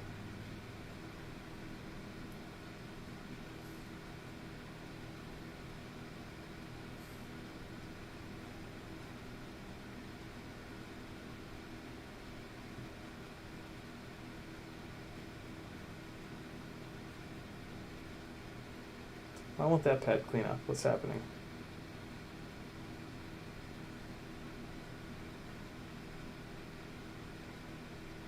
There it goes.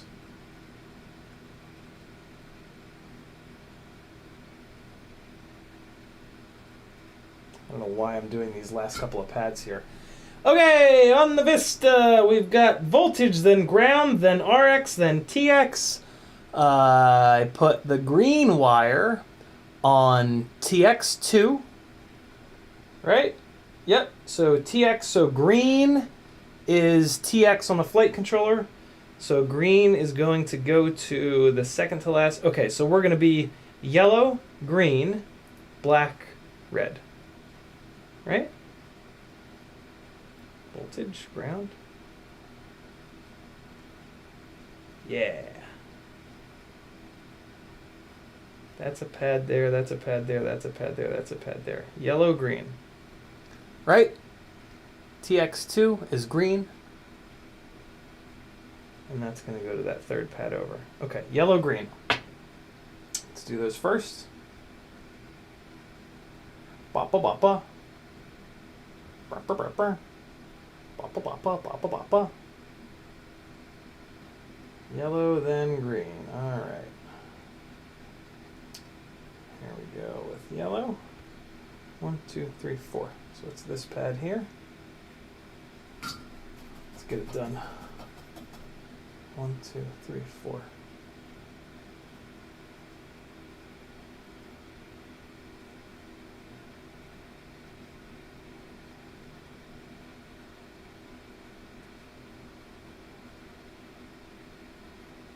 Come on now.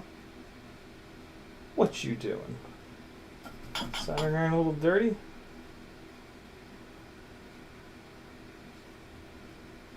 No, it's on there.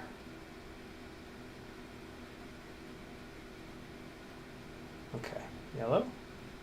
We're gonna go green.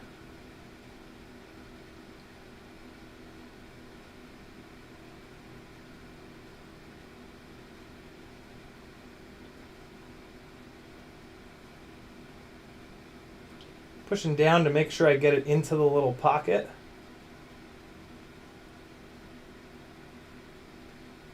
Yeah, there we go. All right, and then the voltage and ground, I'm gonna loop these guys around. I know it's a little weird, but I need to keep them the hell away from that UFL. So I'm gonna loop them around. So we got ground next and then voltage. Okay, so these little buddies. What did I say? Ground next, then voltage, right? All right, ground, then voltage. All right, so this little fella is gonna just loop around. And I'm actually gonna do this with the tweezers because we're starting to get awful handsy here. Handsy. Okay, good. That's fine.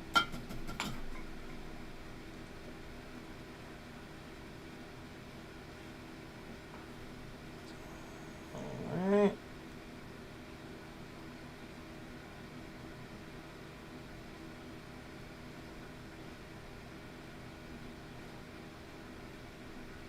Good. Ground is done. Next up, power. Loop it around. Grab it with the tweezers. And drop it on in there.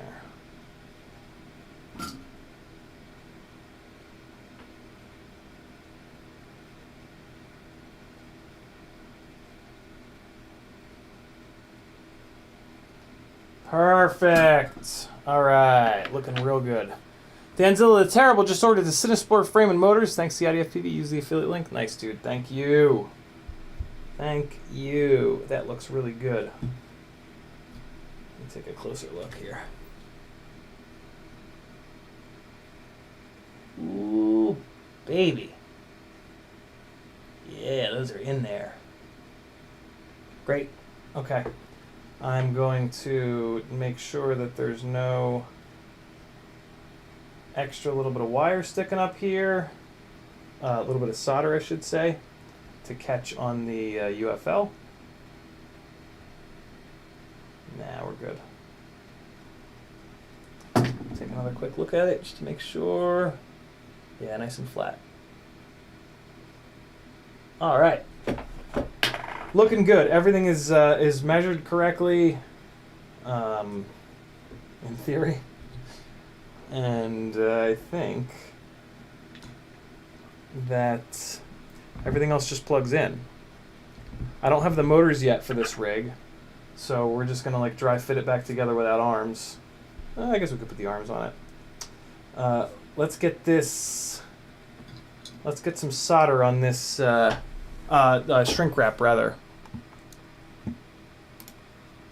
PP? What's PP, Jackalope? RX, and I'm going to use a fresh Immortal T. Because why not? I have a bunch. I have like 4.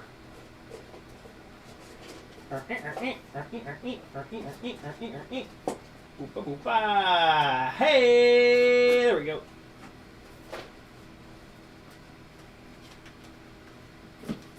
Send it boxes all day, son!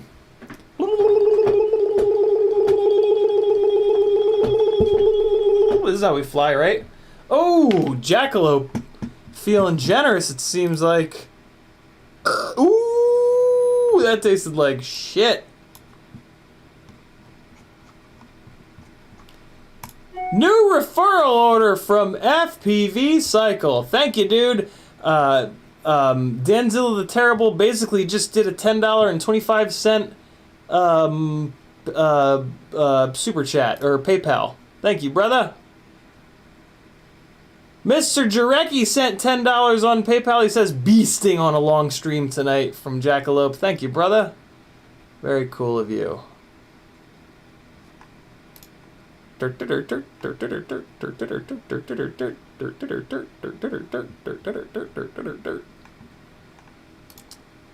Danzilla and I both did FPV cycle orders tonight. Ooh, FinFPV has found a song that he likes for the next edit of mine that he's working on. Let's give him a listen. I'm just gonna play it through the speakers, I think. Alright, here's the first one. Just gonna let this run. Yeah, it'll be fine. I think it'll play through the speakers. This is Kiara. Love is a bad word. Let's see. You're running away from Oh, me. I'm into this already. There's so much that we could be. But you seem terrified of what you feel inside. You're running away from me like love is a bad word.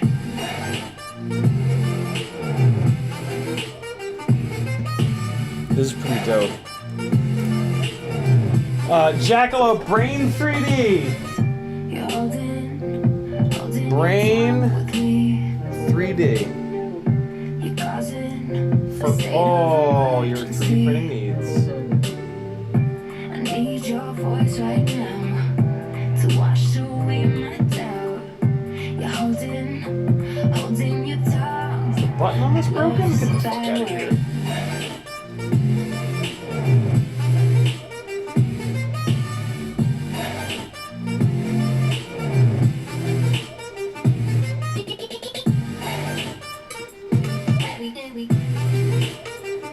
Yeah, it's not broken, it's just kind of mashed down a little bit. It's okay.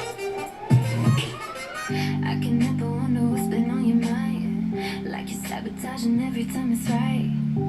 I don't understand why you I'm digging lie. this song. You've been getting wasted 'cause you don't wanna face this. I'm trying to think about the flight footage though. It was the flight footage from my birthday last year.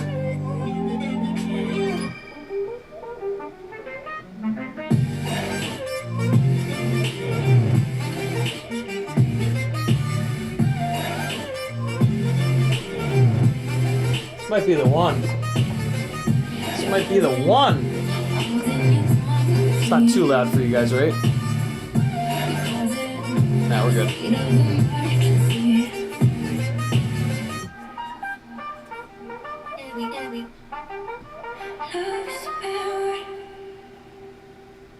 Okay, okay, okay. Let's check the other one. This is Guillotine. Republican Governor Brian. Oh, get the hell out of here. Mason Air and Nambe. Yeah.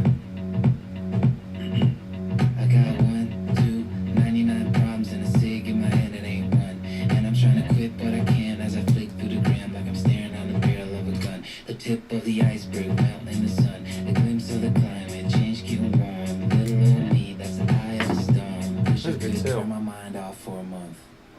Take my head away from me, Antoinette, sweet Marie, chop it off, squeaky clean. I got thoughts nobody needs. Nice jackalope.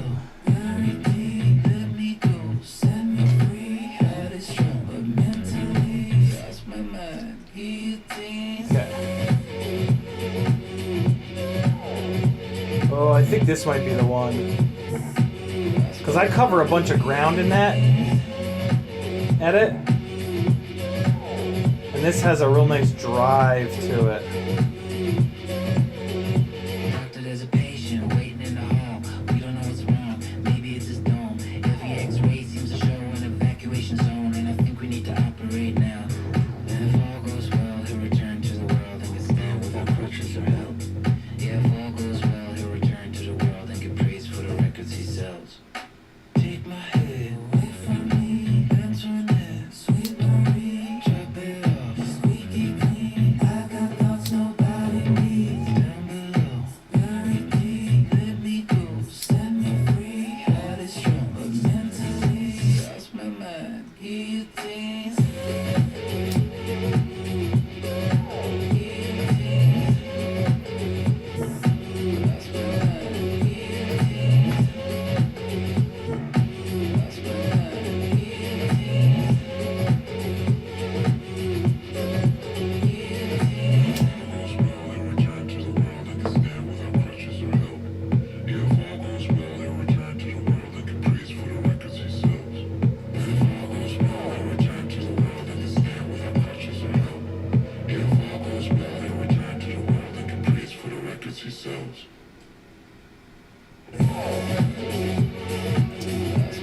I'm gonna leave it up to chat. How about that? Chat, you guys pick the song for the next edit.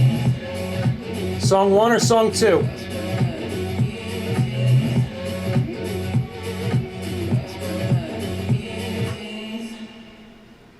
Chat, you guys get to pick song 1 or song 2 for the next edit.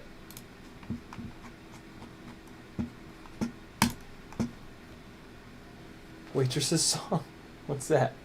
What's up, Fuzzy Bear? I haven't seen that name before. If you're new, welcome. If you've been lurking, glad you're out of the shadows. Alright. This should all just kind of drop in here. And all these wires are going to run below the ESC. So, yeah. Let's see what's what here. This is going to run to the side. This guy's gonna. This is also where we get to see if I fucked up on any of my measurements. Ooh, that is neat and tidy. Why is this so long? Because this needs to go to the back. Okay, good. I just had a second where I was like, oh, fuck. Alright, that's looking good. I can put 1 or 2 more turns in this, it looks like. Which is fun. That's looking pretty good, though. Let's do one more. One more. Alright. I'm digging that. I want this to run. I want the camera to go down the center. So let's do that. Alright, cool. This is looking good. Arrow points up. So we're gonna mount that guy in there, and it looks like it's gonna clear the flight controller. That is good news. I am gonna have to, so I either have to move this to 23mm standoffs or swap the camera. This is the Razorback, so it's not gonna get crashed. So I'm gonna move it to taller standoffs. I am in Alpharetta, Fuzzy Bear. Not for super long though. I'll be in Lawrenceville or probably Lawrenceville pretty soon. Alright, I think these are the 23s. Let's see. These might be the 25s. Well, I mean, there's a chance that I'll actually need 25s. So let me simulate a little bit of up tilt here. And let's put this guy against the bottom plate, and we'll see what's what. Oh yeah, 25s it is. Oh god. Jesus, do I need a 28? Fucking hell, why is this DJI camera so tall? Oh my god. What is the deal here? Nah, 25 will totally do it. Oh, not totally. Jesus. Hold on. I'm gonna put... Oh, no, I can't. I can't simulate the up tilt. Let me measure this, actually. Over here.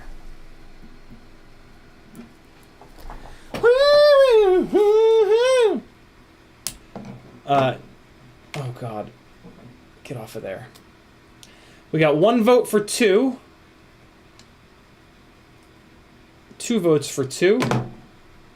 3 votes for 2. 2 votes for number 1. A 3rd vote for number 1. So We're 3 and 3. More people vote. Song 1 or song 2? You guys got to break the tie. Yeah, this is a 25 mil standoff. Jesus. Okay, putting the 25 in. Putting a bunch of 25s in, actually. Woo! Hoo! Hoo! No, let's wait to do this. Let's get some shit mounted in here first. Okay, so we're also gonna F around with some heat transfer tape here. So let me do a little bit of cleaning. And then we can bolt this Vista down in the rear, and that'll feel good. So let's just clean this rear mating surface here that the heat transfer tape is going to sit on.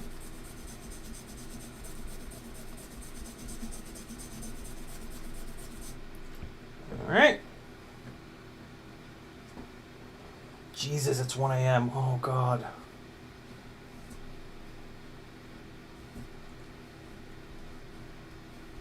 Do I push through? Or do I finish this tomorrow? Man, I got a lot of work to do this week, though. I'm going to try to push through.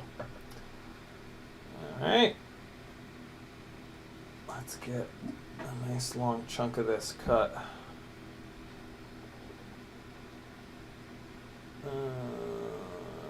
So the holes stop on the outside.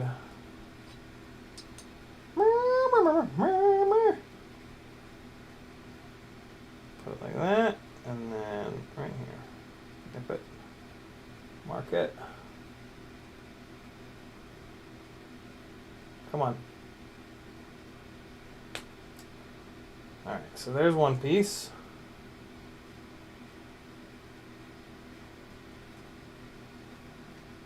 And cut another piece the exact same length. Luckily I don't have to double it up or anything weird on this one here today. Alright. Go. I think this will be wide enough.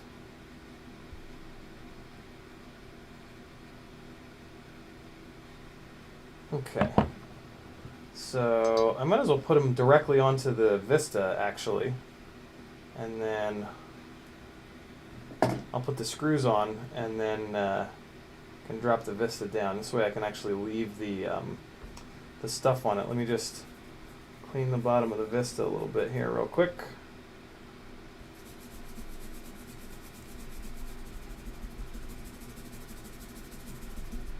All right. That was dumb. I just got my hand oils all over the damn thing. This way or that way? This way, right? Yeah, this way. Oh shit! No, I was about to cover the holes. Well, I could cover the holes and then just smash it through.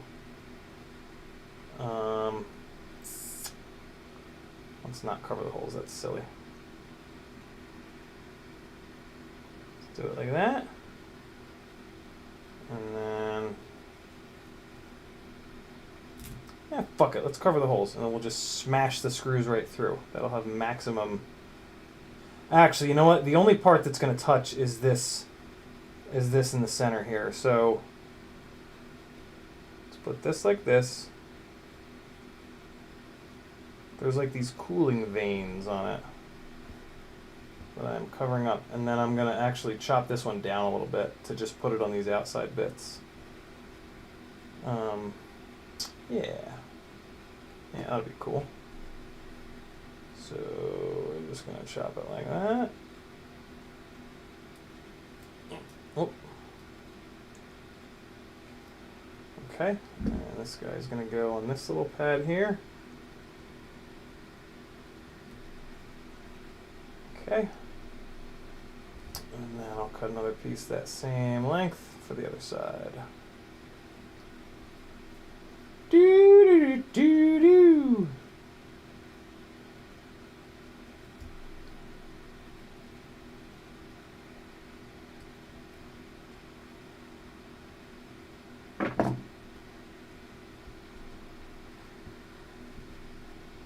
this got all fucked up. Let me do this again real quick here. I also didn't cut it quite long enough. Okay. There. And there. I can't wait to pick this quad up and just burn myself on the carbon fiber base plate. I hope that this stuff works that good. That would be really cool. All right, that is looking great.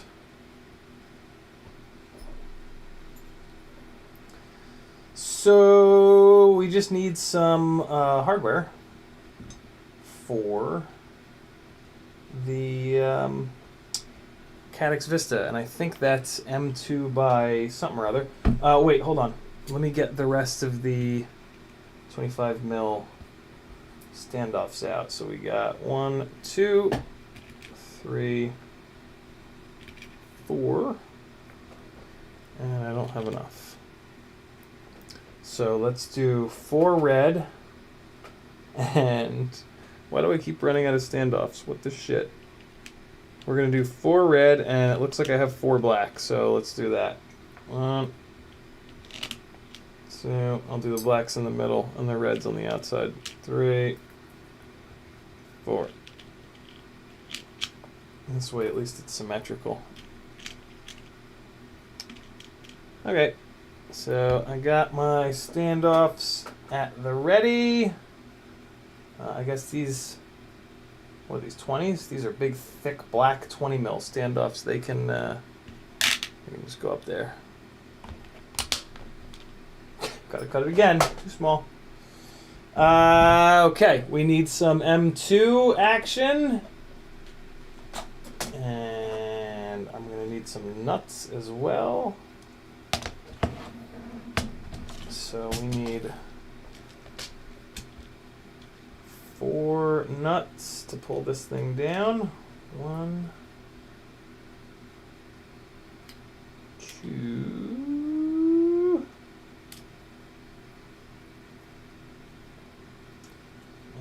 Where's the other champagne colored ones? There we go. Try to use nuts that are roughly the same color. Alright, 4. Why is that one so light? Get out of here. There we go. Okay, got our nuts. And now I just got to figure out what the hell is the right...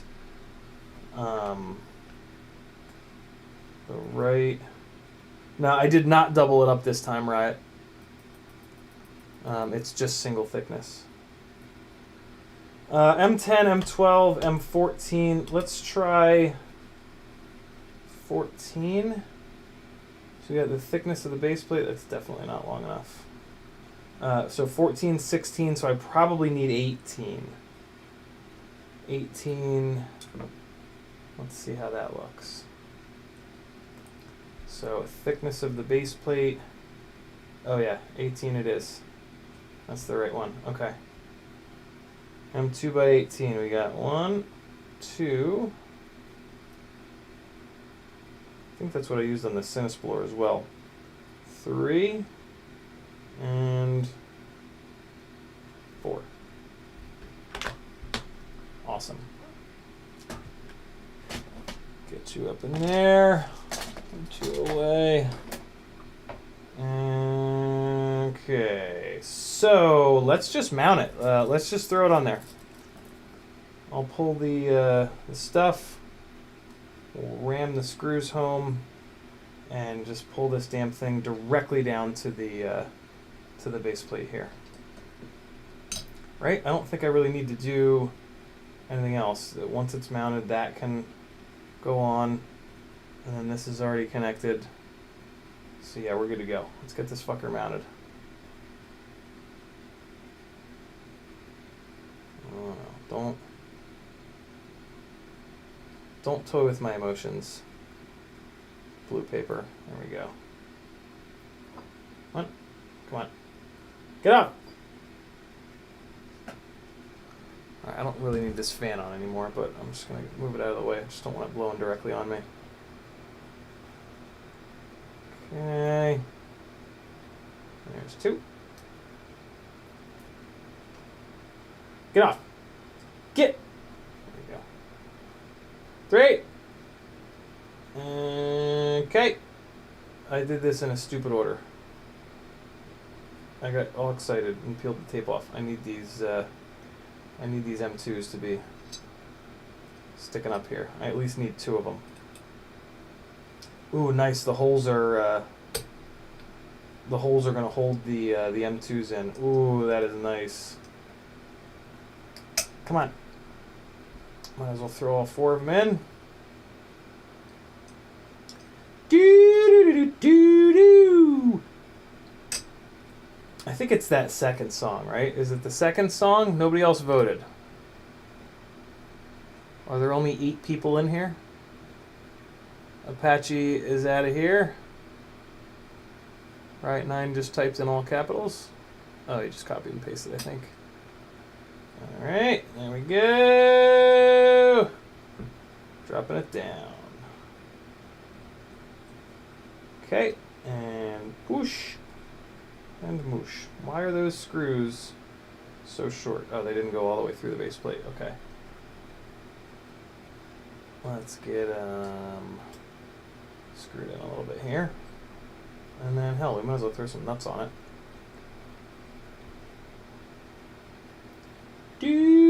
These screws are actually threading into the base plate, which is kind of nice. Sometimes that can be a little bit annoying, but I actually kind of like it because it just holds the screw in there. Okay. Actually, what I'm going to do is just screw all 4 of these up, and then I'll put the nuts on with the driver.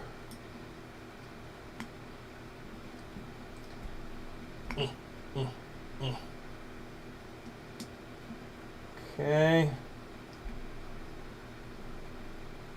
Go with that. Alright, looking good. Looks like there's pretty much the exact right amount of threading here for these nylock nuts to go on and engage the nylon a little bit, which is great. I always like that. What I'm doing right now is a job for the nut grabber, but I've got itty bitty little fingers, so I can actually pull it off without that. Man, it is tight in the back of this thing. I still have absolutely no idea where the hell I'm going to put a capacitor. I mean, I might just not be able to run one. But I am going to try.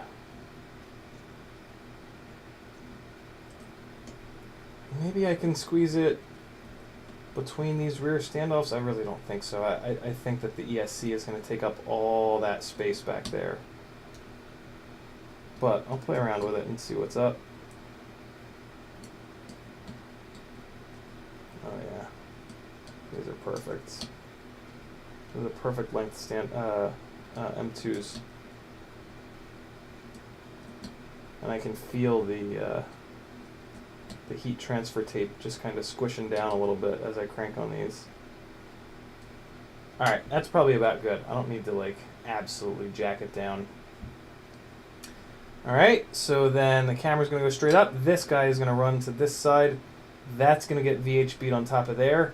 And then the Immortal T can just kind of run around here like that. And then just drop right off the rear standoffs like that. Beautiful. Hey, does anybody in chat have red TPU by chance? Anybody? I need me some red TPU Immortal T jib jabs. And I don't have any. I don't even think I have any on other rigs that I can steal. Yeah, they're all all a different color. Anybody? Anybody have red TPU that is willing to 3D print me something? I'll send you the link to the file on Thingiverse. Alright, so for the time being, I'm just going to put the purple ones back on.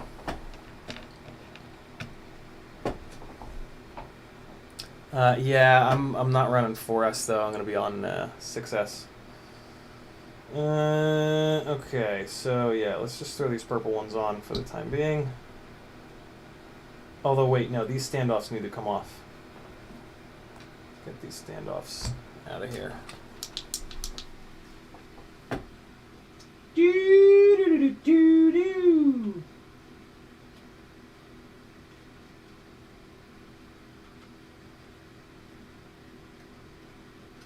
Oh, come on, plug in. Plug in, little fan. I'm trying to charge you, you bastard. Why won't you plug in? What is that? There it is. Alright, standoffs come off.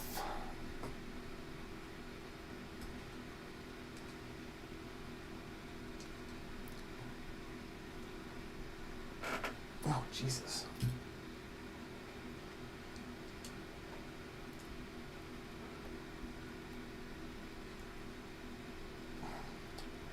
Whew, boy, I freaking cranked these on here. My God. Okay.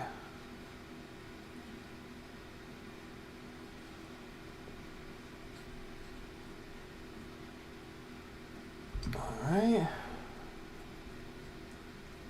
So let's get this guy out of here and we'll replace it with a 25.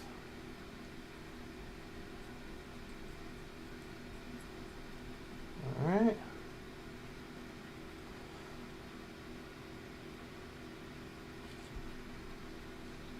Good to go there. And let's get the other one here. Do do do do. Jesus, man, I really buried these on here. My goodness.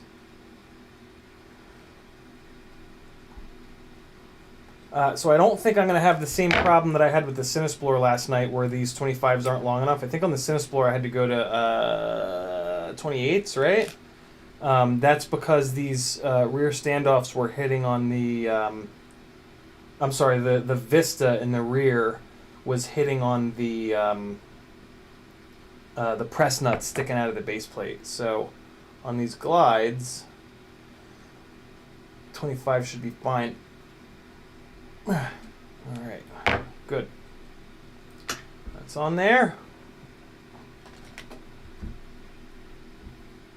So I can just real quick, like, tuck this in here, throw these purple guys on, and the Immortal T will be held the F on. Okay, misdirection. There, okay, great. No nonsense, nice and simple.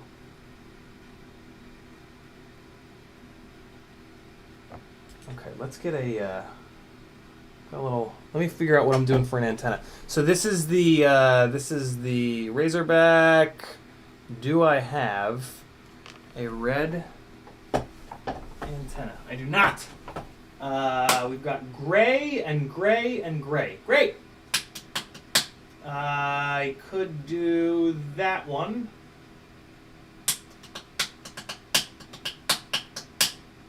So I want a long antenna on that. I want a long antenna on that, but I only have 2 long antennas. I have another one coming from... Oh, but I want something with a little short.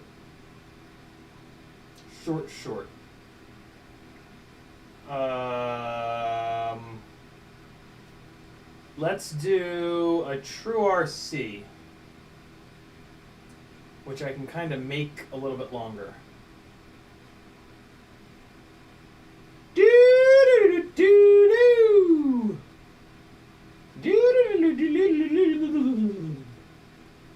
Yeah.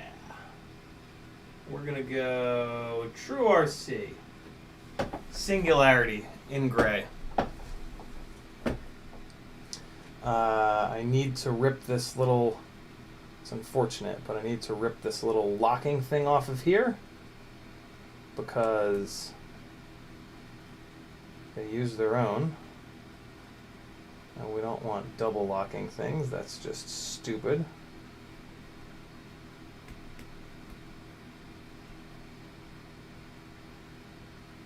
Jesus, this is really on here though. Well, I could probably leave it. Let's see. Let's have a look. Push these guys down where they belong. Just to kind of get them out of the way. Come on. Come on. Come on. Come on. Come on. Okay, there we go. Oh, and I'm gonna need to loosen these nuts up. All right. So take this guy out. Mounted Ertskin with 777 super chat. He says, "Good gravy. We got an entire round of D&D in, and you're still at it. Add this to the stick end fund." Thank you, Metal. I'm gonna round up to 8, and we're gonna go from 35 to 40. I'm gonna round down so that we can do $42. What do you think of that? Alrighty. Let's put this guy up on the wood block here. Since the Immortal T kind of sticks down, is a little bit annoying. And we're going to pop this out here. Well, that's actually fine. Can leave it rotated out like that.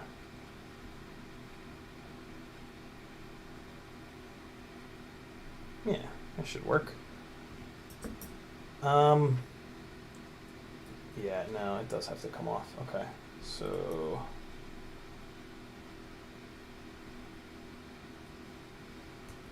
make sure I have a good grip on it. And can I pry? Yeah, I think I can pry.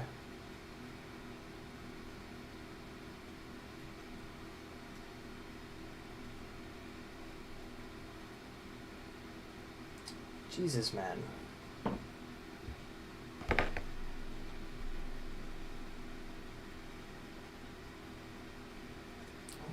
I don't want to rip the head off of this UFL, but man, getting this thing off, you really got to yank on it. Ooh, almost there. There we go. All right, great. Oh, that shit got all bent up. Usually they don't get all mangled like that when you rip them off.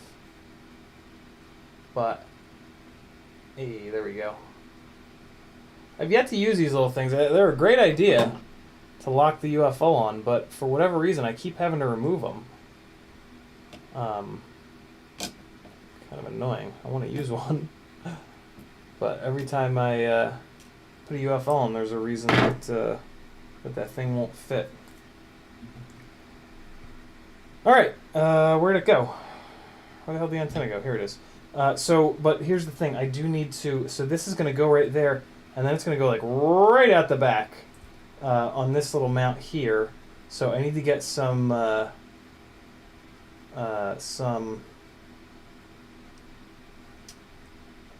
thickness on this. So let's do a little bit of shrimp wrapping. What do you say, friends?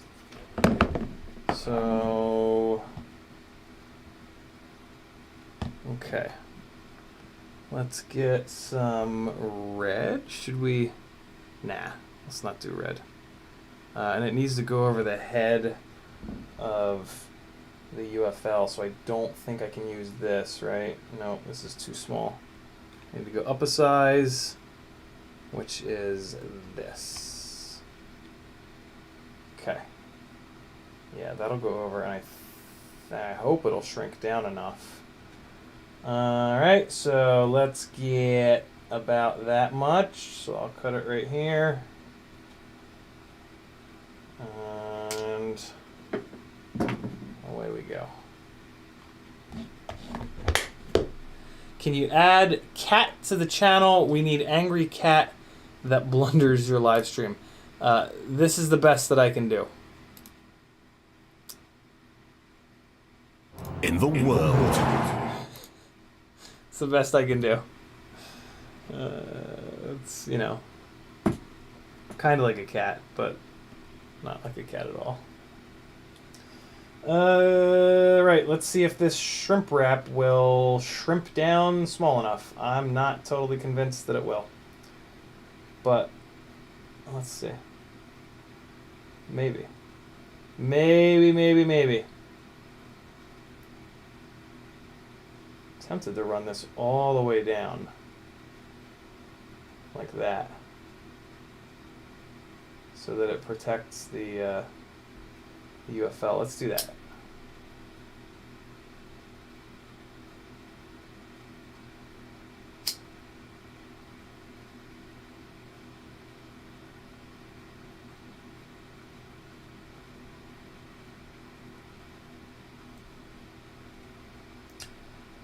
It is not shrinking down quite enough. Damn it. Damn it.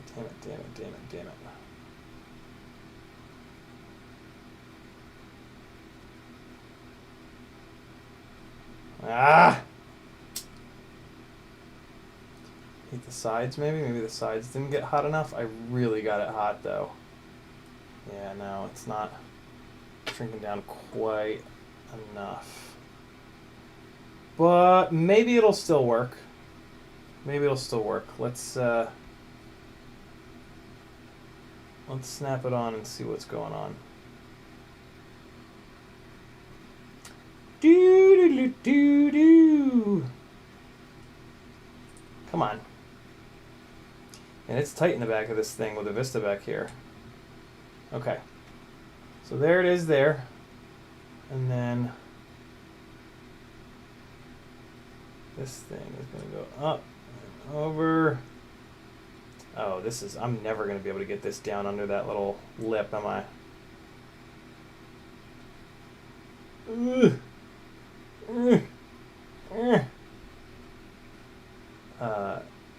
It's not a lip, it's a tab. I need to get it under that tab.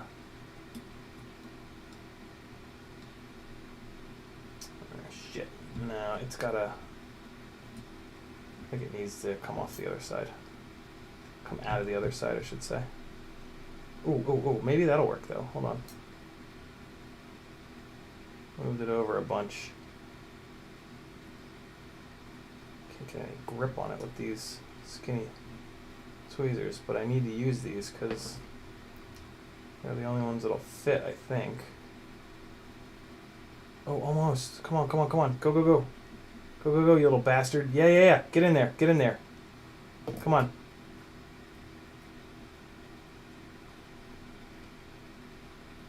Get in there, you little shitter. Go. Snap on. Snap onto the little thing. Come on, you know you want to. Pop!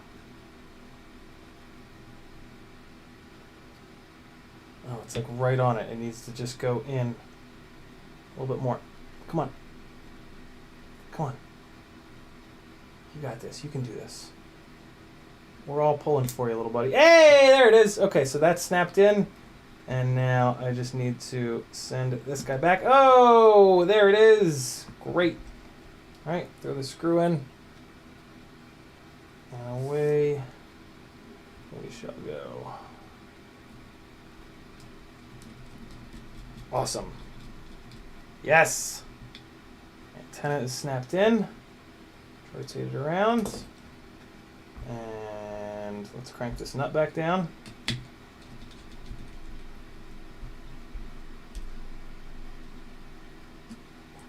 All right. It's looking good. Let's revisit these other ones real quick. Awesome. Okay. This is going well.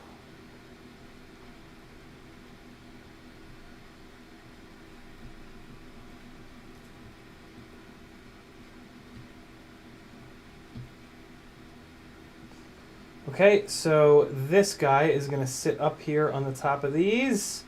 And now we're going to get to see whether or not the shrink wrap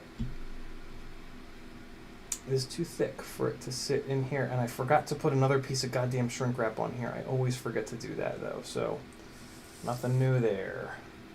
All right, let's actually take one side of this off. And then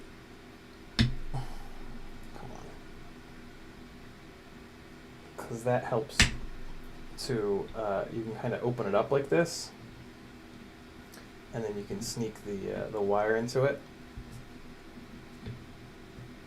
Get in there, you little fucker. Get in there, come on. Yeah, there we go. Okay, that's good. That's good. That'll work. That will work. I'm going to push it down a little bit. I want a little bit of, yeah, there we go. There we go. That's the stuff right there. Yep. And then that guy is going to go in there. And there we go. Okay. So we got it like that. And then we're just going to throw a couple of zip ties on there to keep it in. I'm just going to use some black ones. I think I'm going to use 2 of them to really grab down on that to make sure that it doesn't slip.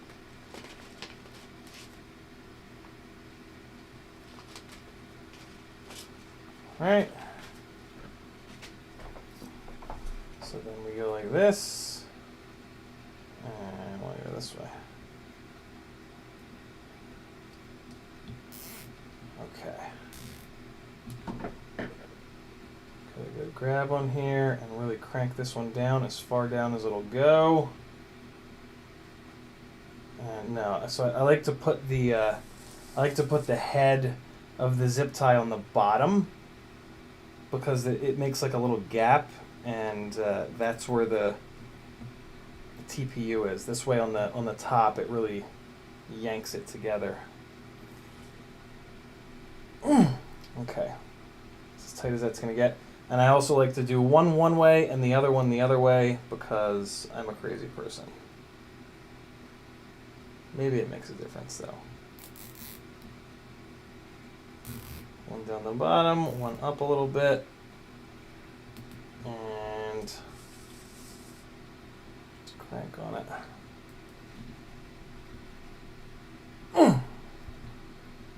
Okay, give the other one a little extra hit. All right, we're good. I got it. One more click.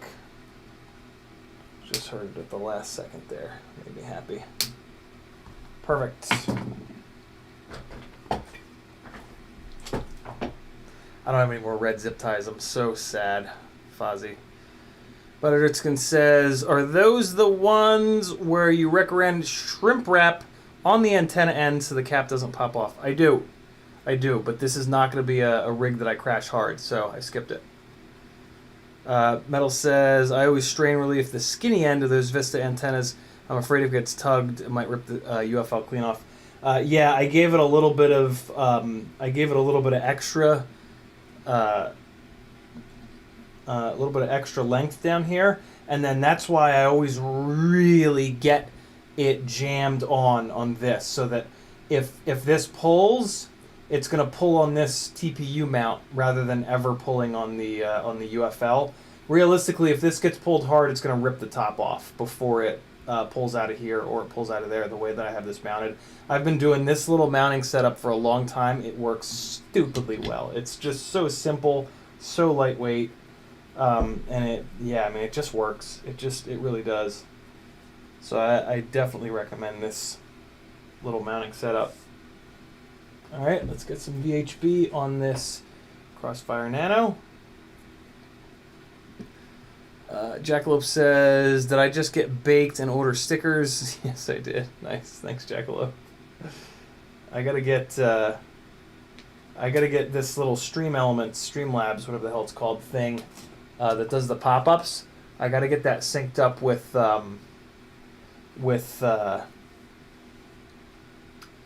Etsy, so that when you guys order stickers, it'll pop up on the screen. It looks a little the Logitech looks a little dark. Let me brighten it up a little bit. Brightness up. Is that a little better? It's a little better, right? Save. Oh yeah, that's definitely better. Cool. Oh, this building makes me want to build something too, Sergeant Felix says.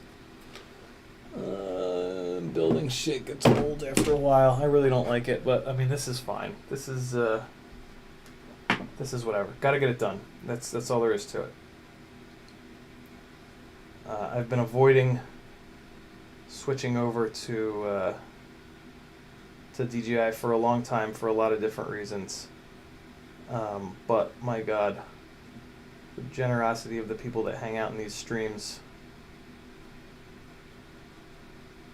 just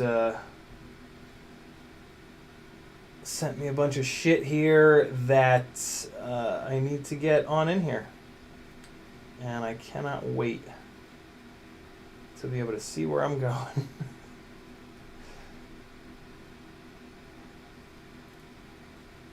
People be like, yo, fly my DJI rig, and I'd be like, nah. I don't need that noise in my life. I don't want to see how good it is on the other side.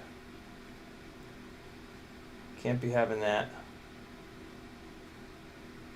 I'm an analog pleb.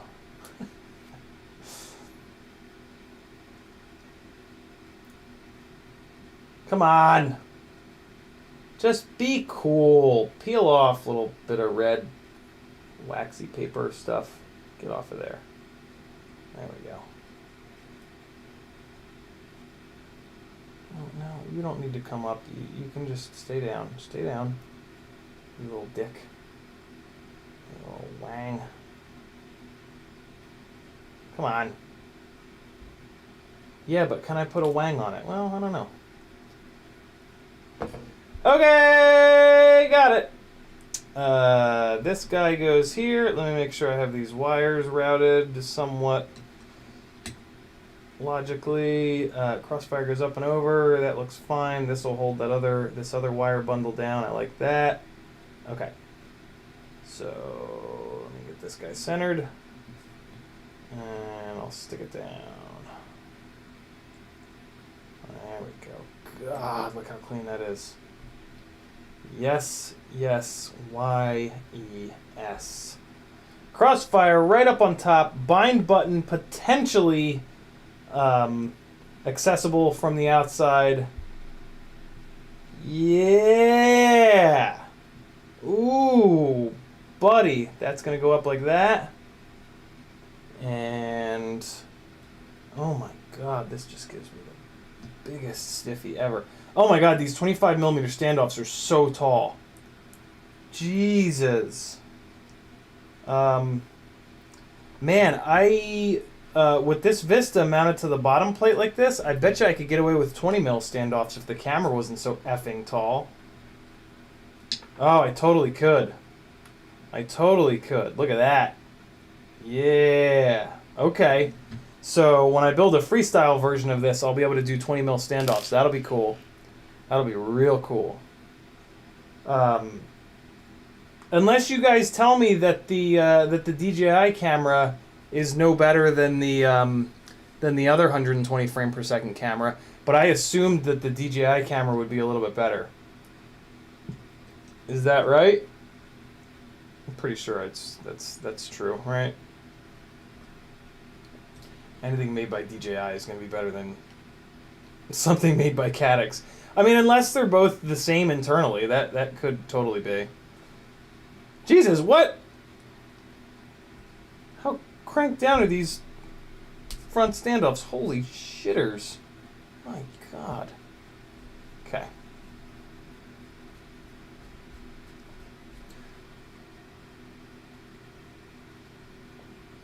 Yeah, I'm really tempted to put 20mm standoffs on this. Hair better than Nebula Pro, but honestly, for freestyle, I can't tell much of a difference. Did somebody say that they were able to get a Nebula Pro in here with 20mm standoffs? It doesn't matter. I'm gonna measure it. I have one sitting back here. Okay, let's see. Let's take a look-see here. So these are, oh yeah, it'll totally fit. Well, that's pretty close. That's pretty close. With a bunch of up tilt though. Oh, well shit though, here's the problem. Well, the Nebula Pro, you can flip it, right? You can flip the, if you mount the Nebula Pro upside down, you can flip it in the software, I think. Nathan says, how did you go with the smart controller? Joshua's going to let me borrow his. Mutterson says, I think hair better, freestyle, can't tell the difference. You know, tape sticks better if you do a blow dryer to it. This Vista will get nice and hot, and it'll just the tape down, so we'll be good. All mine are on the stock standoffs. Nebula Pro 990 just barely fits 25 to 30. Really? These are 20 mil standoffs, and this should clear. This should clear. That cable is going to be kind of tight. What do I do? What do I do? What do I do? What do I do? What do I do? Both of those rigs are going to have double stacks, so they have to use the bigger camera. I'm going to do the Nebula Pro. Let's go Nebula Pro. As long as I can flip the Nebula Pro upside down. Right? I think I can, right?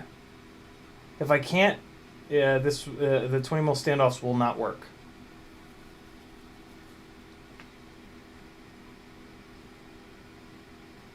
Yeah, there's no reason to put this up on, well, there's also kind of no reason to put this on 20 mil standoffs. It's not a freestyle rig that's going to get bashed. Nah, I'm going to do the big camera. I'm going to do the big camera. Yeah.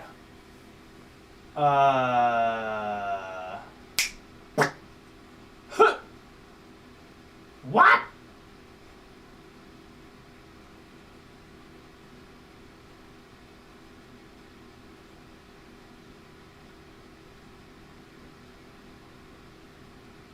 In the long term, this is going to be high speed. Ah, shit. All right, thanks, Metal.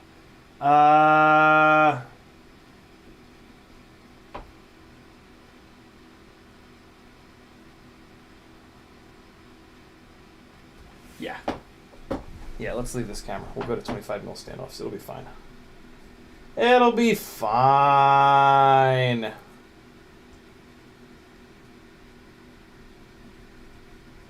It'll be fine. What's the big deal? What's 5 millimeters between friends, right?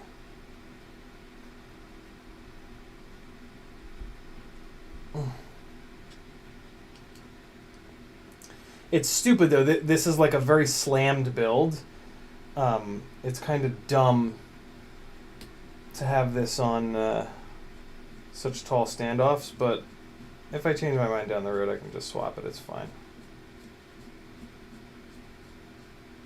For right now, I'm trying to set everything up for this live flying gig, so I want to have the best possible cameras.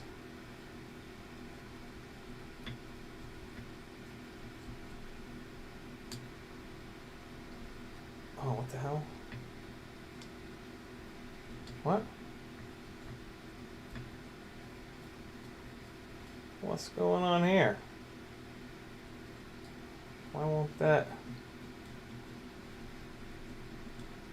Great to see this upgrade brings to your skill ability rules.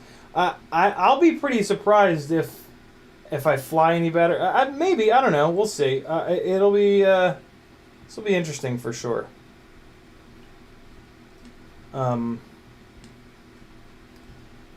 I don't like with freestyle flying.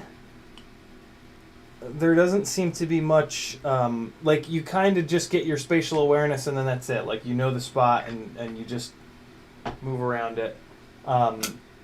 For work stuff though, this should definitely make a difference because yeah, being able to see farther ahead with a Cinewhoop will be really nice. And just being able to see in general, like being able to see Scraggle. Oh, that's going to be so nice. It's going to be so nice to be able to see scraggly Scraggles. Yeah, I don't know. Maybe it will make freestyle easier, better, faster, whatever. Let's get some red camera loops here. I want ones that are as short as possible. So I think that's going to be this guy. And where's his little matching partner? There he is. Okay. And here we go. Will this fit between those little... Oh my god, is that not just the most delightful thing you've ever seen? These guys, this guy, and here we go. Let's ram these through. And put them on the camera first, and then we will drop the camera down on the standoffs. Which way is up on this camera? That's pointing up. Okay. So I think I want to go...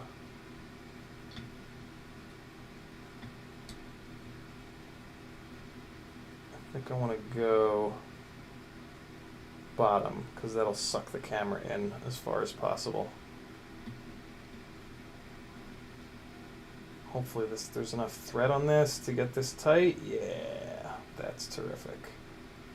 Okay, let's take this silly little lens cover off. Silly little Boston.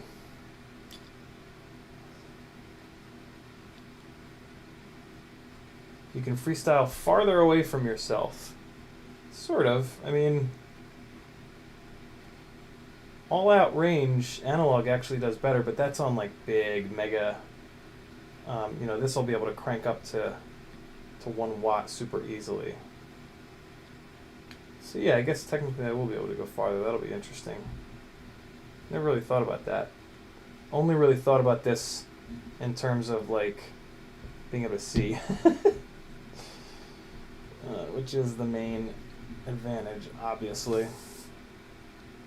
But yeah, that's true, because I'll just be able to put whatever you guys were saying yesterday, like a fucking file onto a memory card and put it into the goggles, and then we'll go to 1.21 gigawatts, and yeah, we'll be able to go real far on that. That'll be dope. Oh! Yeah, so this camera is perfect with 25mm standoffs. It might even work on 23s, but man, that would be tight. But on 25s, it's in there. Look at that. Look at how fucking clean this is. Jeez. What a straightforward and simple build. Well, at this point, I gotta start thinking about the capacitor, and I don't know if I really have it in me for that tonight. It is pushing 2 a.m. We've been going for many hours, and yeah, trying to get into this capacitor situation is going to be kind of annoying, if I'm honest.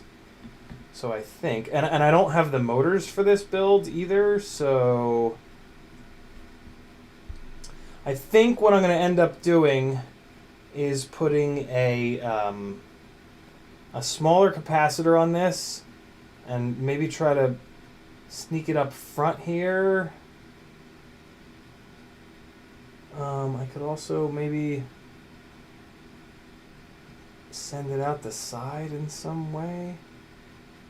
How tall is this? Will a 25mm stand? Nope, it's like 28mm tall. So if I was going to run it out the side, I got to be careful because like the props come swinging in here. I don't want them hitting it. I definitely don't have enough cable length on this to do anything. So this capacitor is going to have to come off. Not the end of the world, but where's the top plate? Here's the top plate. So let me just take a quick look at this. So this top plate on here. 7 more minutes, 6-hour stream. Jesus Christ.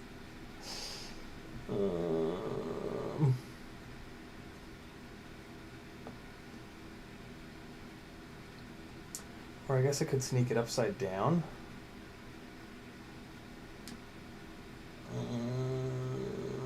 Balls. There's not a really great...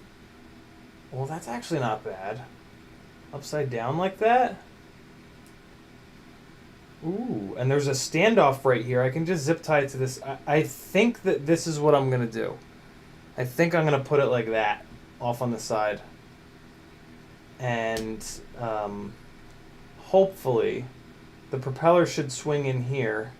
And hopefully the propeller shouldn't hit it. But that is for another day. I do not have the testicular fortitude to keep going on this right now. Man, these... Shit, if I do that, I don't even think I'll need to desolder this damn thing. Because those can go back like that. The little standoff will sit there. Actually, no, I'd put it up in front. Yeah, I'll probably put it up in front like that. Like that, yeah. Although, what the hell am I going to do about these motor wires?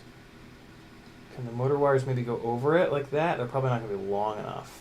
Shit. Shit.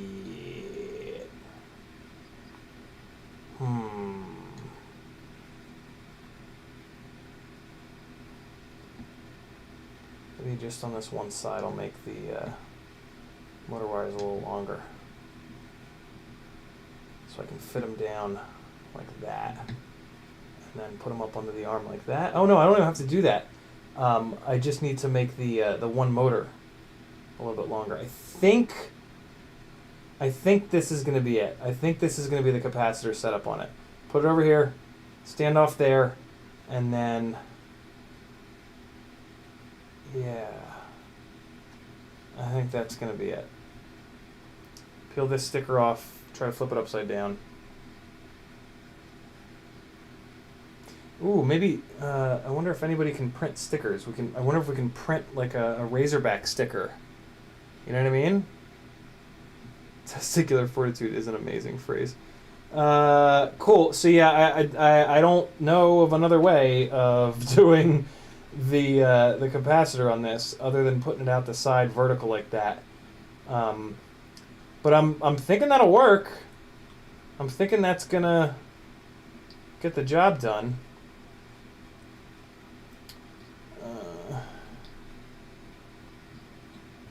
I just need to figure out how I'm going to route these wires. Pull that wire in, tuck that wire down. Put that wire down below it. Yeah, that's it. So those wires will stack up like that.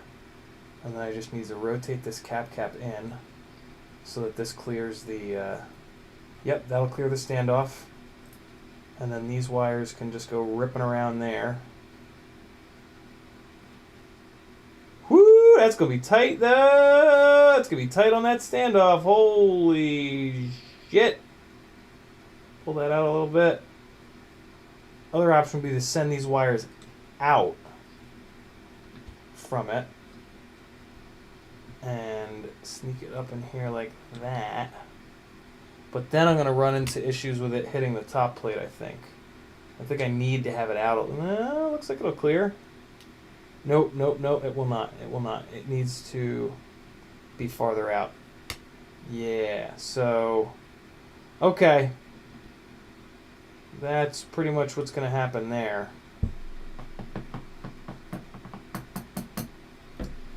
Alright. I'm going to wrap this one. Got a lot done.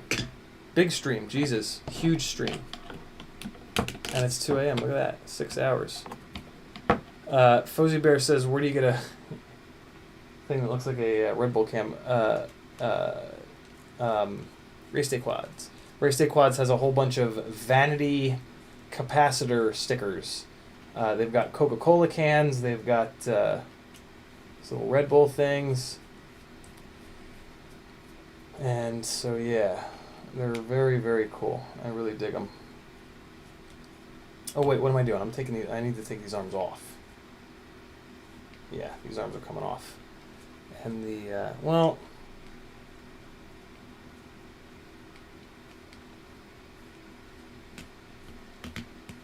do any of you guys have glides with this camera installed? Do you have props in view of your FPV feed? I swear to God, T-Bird said that he doesn't, which I find insane. I want to not have props in view of this.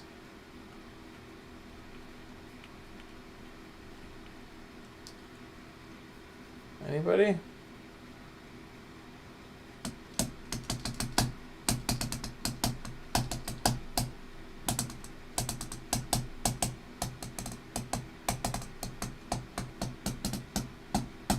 There's actually a chance that I might want to put this onto a nebula.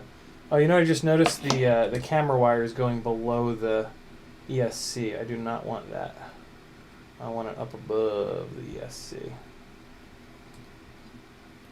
I have a feeling I'm gonna end up putting this rig on 20 mil standoffs and leaving it on these 6mm arms. I have a funny feeling I'm gonna change my mind at some point tomorrow and do that. That's the way I want it. Yeah. All right. I'm shot. I gave it my everything. Rocksteady has a dead cat glide. That's super fun. Dead cat glides are the jam. These are for the Cineglide. Okay. So is this. And woo!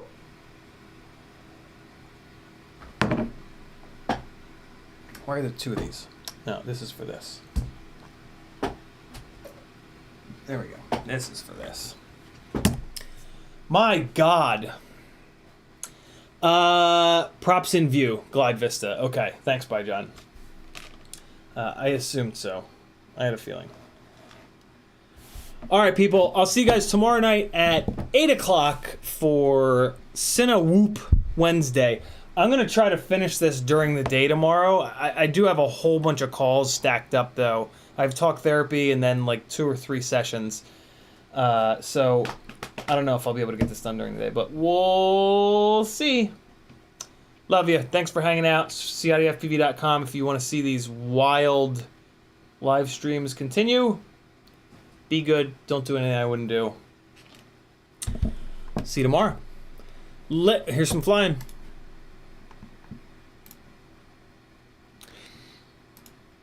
More Pro 4 flying. Frying.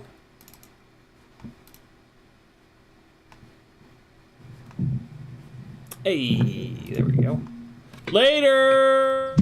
All right, now for the Pro 4s. Again, about is that GoPro on? Yes, it is.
like that it seems like maybe T-Motor